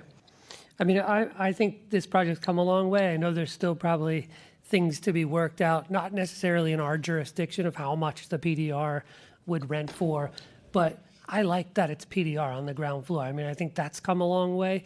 We've often had debates about gentrification in the mission and how to try to stall some of that or relieve some of the pressures of gentrification. And I think actually not having restaurant or retail space on the ground floor as we originally proposed is great. And having PDR, great that it could be subsidized at some level, but I think it's a win just to have PDR on the ground floor space, and the additional affordable unit on the upper floors I think work. So to me, we've improved this project from where we've been substantially. There may be things to still work out. I encourage folks to continue to work it out, but I'm ready to move forward, and I think this is a good project and has been improved. I appreciate the community's input as we move forward in getting a better project here. So I'm supportive. Commissioner Richards. So one thing that I really would love to see, and I didn't see it from the project sponsor or from the community, we just had a report on the downtown area plan, and we saw that office rents were $73.76 a square foot. Nobody's showing me what affordable PDR space actually is. I'm actually trying to search for it here online. Where's the data that says that 3 is below market rate? Well, for new space. So what I could say is in some of our buildings, our commercial buildings that are PDR in the mission, so we own a building on Shotwell Street, and it's a renovated space, so it's not new space. And given where the market is, the rents are between $60 to $70 for PDR use. Per year? Per year. It's $5 a month, $5.50. $5, you're right. Can somebody from the community do a response? This is my sticking point here. I was under the impression that PDR rates were $5 a square foot. So I want to clarify a few things. Mr. Loper stated that we have reached agreements at $3 a square foot for PDR, and that is incorrect. Those are for commercial retail spaces. And I am a member of SF Made. Their new building is $2.50 a square foot for space. This is at 100 Hooper? Pardon me? What address? 100 Hooper? Yeah. Pardon me? 100 Hooper Street? Yes. Okay. And that is a brand new building. And I confirmed with Susan Ma in my conversation that $2.50 a square foot is the average current pricing for PDR, and that $3 a square foot would be very high and is not common.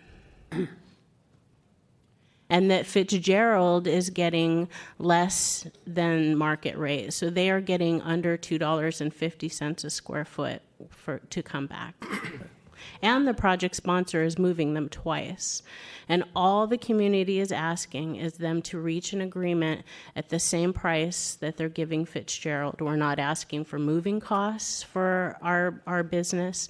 And then I also want to clarify that they are only offering us 15 days. If Fitzgerald leaves, they're giving us 15 days to come up with a list of PDR possible candidates. And if we don't come up with a list in 15 days, they'll choose their own. So I guess staff, the comment on the PDR space. I mean, I could text somebody who's in Hunter Hooper and say, "What are you paying for your PDR?" Yeah. Right now, Susan Ma could tell you very well. I mean, that's her area of expertise in OEWD. I don't know off the top of my head. I've heard any prices anywhere from 2 to 6 and 7. I would say that the SF Maid building, they're a nonprofit. So it is their economics are different as a nonprofit developer, Subsidized by the and office. it's actually subsidized by the office space in that development. It's that Got it. 1/3, Yes. 2/3 Okay. arrangement. Got it. So I mean, I don't know the numbers off the top of my head. For new space, I think $3 is relatively low, but I don't know the numbers off the top of my head. Okay, thanks. Commissioner Melgar, do you have any idea? No? Okay. Commissioner Fong. Well, I won't try to guess what the average is, and probably like the rest of real estate in San Francisco, whether it's commercial or residential, it very much depends where it is. Block, second floor versus ground floor, fifth floor versus ground floor are very different. I'm not so sure, maybe you guys can help me refresh my memory, but 100 Hooper is really not a good example because I think that whole project was sort of concocted to make sure that there was PDR space at a certain amount, so it's somewhat subsidized in the effort of the entire project. So I don't think that's a true comp example. I'm supportive of this. I think this has been gone through the hoops so many different times, and I think there's been effort to keep the tenant in place. 20 years is quite a commitment, I think, and who knows where things are going to be in 20 years. So I'm supportive of the project. Is that a motion? That is a motion, yeah. Second. Very good, Commissioners. There is a motion that has been seconded to approve this matter with conditions on that motion. Commissioner Fong? Aye. Commissioner Koppel? Aye. Commissioner Moore? Commissioner Moore? I personally believe we haven't finished the conversation on the rental rate here. I want to hear the community. I want to promote the fact and support the fact that we want mission-based PDR in there. And so I'd like to have a little bit more background on that number in order to say, yes, I support the project. I think the project has done all the things we wanted it to do, except that one question isn't answered for me that I can just say yes, because I do not know. I don't have the science and the experience on that number. And I think that's a fair reason for me to ask for clarification. Right now, we're just taking a vote. I'm saying no. Commissioner Richards? Aye. Commissioner Melgar? Aye. And Commission President Hillis? Aye. So moved, Commissioners. That motion passes 5-1 with Commissioner Moore voting against. Commissioners, that'll place us under your discretionary review calendar for item 20, case number 2017-006758, DRP at 1722 27th Avenue.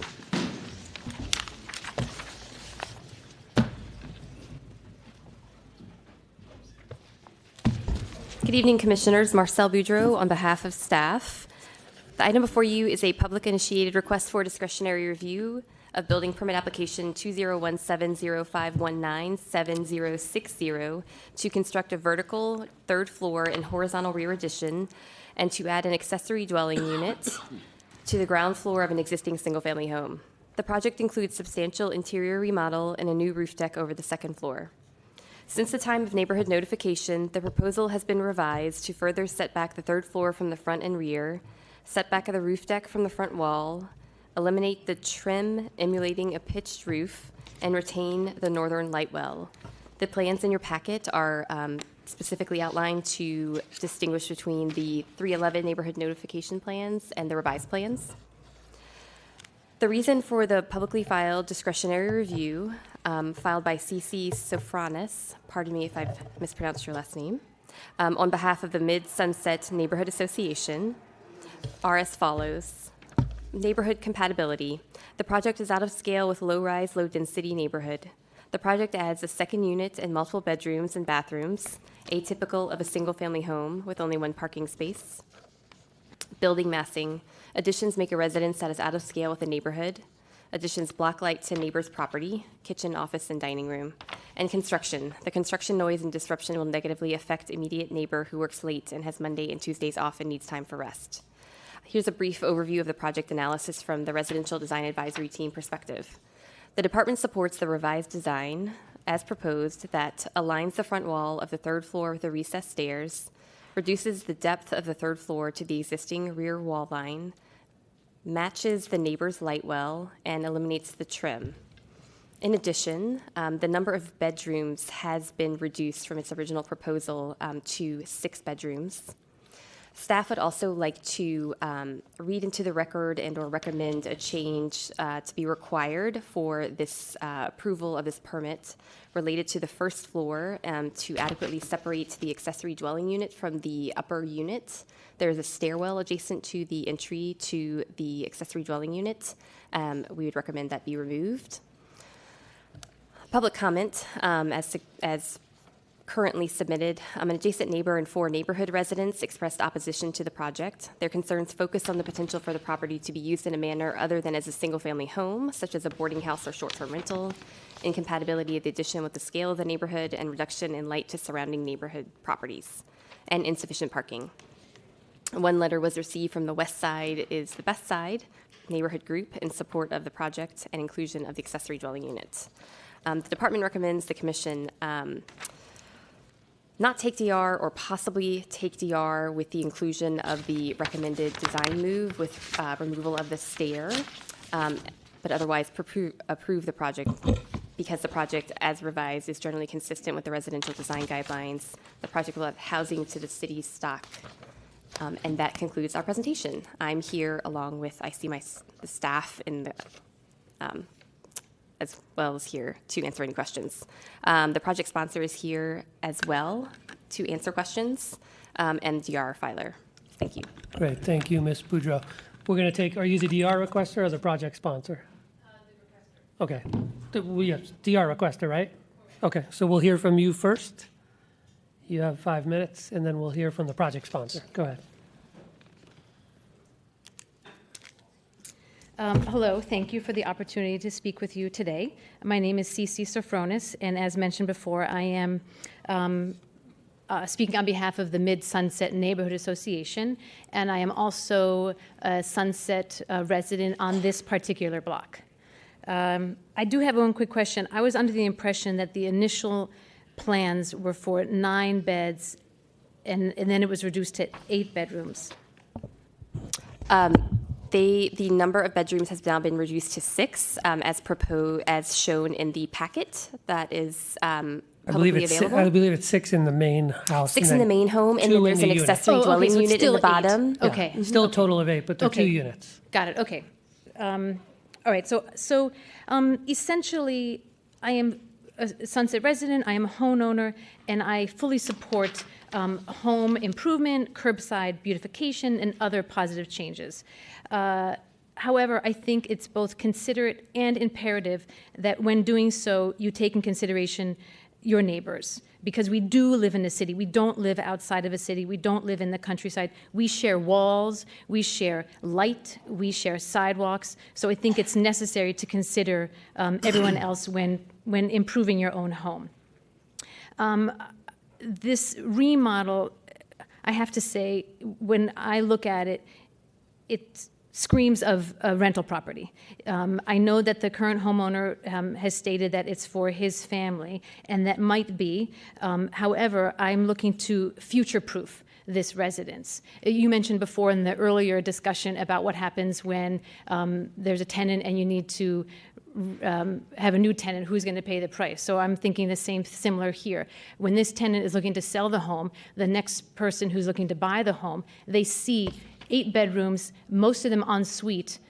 It's it's a perfect storm for renting those bedrooms individually, for doing so through Airbnb. It's not your traditional home, which would not lend itself to that. So that is my primary concern, that it's screaming of a rental unit, and I feel like these plans are perhaps a back-end opening to build this sort of structure while circumventing the zoning laws. This also is out of sync with the neighborhood, with the block. The entire east side block of 1700 between Moraga and Noriega are the existing two-story single-family dwelling. So this would certainly stick out against what we currently have. Speaking as a requester, I'm representing a lot of our mid-Sunset neighborhood views, and so the light would be a big factor. We do live in the Sunset, and we have come to appreciate the climate, which means a lot of fog, which means that we don't have a lot of direct sunlight. And so light is a big factor. And if you increase a single family unit from 2 stories to 3 stories, that's going to greatly affect all the homes immediately around it.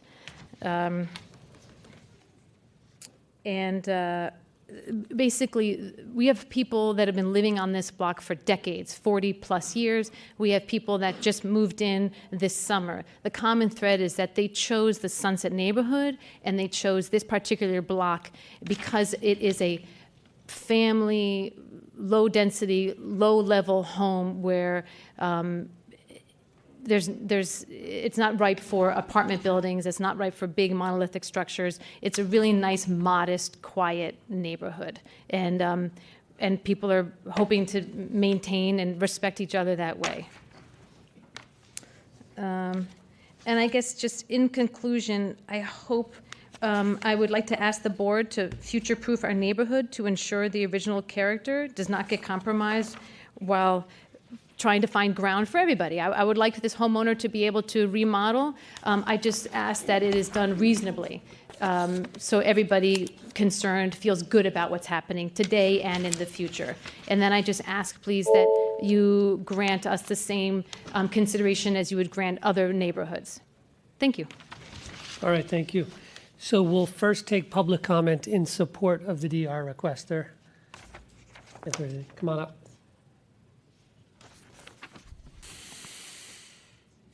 You for the opportunity to speak to you today. Just pull that mic closer to you. The mic. Yeah. Yes, thank you. Thank you for this opportunity. My name is Constance Kobayashi. I also live in the neighborhood. I'm across the street from the house that's being proposed to be remodeled. And I am also mostly concerned about the number of bedrooms that are being proposed for this project for a number of reasons. First is the density. A minimum of 8 additional persons is contemplated by this project, which includes the in-law apartment with 2 bedrooms. So, and that could easily accommodate, I'm assuming, 3 or 4 people in that 2-bedroom unit. So perhaps 10 people in that building, which currently has 2 bedrooms and is, along with all the other houses on the block and across the street, are single-family residences. This scale is out of keeping with the block and the neighborhood. The parking is going to be impacted. Most families nowadays have more than 1 car. Already, people on that block park in their driveways because they don't have enough room in their garages. And street parking is already somewhat difficult. So adding 10 people or more in one structure is going to increase that problem tremendously, especially because the plans already state that the garage accommodates 1 car. A current trend among some landlords right now is to place a lock on bedroom doors and to rent out each bedroom to separate tenants. And I can imagine that this could happen in this case with 6 bedrooms upstairs, each with their own bathroom. That seems to me what is intended here. And even if the current owner is not intending to do this right now, he could do that in the future. It could be marketed as such for the future with future buyers with this in mind. And again, this would change the character of the neighborhood by allowing a structure which to me is a boarding house on this block. And finally, approval of a project of this size sets a dangerous precedent for the block and for the neighborhood. If a building of this scale is allowed, then what is to prevent other single-family homes from being converted to boarding houses with 8 or more bedrooms? Thank you for your attention and consideration. I hope that you will take into account the concerns of the people who live on the block and across the street from this structure, who, if the proposed project is approved, will have to live with the consequences. Thank you. Thank you. Any additional public comment in support of the DR?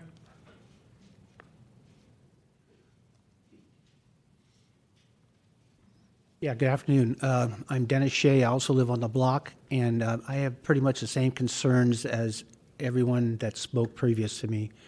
A couple of things that I would like to mention, though, is that I was a little concerned that when the proposal was proposed, that the estimated cost was like $150,000. A bathroom, which were going to be 9, is at least $10,000 a bathroom. Where's the figure of that coming from? My other concern is that the top floor has a master bedroom, which has a master bathroom, and also has one common bathroom for the other 2 units, or bedrooms. The second floor, which we call the first floor, has 3 bedrooms, and each of those bedrooms has a master bathroom. I consider a master bathroom is a commode, a shower, a tub, or a combination of all 3. These are, like it had been stated before, is that a good possible for becoming Airbnb or rental rooms. Another thing that concerns me is the water.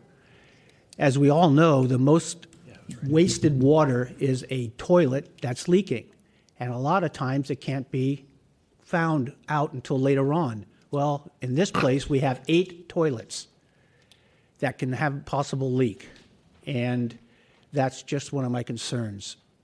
So aside from that, that's all I have to say except what my other people have said. Thank you. All right, thank you. Any additional public comments? And if anybody else would like to speak, just line up on the screen side of the room, but come on. And this is in support of the DR. Yes. Oh. Go ahead. Hi, my name is Stan Addis. I also live across the street, 1735 27th Avenue. What I actually would like to ask is that I know there's a packet full of what this remodel is supposed to look like, but I'm trying to look at this with common sense. And I look at a remodel that's trying to be built with 8 bedrooms and 7.5 bathrooms, most of which are en suite, a disproportionately small eating and living space, a 1-car garage, and a laundry and utility room in the garage. Now, this doesn't sound like any Sunset home. This doesn't sound like any home I know of, any traditional home.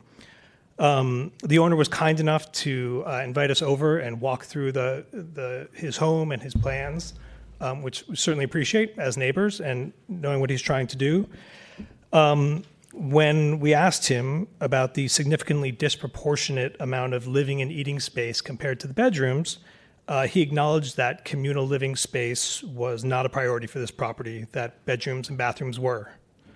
I'm not one to tell someone how they should live or not live inside their home, but again, I look at this with common sense. 8 bedrooms, 7.5 baths. It doesn't strike me as a traditional home. It strikes me as, our neighbors have said, as a home that has the potential to be rented out. And if not now, 10 years from now, 12 years from now, what do you do with a home that size in a city like this? There are also many children on our block, school-age children. I think at last count there's about 15. So to add 10 more people at least in this house who may or may not have a vested interest in our block, if they're transient, if they're short-term rentals, my concern is safety, my concern is traffic. I also recently looked into the property and the owner. and found out that the owner also owns 244 Chester Avenue in San Francisco, just a couple miles away.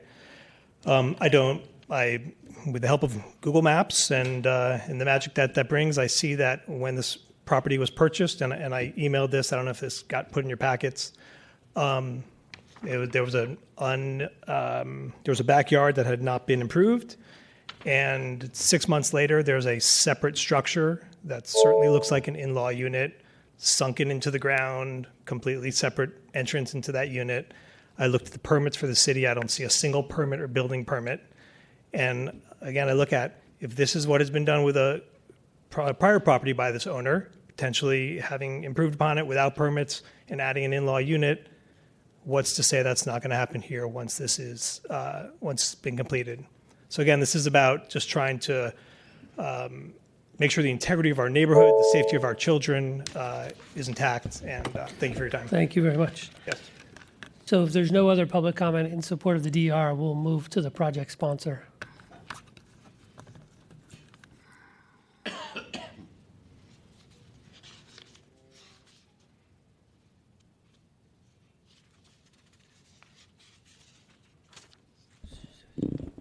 Hi, my name is Bill Guan. Good afternoon, Commissioner. Thanks for giving us the opportunity to speak in front of you. I'm the project architect. This is a single-family home, and my client has a large family. And this project includes a third floor and a second floor addition. I understand we also adding ADU, that's for sure. It's not, they keep talking about the 8-bedroom. The 8-bedroom, 2 of the bedroom belong to the ADU. So we are adding additional unit to the city, so for the housing for future tenants. And I understand that there's a lot of concern from the neighbor, but a lot of concern from the neighbor, but we make a significant change after we heard their concerns. We had the third floor setback for the rear, also from the front. So those are significant changes. And I know the neighbor making a lot of assumption about without a lot of solid proofing, like future tenant and B&B, but those are just assumptions. And Loriga, there's also large buildings around the neighbor. Loriga, the commercial corridor is just like half block. So there's a lot of larger apartments and with 3-story or maybe 4 stories. So that's for me today. And if you have any other question, I'm here to answer question. And also my client want to speak.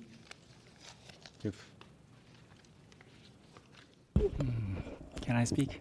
Sure. Good afternoon, Commissioners. My name is Raymond. I'm the owner of the subject property. I want to ask you to approve my future home because it meets all planning codes. It adds legal, safe, and rent-controlled housing to San Francisco's housing stock. And most importantly, it will house my large, growing, multi-generational family of 7 adults and 3 children. And of course, ADU will possibly have rental income to support us in this extremely high cost of living city. I want to put emphasis on this phrase, growing family, because my wife feels she is outnumbered by our 3 boys. The oldest is 5 years old, so she hopes to have a girl in the future. I understand this will be a large house because we have a large family, 7 adults, my in-laws, my parents, my unmarried sister, me and my wife, and my 3 boys, and hopefully a future girl. So it will be a large house. But there is precedent. Facing west, just within 1 block, there are 3 houses with vertical additions. This does not include houses on the block north of us, south of us, nor east of us. So there is precedent for large houses. And my neighbor on the south, Mr. Marquise Lewis, his house has a horizontal rear addition that touches the side lot line shared with me. I am merely mirroring his house in the rear, not longer, not taller, it's the same.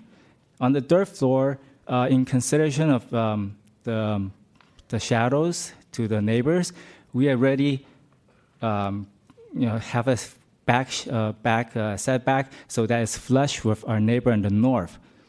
In regards to the light issue, we're sharing a very large 17-foot by 9-foot light well with the neighbor on the south, Mr. Marquis Lewis. So it's an extremely large opening for light to enter. On the north, we have no issue. So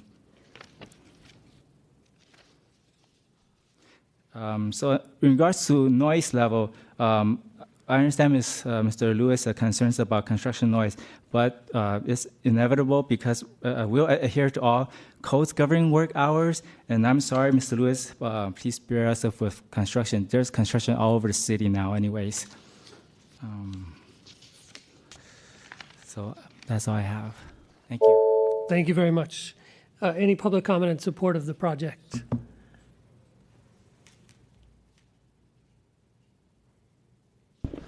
Hello, Commissioner Scott Feeney. I'm here actually to read a letter from my friends in the neighborhood club West Side Equals Best Side, who were not able to be here in person today. So this is me reading their letter. Dear Planning Commissioners, there is absolutely no reason to take discretionary review or to deny this project. This proposal is compliant with both existing zoning of RH1 and a height limit of 40x, as well as San Francisco's current accessory dwelling unit legislation. This should be a no-brainer. It will not only add a much-needed home thanks to the ADU on the first floor, but also enable the owners to establish the home they need for themselves thanks to the vertical addition. We are also very concerned that the DR was initiated by CC Sifronas, who lives across the street, on behalf of the Mid-Sunset Neighborhood Association, a shell community organization that only exists to initiate such appeals and has not had a meeting in years. What this means is that instead of paying the $597 fee to delay this project with a DR request, in this case it is free. Indeed, this fee does not apply when a neighborhood organization files a DR. By continuing this item or even considering taking the DR, you would keep encouraging discretionary review requests like this one to be used as delaying and extortion tactics. The project sponsor already scaled down their proposal following the 311 notice, which is unacceptable. What transpires in these letters and the opposition to housing near them in general is a clear refusal of any change in their neighborhood and of any new neighbors who do not live like them. It is immigrants welcome on their front yard signs, and tell these immigrants add one unit, a few bedrooms, and a story. This sensible proposal adds a good-sized 2-bedroom ADU and 3 bedrooms in the main home for what seems to be a multi-generational household.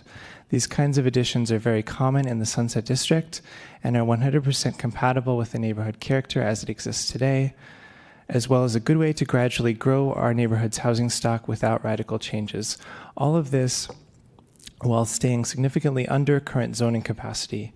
This will be 29 feet high for 40 allowed.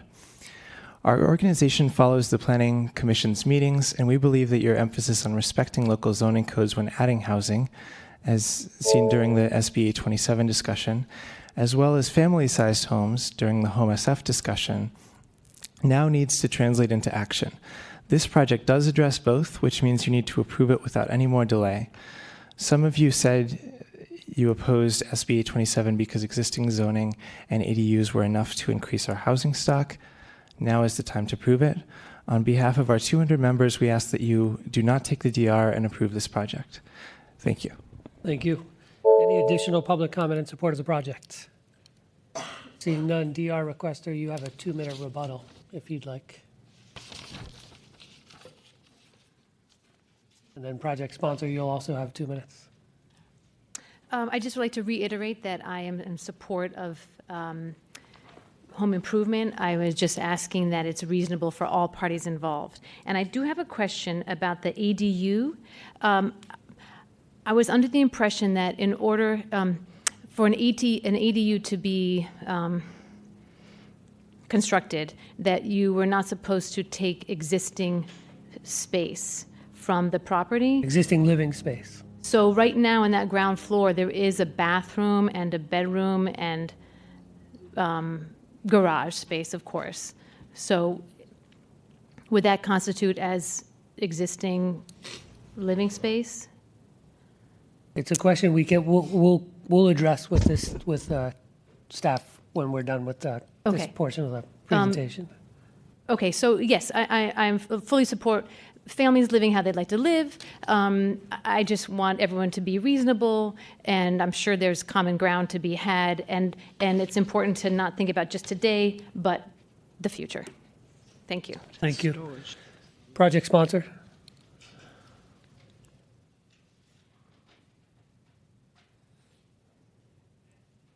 So I think Stan pointing out my other house on 244 Chester. I lived there 2 years ago before I bought this house because it was too small for my growing family. And in the backyard, there's a shed. It's 10 feet by 10 feet. And I built that with my my in-law. So it's a storage with no lock, with no utilities, nothing. It has my mattress and some bikes. So so if I'm going to build anything, it'll be with permits. Thank you. All right, thank you. So that's, we'll close this portion of the hearing. Ms. Boudreau, can you just respond to the, I'm imagining it's permitted because we're here, about the ADU on the ground floor? Sure, of course. I'm just actually looking at the plans. It does show that the existing conditions show storage and bathroom on that floor. Regardless, at a single-family home, since last year, there have been a lot of legislative changes related to ADUs. At a single-family home, when adding one ADU, that ADU can be added to really any portion of the home, so Okay. it can be taken from habitable space for single-family homes. Right, that was changed. Thank you for that clarification. Commissioner Richards. So I guess question for staff, whichever one. What's the definition of group housing? I mean, we saw on Monticello, building of this magnitude and bedrooms became a dormitory, right? And we had to unwind it. We had the Judy Woo stuff, right? So, what is the definition of group housing? And what if in some weird way, this building is used for group housing? How do you unwind it? I mean, it's just extraordinarily large. I believe technically in this zoning district, group housing would require a CU or is not permitted. I might have to see if my staff knows the exact I believe it requirement. would be a CU, but the group housing relates more to the use, not the physical form. I believe we have, if it's over 6 people who are not living in a family condition, where they share control of the property, tenancy, and the common spaces. So, So if the project sponsor's children grow up and move out, and it's just he and his wife, and the sister moves on, and they have all these extra bedrooms, and they rent 5 or 6, 7 bedrooms to unrelated individuals, does it become an apartment house or a group housing situation? I guess it would depend on how it is used. We do have that. If it's like a roommate situation whereby they all share, share the property, then it would not be considered group housing. However, if each individual had a separate lease and none of them had any control over the use of the property, the lock on the doors, and nobody living there, because you are allowed to rent a room in your house. Right. It's your home. You can have housemates essentially. Right. But when you have like the offsite tenant offsite owner who is leasing out, so nobody living there, they don't live communally, and nobody has control or say over Got it. over the property. So another question, the rear yard is going from 51 feet to 37 feet, which is 37 feet is 30%. no variance is needed? No, it's 25% of lot Okay, so depth it's in this 30%. district. Okay. Yeah. Okay. Commissioner Moore? I want to peel a couple of layers back on this project in order for us to properly place this into what we're supposed to judge on and what I don't personally see. Let me start with saying that the submittal on its own is rather falling short of what we expect for a project that is a de facto demolition. It does not show the project in context.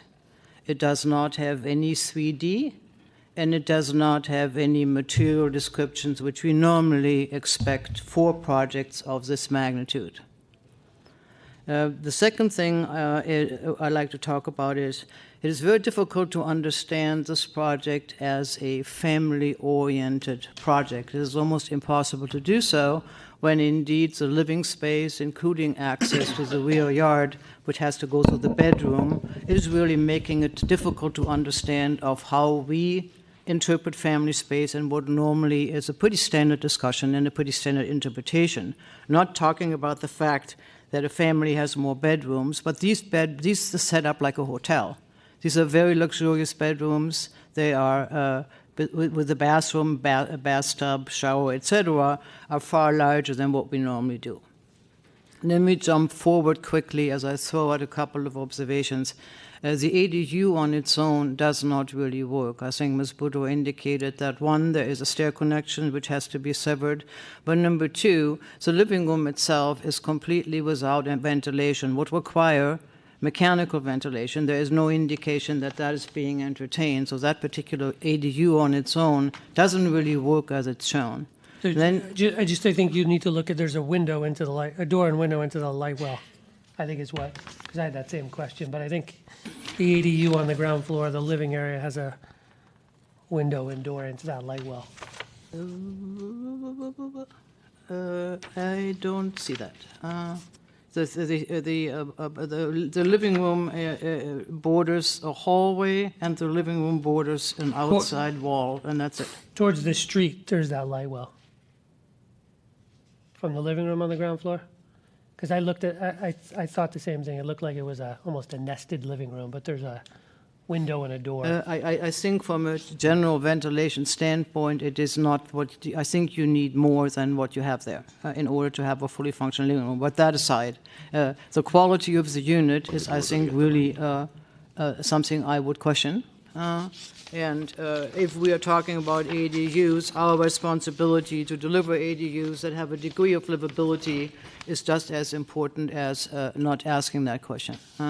Overall, I have great difficulties with taking this plan as a plan for an expanded family use, and it looks really, to me, more like a dormitory, and the number of bedrooms somehow defeats the idea this is a family which even has three children, because I don't see, or is expecting a fourth child. I do not any provisions for the core of the family other than the in-laws to function properly. So I am at this moment very troubled by how this project is presented, and I personally at this moment cannot support it unless there's further clarification to what's really intended here. Commissioner Melgar. So I have to say that I don't quite agree, Commissioner Moore. I just don't see what you see, and I'm wondering if it sort of pushes my buttons sometimes to have the expectations of what a family is and how a family lives in terms of use of space, because I think that that's based on different cultural norms. My family has 6 adults and a kid and a dog, and we use the space probably a little bit differently. I don't see that it's our necessarily jurisdiction to dictate on how that happens. At the same time, I'm remembering the project in Monticello, and I want to make sure that we are doing what we can to prevent those issues. I am looking at the floor plans, and I see a family living here with 7 adults and 3 kids. And I think that when you have older parents, which I've had, live with me, there are certain requirements of privacy, between like the couple in the family and the older folks that require, separate bathrooms and stuff. And so I sort of, I'm not seeing what you see in that respect. I do have concerns over the design of the ADU and would like that to be better quality ADU. I would like to make sure that we are adding to the housing stock in a way that's meaningful. But as far as the 6 bedrooms with, the bathrooms attached to the bedrooms, I'm actually okay with that, because I think that, if I had a family with my parents and my, partner's parents living with us, that's kind of what we would need, So there's some things that I would do to this design. Like I said, the quality of the ADU, the light and access to that. And then also I think the deck on the 3rd floor is a little bit excessive. I don't know that you need that. Do you need that for, open space? I don't think so. This project can obtain its open space requirement in the rear yard. Yeah, so you don't really need that. I think that's excessive, and, that might, mitigate some of the concerns of the neighbors. But other than that, I think that I'm okay with this with some tweaks to the design. Commissioner Koppel. I'm similarly on the fence, but leaning towards supporting this. I don't have a problem with the bedrooms, but the number of bathrooms is what stuck out with me, and I understand what we're trying to avoid by having this become a too many people dormitory. But it's a 40-foot height limit. They're only going to 30. This is a RH1.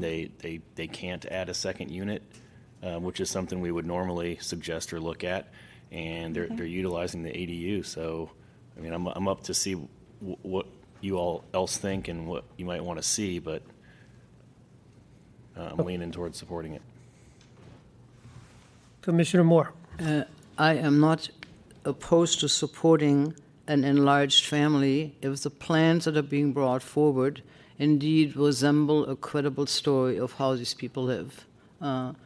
Aside from the ADU not working at the moment, I do object to having a submittal, and I'm going to be really clear about that, and I say that again and again. We have to have sufficient information in order to understand the project, and this project is very scarce, if not even below the standards that we normally get these submittals, and I wouldn't be asking many of the questions if this thing would have been properly thought through and be properly documented. So for that reason, at least at this moment, while I'm intended to support the idea of the expanded family, I like to see a better submittal, and I need to see the ADU redesigned that it properly works. And I will not just put that in words, I want to see that fully drawn out and fully documented. Commissioner Fong. I'm more in alignment, I think, with Commissioner Koppel and Commissioner Mulgar. Is a big family. When he goes out to the movies, he gets a group discount with a number of people there. So, and I think if you look at the age group, I mean, bathrooms, everyone's got to get to school at the same time. You guys all suffer through the same problems, getting to school, getting to work, the collision of the bathroom. So I think we all, and we rightfully so, should have our hackles up sometimes and be protective and watch out for any kind of abuse. Whether it's group housing, whether it's Airbnb use, I just don't sense it in this particular one. I have sensed in other situations. I don't sense it in this particular one. Again, it is 40 feet. It's not going up the crazy high. I do feel for the neighbors, and I would entertain some changes related to the deck, to the removal deck, or maybe squishing in a little bit as we normally do, giving a little more light to neighbors. But I see it as part of the squish of San Francisco and wanting to keep San Franciscans and multi-generational San Franciscans in the city. And I understand from the neighbor's perspective, but this is partly how the city's changing, and we have seen other cases where people are much more aggressive as far as going much higher and pressing the boundaries. So I understand that and sensitive to that. Can I ask the architect or the project sponsor, did the architect leave? Oh, there it is. On the, I think we're generally looking to the DR requester, kind of massing and how this fits into the neighborhood, less so on what's inside the building. Certainly people can use rooms, differently. And, we don't necessarily get into that detail. Sometimes we do if it kind of raises, concerns about Airbnb or not using as a residence. It seems like it's a large residence with a lot of people living there and a lot of bedrooms, which I think is fine. I think the massing works. It's generally set back in the front. It kind of is consistent with the neighbor. It goes a little longer than most on that block.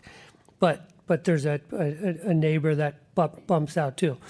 So two things I would support is one, getting rid of that. There's two third floor decks. The one in the front troubles me the most because it's fairly atypical to have that on the street level. So I would support eliminating that. And then the stair up. So you access the ADU down the front hallway, which is covered at the front, and then there's a light well, and then you go into the living room of the ADU. There's a stair there to the left that goes upstairs. We would eliminate that.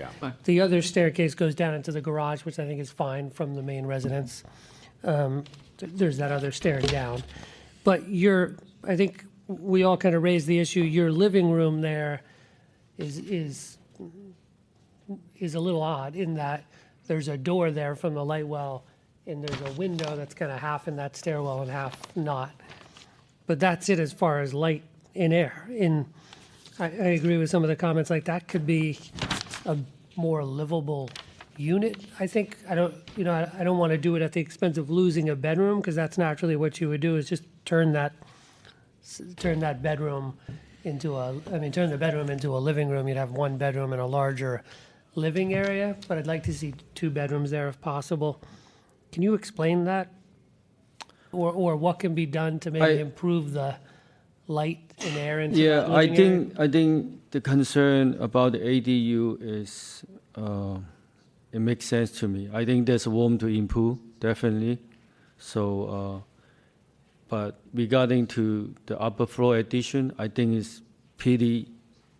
Yeah. So do you have a makes sense? But the ADU, we can make improvement on it.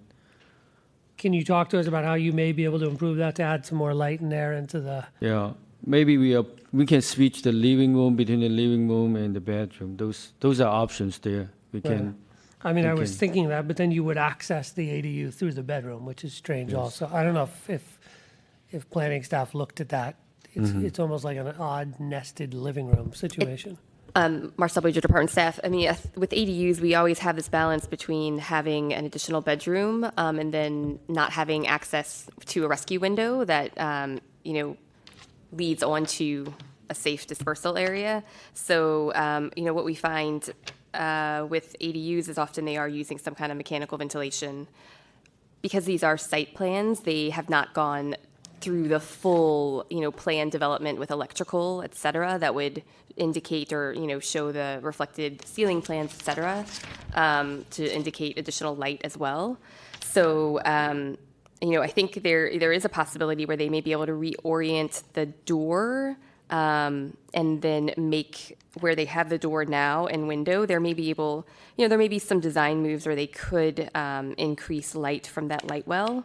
And maybe that's, a few more design moves in that area. It's not going to be, a living room that has as much natural light as the bedrooms in this scenario. Yep. Okay. They may, if we want this living room to have as much natural light, it would probably wind up them losing a bedroom. Being a one bedroom. Yeah. Commissioner Richards. So I guess the question I have is if you get rid of the stairs that go down into, basically, as you were talking about, you could expand the light well and actually. There's living space above those stairs, though. I mean, that continues So on. what stairs were you wanting to get rid of? That one. Right. You'd eliminate them, but there still is. You'd almost have to incorporate that into the ground floors. There's still. That's living what I space. think. You'd Yeah. make the thing bigger and actually even closer to the light well. So, All right. that's what I would do. Yeah. I would like to take away the deck in the front, have the project sponsor work with staff on making the ADU more livable in terms of light and air, and trying to incorporate that that existing stairway space that we want to get rid of, eliminate that, and use that as additional living space to even make the ADU better. Yeah, and eliminate the staircase going up to. Right. Right, I'll second that. I mean, that is a good suggestion. You could eliminate the laundry room, almost have that as the, because you could get, I mean, you have a laundry room that faces a light well, so there's Yeah. light and air coming into that laundry room. That So could be you part could of shift the, yeah, things that could be around. the unit. Commissioner Melgar. So I was interested in Commissioner Moore's suggestions for the design because you had brought it up, and I'm looking at particularly the second floor, and because you had in your comments about the common space, and this, I guess I'm interested in what it is that you were seeing more specifically that you would want to improve. When I look at the issue of bathrooms as a general discussion item, in well-designed homes, you have bathrooms which have doors on either side, that when the bathroom is occupied from one user, the other person waits until the bathroom is a shared, large, generous bathroom. Jack and Jill bathroom. I don't even know that word, but it's a good Jack on one word. side, Jill on the other Okay. Just as rethinking it around principles of creating a modern functioning home, yet not giving too much space away, which detracts from just the general livability, the dining room, the living room, the den, the area where you have a library or a small office, etc. None of those elements are part of this building, and that is what concerns me.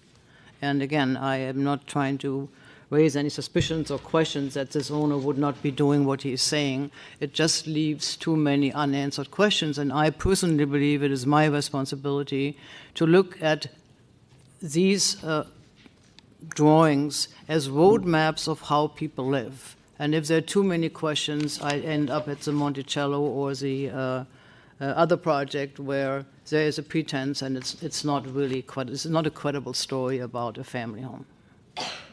That is my own problem, but that is what I believe we need to do.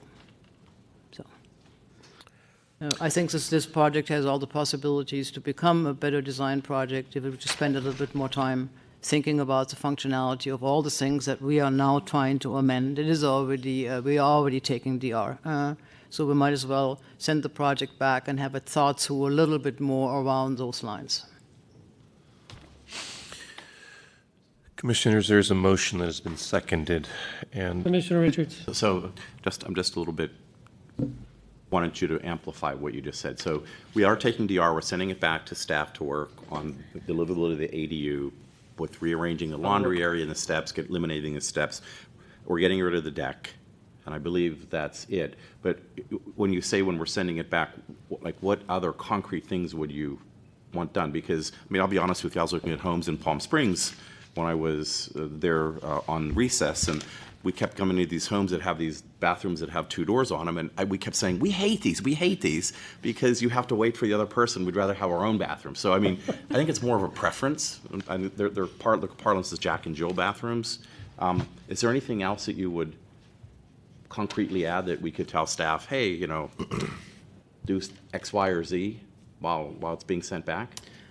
What I would tell staff is do the kinds of things we are talking about here before the project comes to us, because the shortcomings of the ADU were already apparent to you because you called them out before we even started.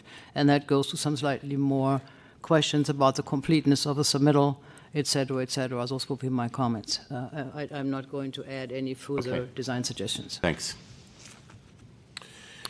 So, Commissioners, shall I call the question? Please, There was a yeah. motion that it was seconded to take DR and approve the project as amended by the Commission, specifically eliminating the third floor roof deck, work with I believe that's the front. There's two third floor roof the decks. front, Yeah. the third floor roof deck. Have the project sponsor continue working with staff on the ADU for more livable space, light and air. ventilation, right.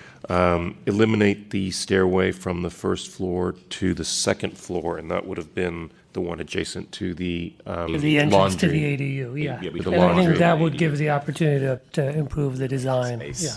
Okay. So on that motion, Commissioner Fong. Aye. Commissioner Koppel. Aye. Commissioner Moore. Yep. Commissioner Richards. Aye. Commissioner Melgar. Aye. And Commission President Hillis. Aye. So moved, Commissioners. That motion passes 5-1 with Commissioner Moore voting against. Commissioners, that'll place us on item 21 for case number 2016-016222 DRP at 2131 41st Avenue, discretionary review. Good evening, Commissioners. Marcel Boudreau, Department Staff. If you will allow me one moment to just shift.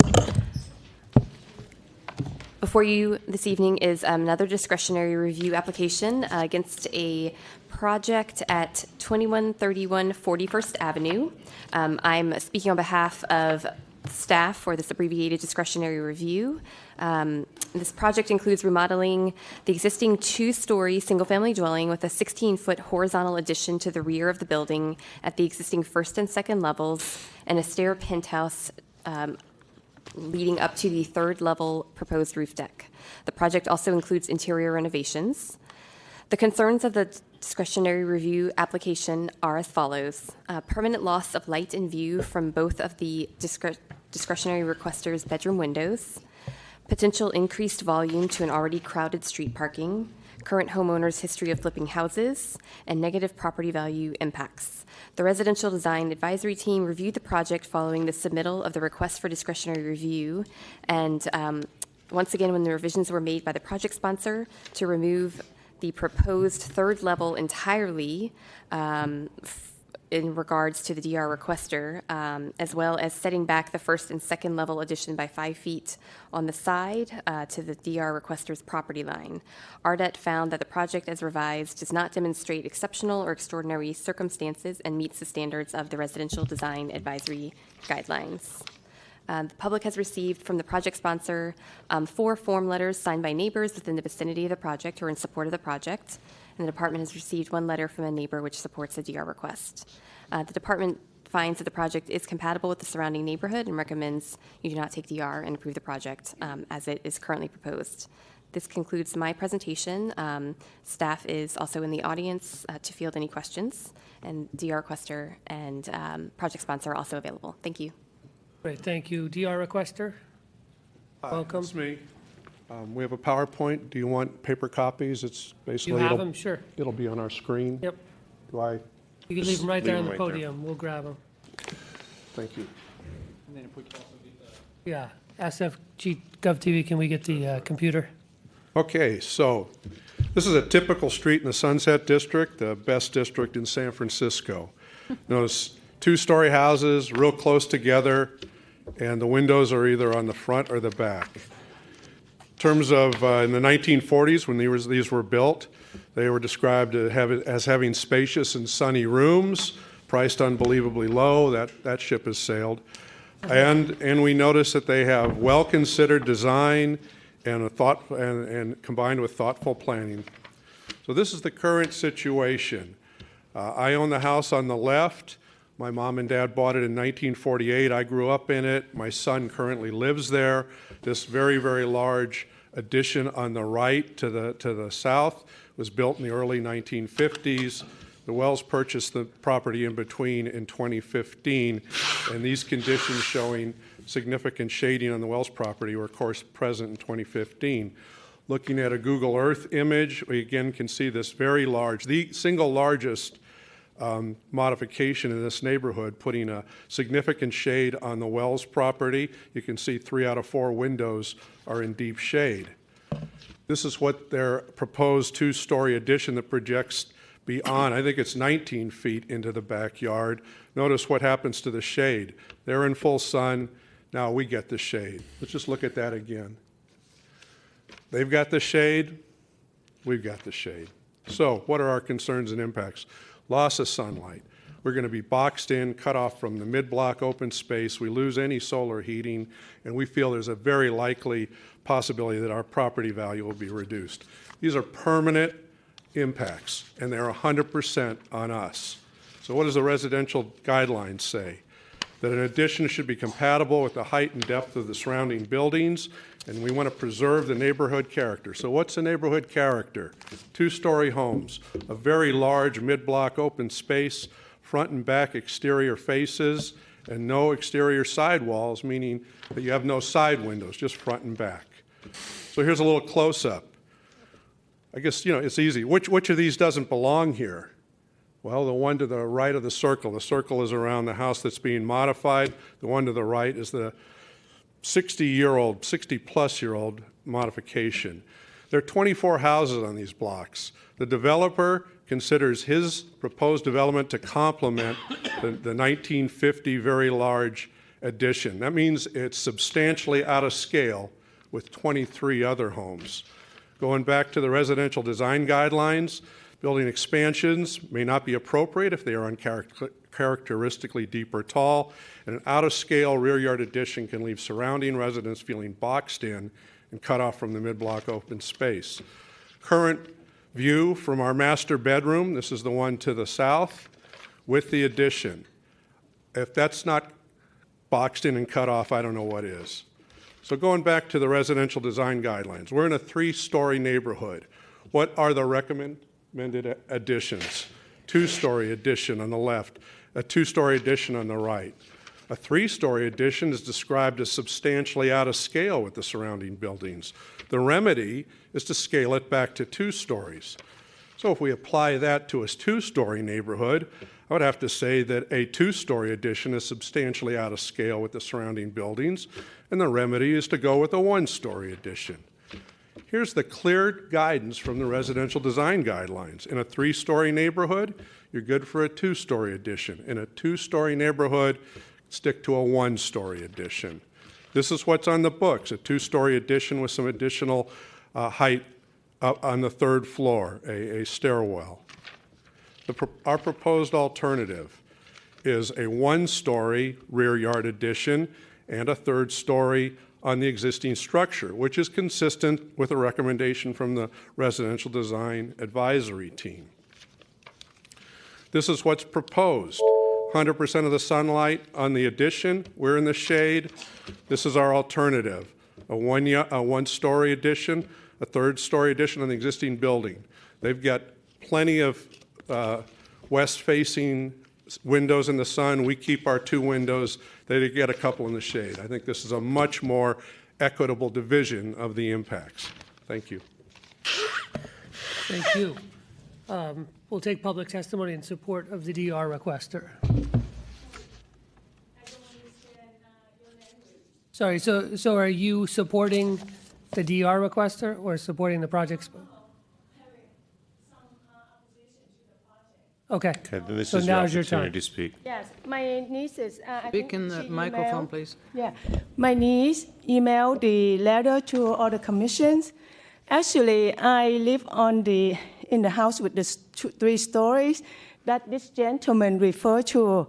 So when we bought the house 15 years ago, my sister and I bought the house, and this house looked so unusual. It was the only house with the 3 floors, and it was a breathtaking view. To tell you the truth, on the 3rd story, the bedroom, we could see the sea, and it is also like a panoramic view. We could see San Francisco to the left and San Francisco to the right. And we just fell in love with the house. So I believe, at that time it was kind of buyer's market, but we were still bidding with many other buyers who also loved the house. But we loved it so much, we pay more and we got the house, we were happy. And over the years, we share the joy of, seeing the view, the beauty of San Francisco with other family members and friends. When the Wells family came, they bought the house, the foreclosed house, and they made it into a beautiful house. I was very happy for them. And actually, this time they asked for expansion, and I said, well, if they have money, they want to do whatever they do, let them do it. But only later I learned from my niece, she told me, and she, somebody explained to her, and she came up with the picture, when I think the penthouse to the 3rd floor, it would block the light into her bedroom, and also it will block the view to the right. And truly, that will take away kind of the joy, the beauty, that is the most beautiful things about the house. So I just want, the Wells family to reconsider that, because as I said, I don't know how to put it on here. You could just put it on there. Come up, there you go. Yeah, so this one is the bedroom looking out to the right. You can see, you have all the wording. You can see the city, but if the Wells family put on the wall there, then we cannot see, San Francisco anymore to the right. So and this is the same. This is taking directly from the roof, so we can see San Francisco to our right. And the bottom one, we do not see San Francisco to our right anymore. The house is a place to live in, but sometimes it can provide, beauty and joy. And so I would like the commissioner, to consider this case. Thank you. Thank you very much. Any additional public comment in support of the DER, opposed to the project, or concerns with the project? Seeing none, project sponsor?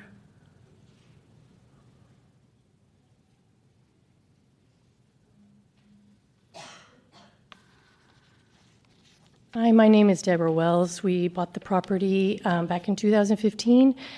We have 4 children, and when we bought the place, it was pretty much sand dunes and weeds, and we have done dramatic efforts to improve the exterior and the interior of the home and create exterior and interior living spaces that are much more enjoyable, and I believe have improved the property values of everyone on our block because of that. We do have a big extended family. We enjoy entertaining them for extended periods of time. And between that and our 4 children who also are in college or beyond, come home for long breaks, and also in between being able to live in San Francisco in an affordable situation, coming home from college will need our help to live in their hometown. So we want to be able to have them have that interim time at home for as long as they may need. So this is why we're trying to do an addition. We have done everything, I feel, very tastefully, and would like to also acknowledge that we've made concessions as well on these plans to try to please the neighbors as much as possible. Thank you.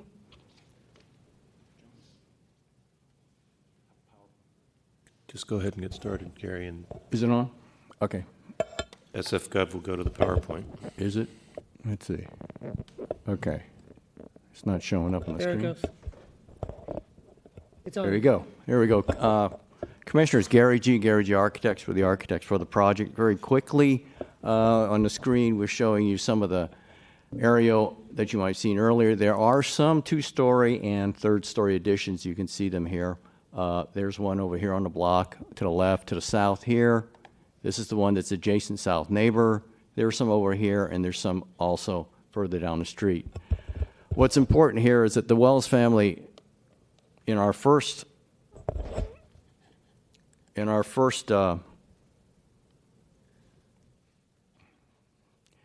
excuse me for a second. In our first, this is the street scene from the elevation from the street. Again, this is the neighbor to the south. This is the DR requester. This is the addition, which is 20 feet 6 by 20 feet wide. Our first major change was to reduce this area to take the 5-foot setback. We're at 3 stories. As we move down up through the building later, this is the addition here. We have the staircase, the bedrooms on 2 levels. Each bedroom is around 11 feet 3 inches, 11 feet and a half feet, 11 and a half by 12 feet 3. This stair goes to the roof, as the neighbors have pointed out. Yesterday, and as you can see, this is the view from the back. So yesterday we received an email from the staff indicating that the neighbor on the south was complaining about the penthouse and that the penthouse is blocking her view from the deck. So that was a late evening. We received that information. We talked to the clients on the phone last night. We got our engineer and our framing consultant this morning to talk about what we could do to remove that penthouse. So in your packet, you have this sort of diagram here. And what we're proposing is to remove the penthouse as you see right here. It's going to be an open stair to the roof deck. So it's like a one-story light well. You would open the door on the living level and go up a flight of stairs, and it's all open. There is no longer a stair penthouse to the roof deck. I'll show you what's in your packet. I think that is in your packet, and then that is when it's removed. Again, that's in your packet, which is this here, this penthouse. Now it's gone. All we've done is, of course, the building department will want us to have the solid wall that'll match the neighbor's wall here for this deck, and we have the glazing railings all the way around. On the back of the building, as you can see, yes, it's true, there are some shadows here in the morning, but we have to remember that all these facades, the rear facades, face west toward the ocean. There'll be sufficient light toward the afternoon. Our addition will be characteristically very similar to this one here, except it'll have a 5-foot setback. And again, this was in your packet, I believe. This is the penthouse, this is the penthouse, this is the penthouse, and this is the penthouse. What we've done is now we've removed that penthouse, and you see it's gone. All this penthouse structure is gone. It's no longer there. We're willing to submit the revision to the staff as soon as possible. We'll have to be working out some framing diagrams within the staircase to make it work, but that's our presentation. All right, thank you. Is there public comment in support of the project? President Hillis, Commissioners, my name is Jeff Rocca, and I just have a couple of points that I'd like to make here in support of the Wells' project. They're a longtime San Francisco family, and if we look at the design that they've put up there, this is all as-of-right stuff, and it's been tamed down considerably from the initial proposal, specifically to address the neighbors' concerns. And my experience of the Wells is that's just the kind of people they are. They're not going to come in and try to shove something down your throat. They're going to try to work with you. It's interesting to know as I look through the packet that the DR requester didn't seem to contact the department much and try to work much out. At least that was what was indicated in the documents. I think that shows you a little bit of what's going on there. So, that's one of the things that's asked of people building in the city is that you try to work with your neighbors, try to compromise with them. Under the new pending legislation that's coming out for DRs, this wouldn't even be heard. I mean, there's nothing that's exceptional or, some sort of unusual circumstances. The Wells, just to give you a little bit about the Wells, Tony was a founding member of Golden Gate Rugby Club. He promoted a youth team there and put a scholarship out for kids that couldn't afford to travel because rugby has to travel to play. They're not real close. After he did that, he went over to Reardon High School, introduced a rugby program there, and found a sponsor to give scholarships to kids in the city to go to Reardon High School. Those kids mostly came out of the southeast section. Tony's a blue-collar guy. We're building family housing here is what we're doing. This isn't, I don't want to poke any, but this isn't an 8-bedroom place. This is a 4-bedroom place. He takes care of his mother-in-law sometimes when she comes to town. She needs help. This is something that, Katie Tang, Home SF, we want to approve affordable housing and family housing. If we can't develop on the west side minimum intensification on projects like this, where are we going to do it? The last time we did significant stuff, I think Commissioner Moore was on the in the Diaz, but nobody else was. That was Park Merced. What are we going to do? If we turn this down, where are we going with intensification? Where is the west side going to go ahead and actually absorb some of its responsibility? I grew up on 37th Avenue. I love the Sunset. I was the beneficiary of an addition back in the 70s because we had 5 kids in our family. My dad ended up doing a lot of the same stuff that Tony does, which is working with kids. This is somebody that's part of the community. I really urge you to deny this DR and approve the project as proposed. Just to show you, last minute, they dropped the penthouse on the roof. I mean, these are people that want to work with it. Thank you. Thank you very much. No, not at this point. So any additional comment in support of the project? Seeing none, DR requester, you have a 2-minute rebuttal.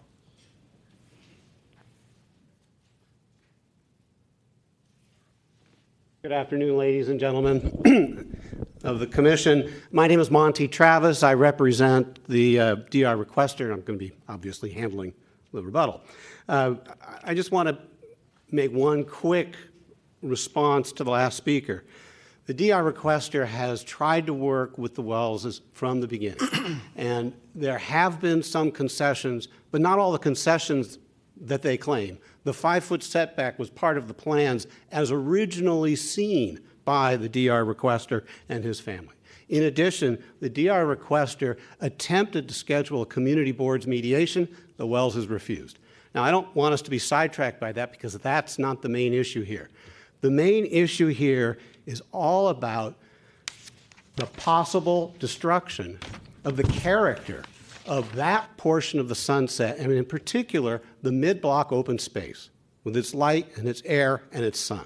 The last speaker makes it very clear that he's in favor of filling a lot of that in with extensions like the one that's proposed. But this extension that is being requested as part of this project is using as precedent the extension next door, which is an aberrant extension, built back in the 1950s. There's nothing else like it on that block. There are no other 2-story rear yard extensions. That's the only one. Now, I also grew up in the Sunset. I know what the deal is out there. The sun doesn't even come out in the summer, but that's okay, because when the sun does come out other times of the year and the sky is blue, it's the bluest sky anywhere in the world. What makes this extraordinary and exceptional, and what warrants design review in addition to the disproportionate impact on the requester, is this danger of the incremental, unplanned destruction of the planned mid-block space. Thank you very much. Thank you very much. Project sponsor. Commissioners, Gary G. Architects. Just briefly, the mid-block, as we shown earlier, there are some additions on the block, but also to the remaining 42 feet of rear yard is very generous and sufficient. As you can see from the previous photos, the Wells have done a very good job of landscaping. They cherish their rear yard. It's facing west. We feel that this is not an unreasonable addition to a house in the Sunset, especially with a family of 4 children. This summer they were all there. Periodically, they just need some more room, and they want to accommodate the family. We think that the RDT did ask us to move the building to the existing part, but they had already remodeled that earlier when they got the building. They had solar panels on that part of the roof. They didn't really want to do that. What we've done, we talked with the building department. Most of the seismic work for the 2 stories will be in the back in the new area. If we put the 3rd-story addition on top of the old building, we'd have to seismic upgrade the old building, so that's a cost and a feature they didn't want to do. So that's why they decided to remove the 3rd floor too. I'll available to answer any questions. All right, thank you. So we'll close the public portion of this hearing. Commissioner Moore. I find the addition reasonable. If we need to look at densification in that area, I believe that with the modification that the architect proposes, that this addition was well designed and was in the boundaries of what is supportable. I do understand the issue about the addition basically carrying the responsibility of the seismic upgrade of the existing building. We had other projects like it and supported that because it's a major cost savings while it is a reasonable addition. And I think just that there is anticipation for the concern of the penthouse, which I would have brought up myself. It is heavily squiggled in my comment here. I am comfortable with the project as it is proposed. Commissioner Richards. So when I heard that the penthouse was going away, I thought the roof deck was going to go away as well, because... Oh, no, the roof deck is remaining. Right. As I look at the map from the air, I'm struggling to find any other houses with roof decks. I think there's one. I don't see any in the block. So, I mean, you have a 47-foot backyard or whatever you said. 42. Why do you need a roof deck and a It's just a feature they like to share, and I mean, if you get rid of the roof deck and you get rid of the stairs to the roof deck, you actually have more of a breathing room for the next door neighbor, something I really would support. Densification, great. The roof deck, we discuss roof decks here a lot, and this one, with that big of a backyard and being able to create less impact on the neighbor, I would support. Mr. G, can I ask you about you got two staircases in the house? Let me see if I have the drawings here. Which sheet are you on? A 2.1? 2.1, okay, it's originally an original tunnel entry house, as you can see, and then that staircase coming in on the north side, that has the triangular shaped staircases, that is sort of the tunnel entry, the main door, up to the second floor. Wait, can you put that on the overhead? If you just put that, you could put that drawing on the overhead. Gary, you can just put it right Oh, over you want it here. on the overhead? I can put it on the overhead. Then you can point to it.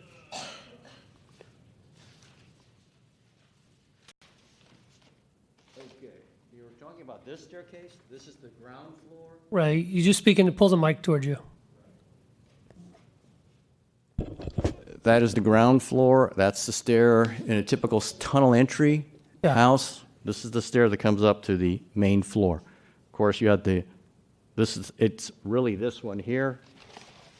Does that then staircase go up to the next floor? Right. It goes up right to the main floor. That's the second floor. As you can see, the kitchen, living room, there's the bedroom, and this is the new den. But this stair doesn't go up anymore. Oh, got it. all Okay. right.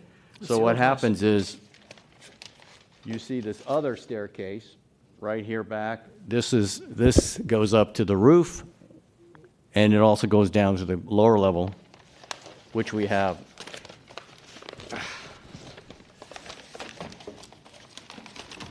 Ooh, it went out. I don't know what So- happened there. Oh, so the back staircase you need to get up to the next floor. Correct. The back staircase connects to the rooms in the back. Here we go. If I can get it in there.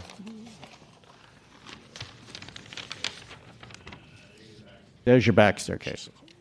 It's on the ground. It's on the ground floor, and it connects the first and second floor too. Come out of the family room and go up. Right, okay. All right. I mean, I generally support kind of Commissioner Richards, although I think the project sponsor didn't necessarily request that. So are we doing it for kind of nobody's benefit, is the roof deck. So it's a Well- feature that property owners Sure. want. I don't think it's something that's being asked for. As a matter of fact, the DR requester is asking for a living space to be up Right. there where I that. mean, I take back my comment. The roof deck's only 239 square feet. That's Correct. reasonable. That's reasonable. Correct. Thank you. I mean, I encourage you, I don't see anything, we face this a lot where people want to bump out into the rear yard, where it may happen on one side and not on the other side. Certainly, you're kind of bearing the brunt of that and the impact of that. But it's code compliant. It's not particularly extraordinary. We see it happening all the time. You've got the 5-foot setback. I encourage you all to continue to work together. Maybe there's some modifications. That staircase may be able to squeeze to be more narrow, and you can move the building a little over. But I don't see anything particularly extraordinary here to grant a DR and for us to modify the project. Commissioner Fong. I'd like to make a motion to not take DR and approve the project. Second. Commissioners, you probably want to approve the project as modified? Yes. Okay, Thank you, yes. And that's what's in our package, the modified project, right? Ms. No. He just showed it. It's the one he presented. Oh, the modified without the, sorry. Right, without the stair Yeah. penthouse. Yeah, without the entrance on penthouse. the Thank floor you. below. Okay. Apologize. Thank you. Commissioners, there's a motion that has been seconded to not take DR and approve the project as has been modified and submitted by the project sponsor. On that motion, Commissioner Fong. Aye. Commissioner Koppel. He left. Oh, I'm sorry. Commissioner Moore. Aye. Commissioner Richards. Commissioner Melgar. Aye. And Commission President Hillis. Aye. So moved, Commissioners. That motion passes unanimously 5-0. And All right, and the meeting is adjourn. adjourned in memory of Barry Gallagher. Very good.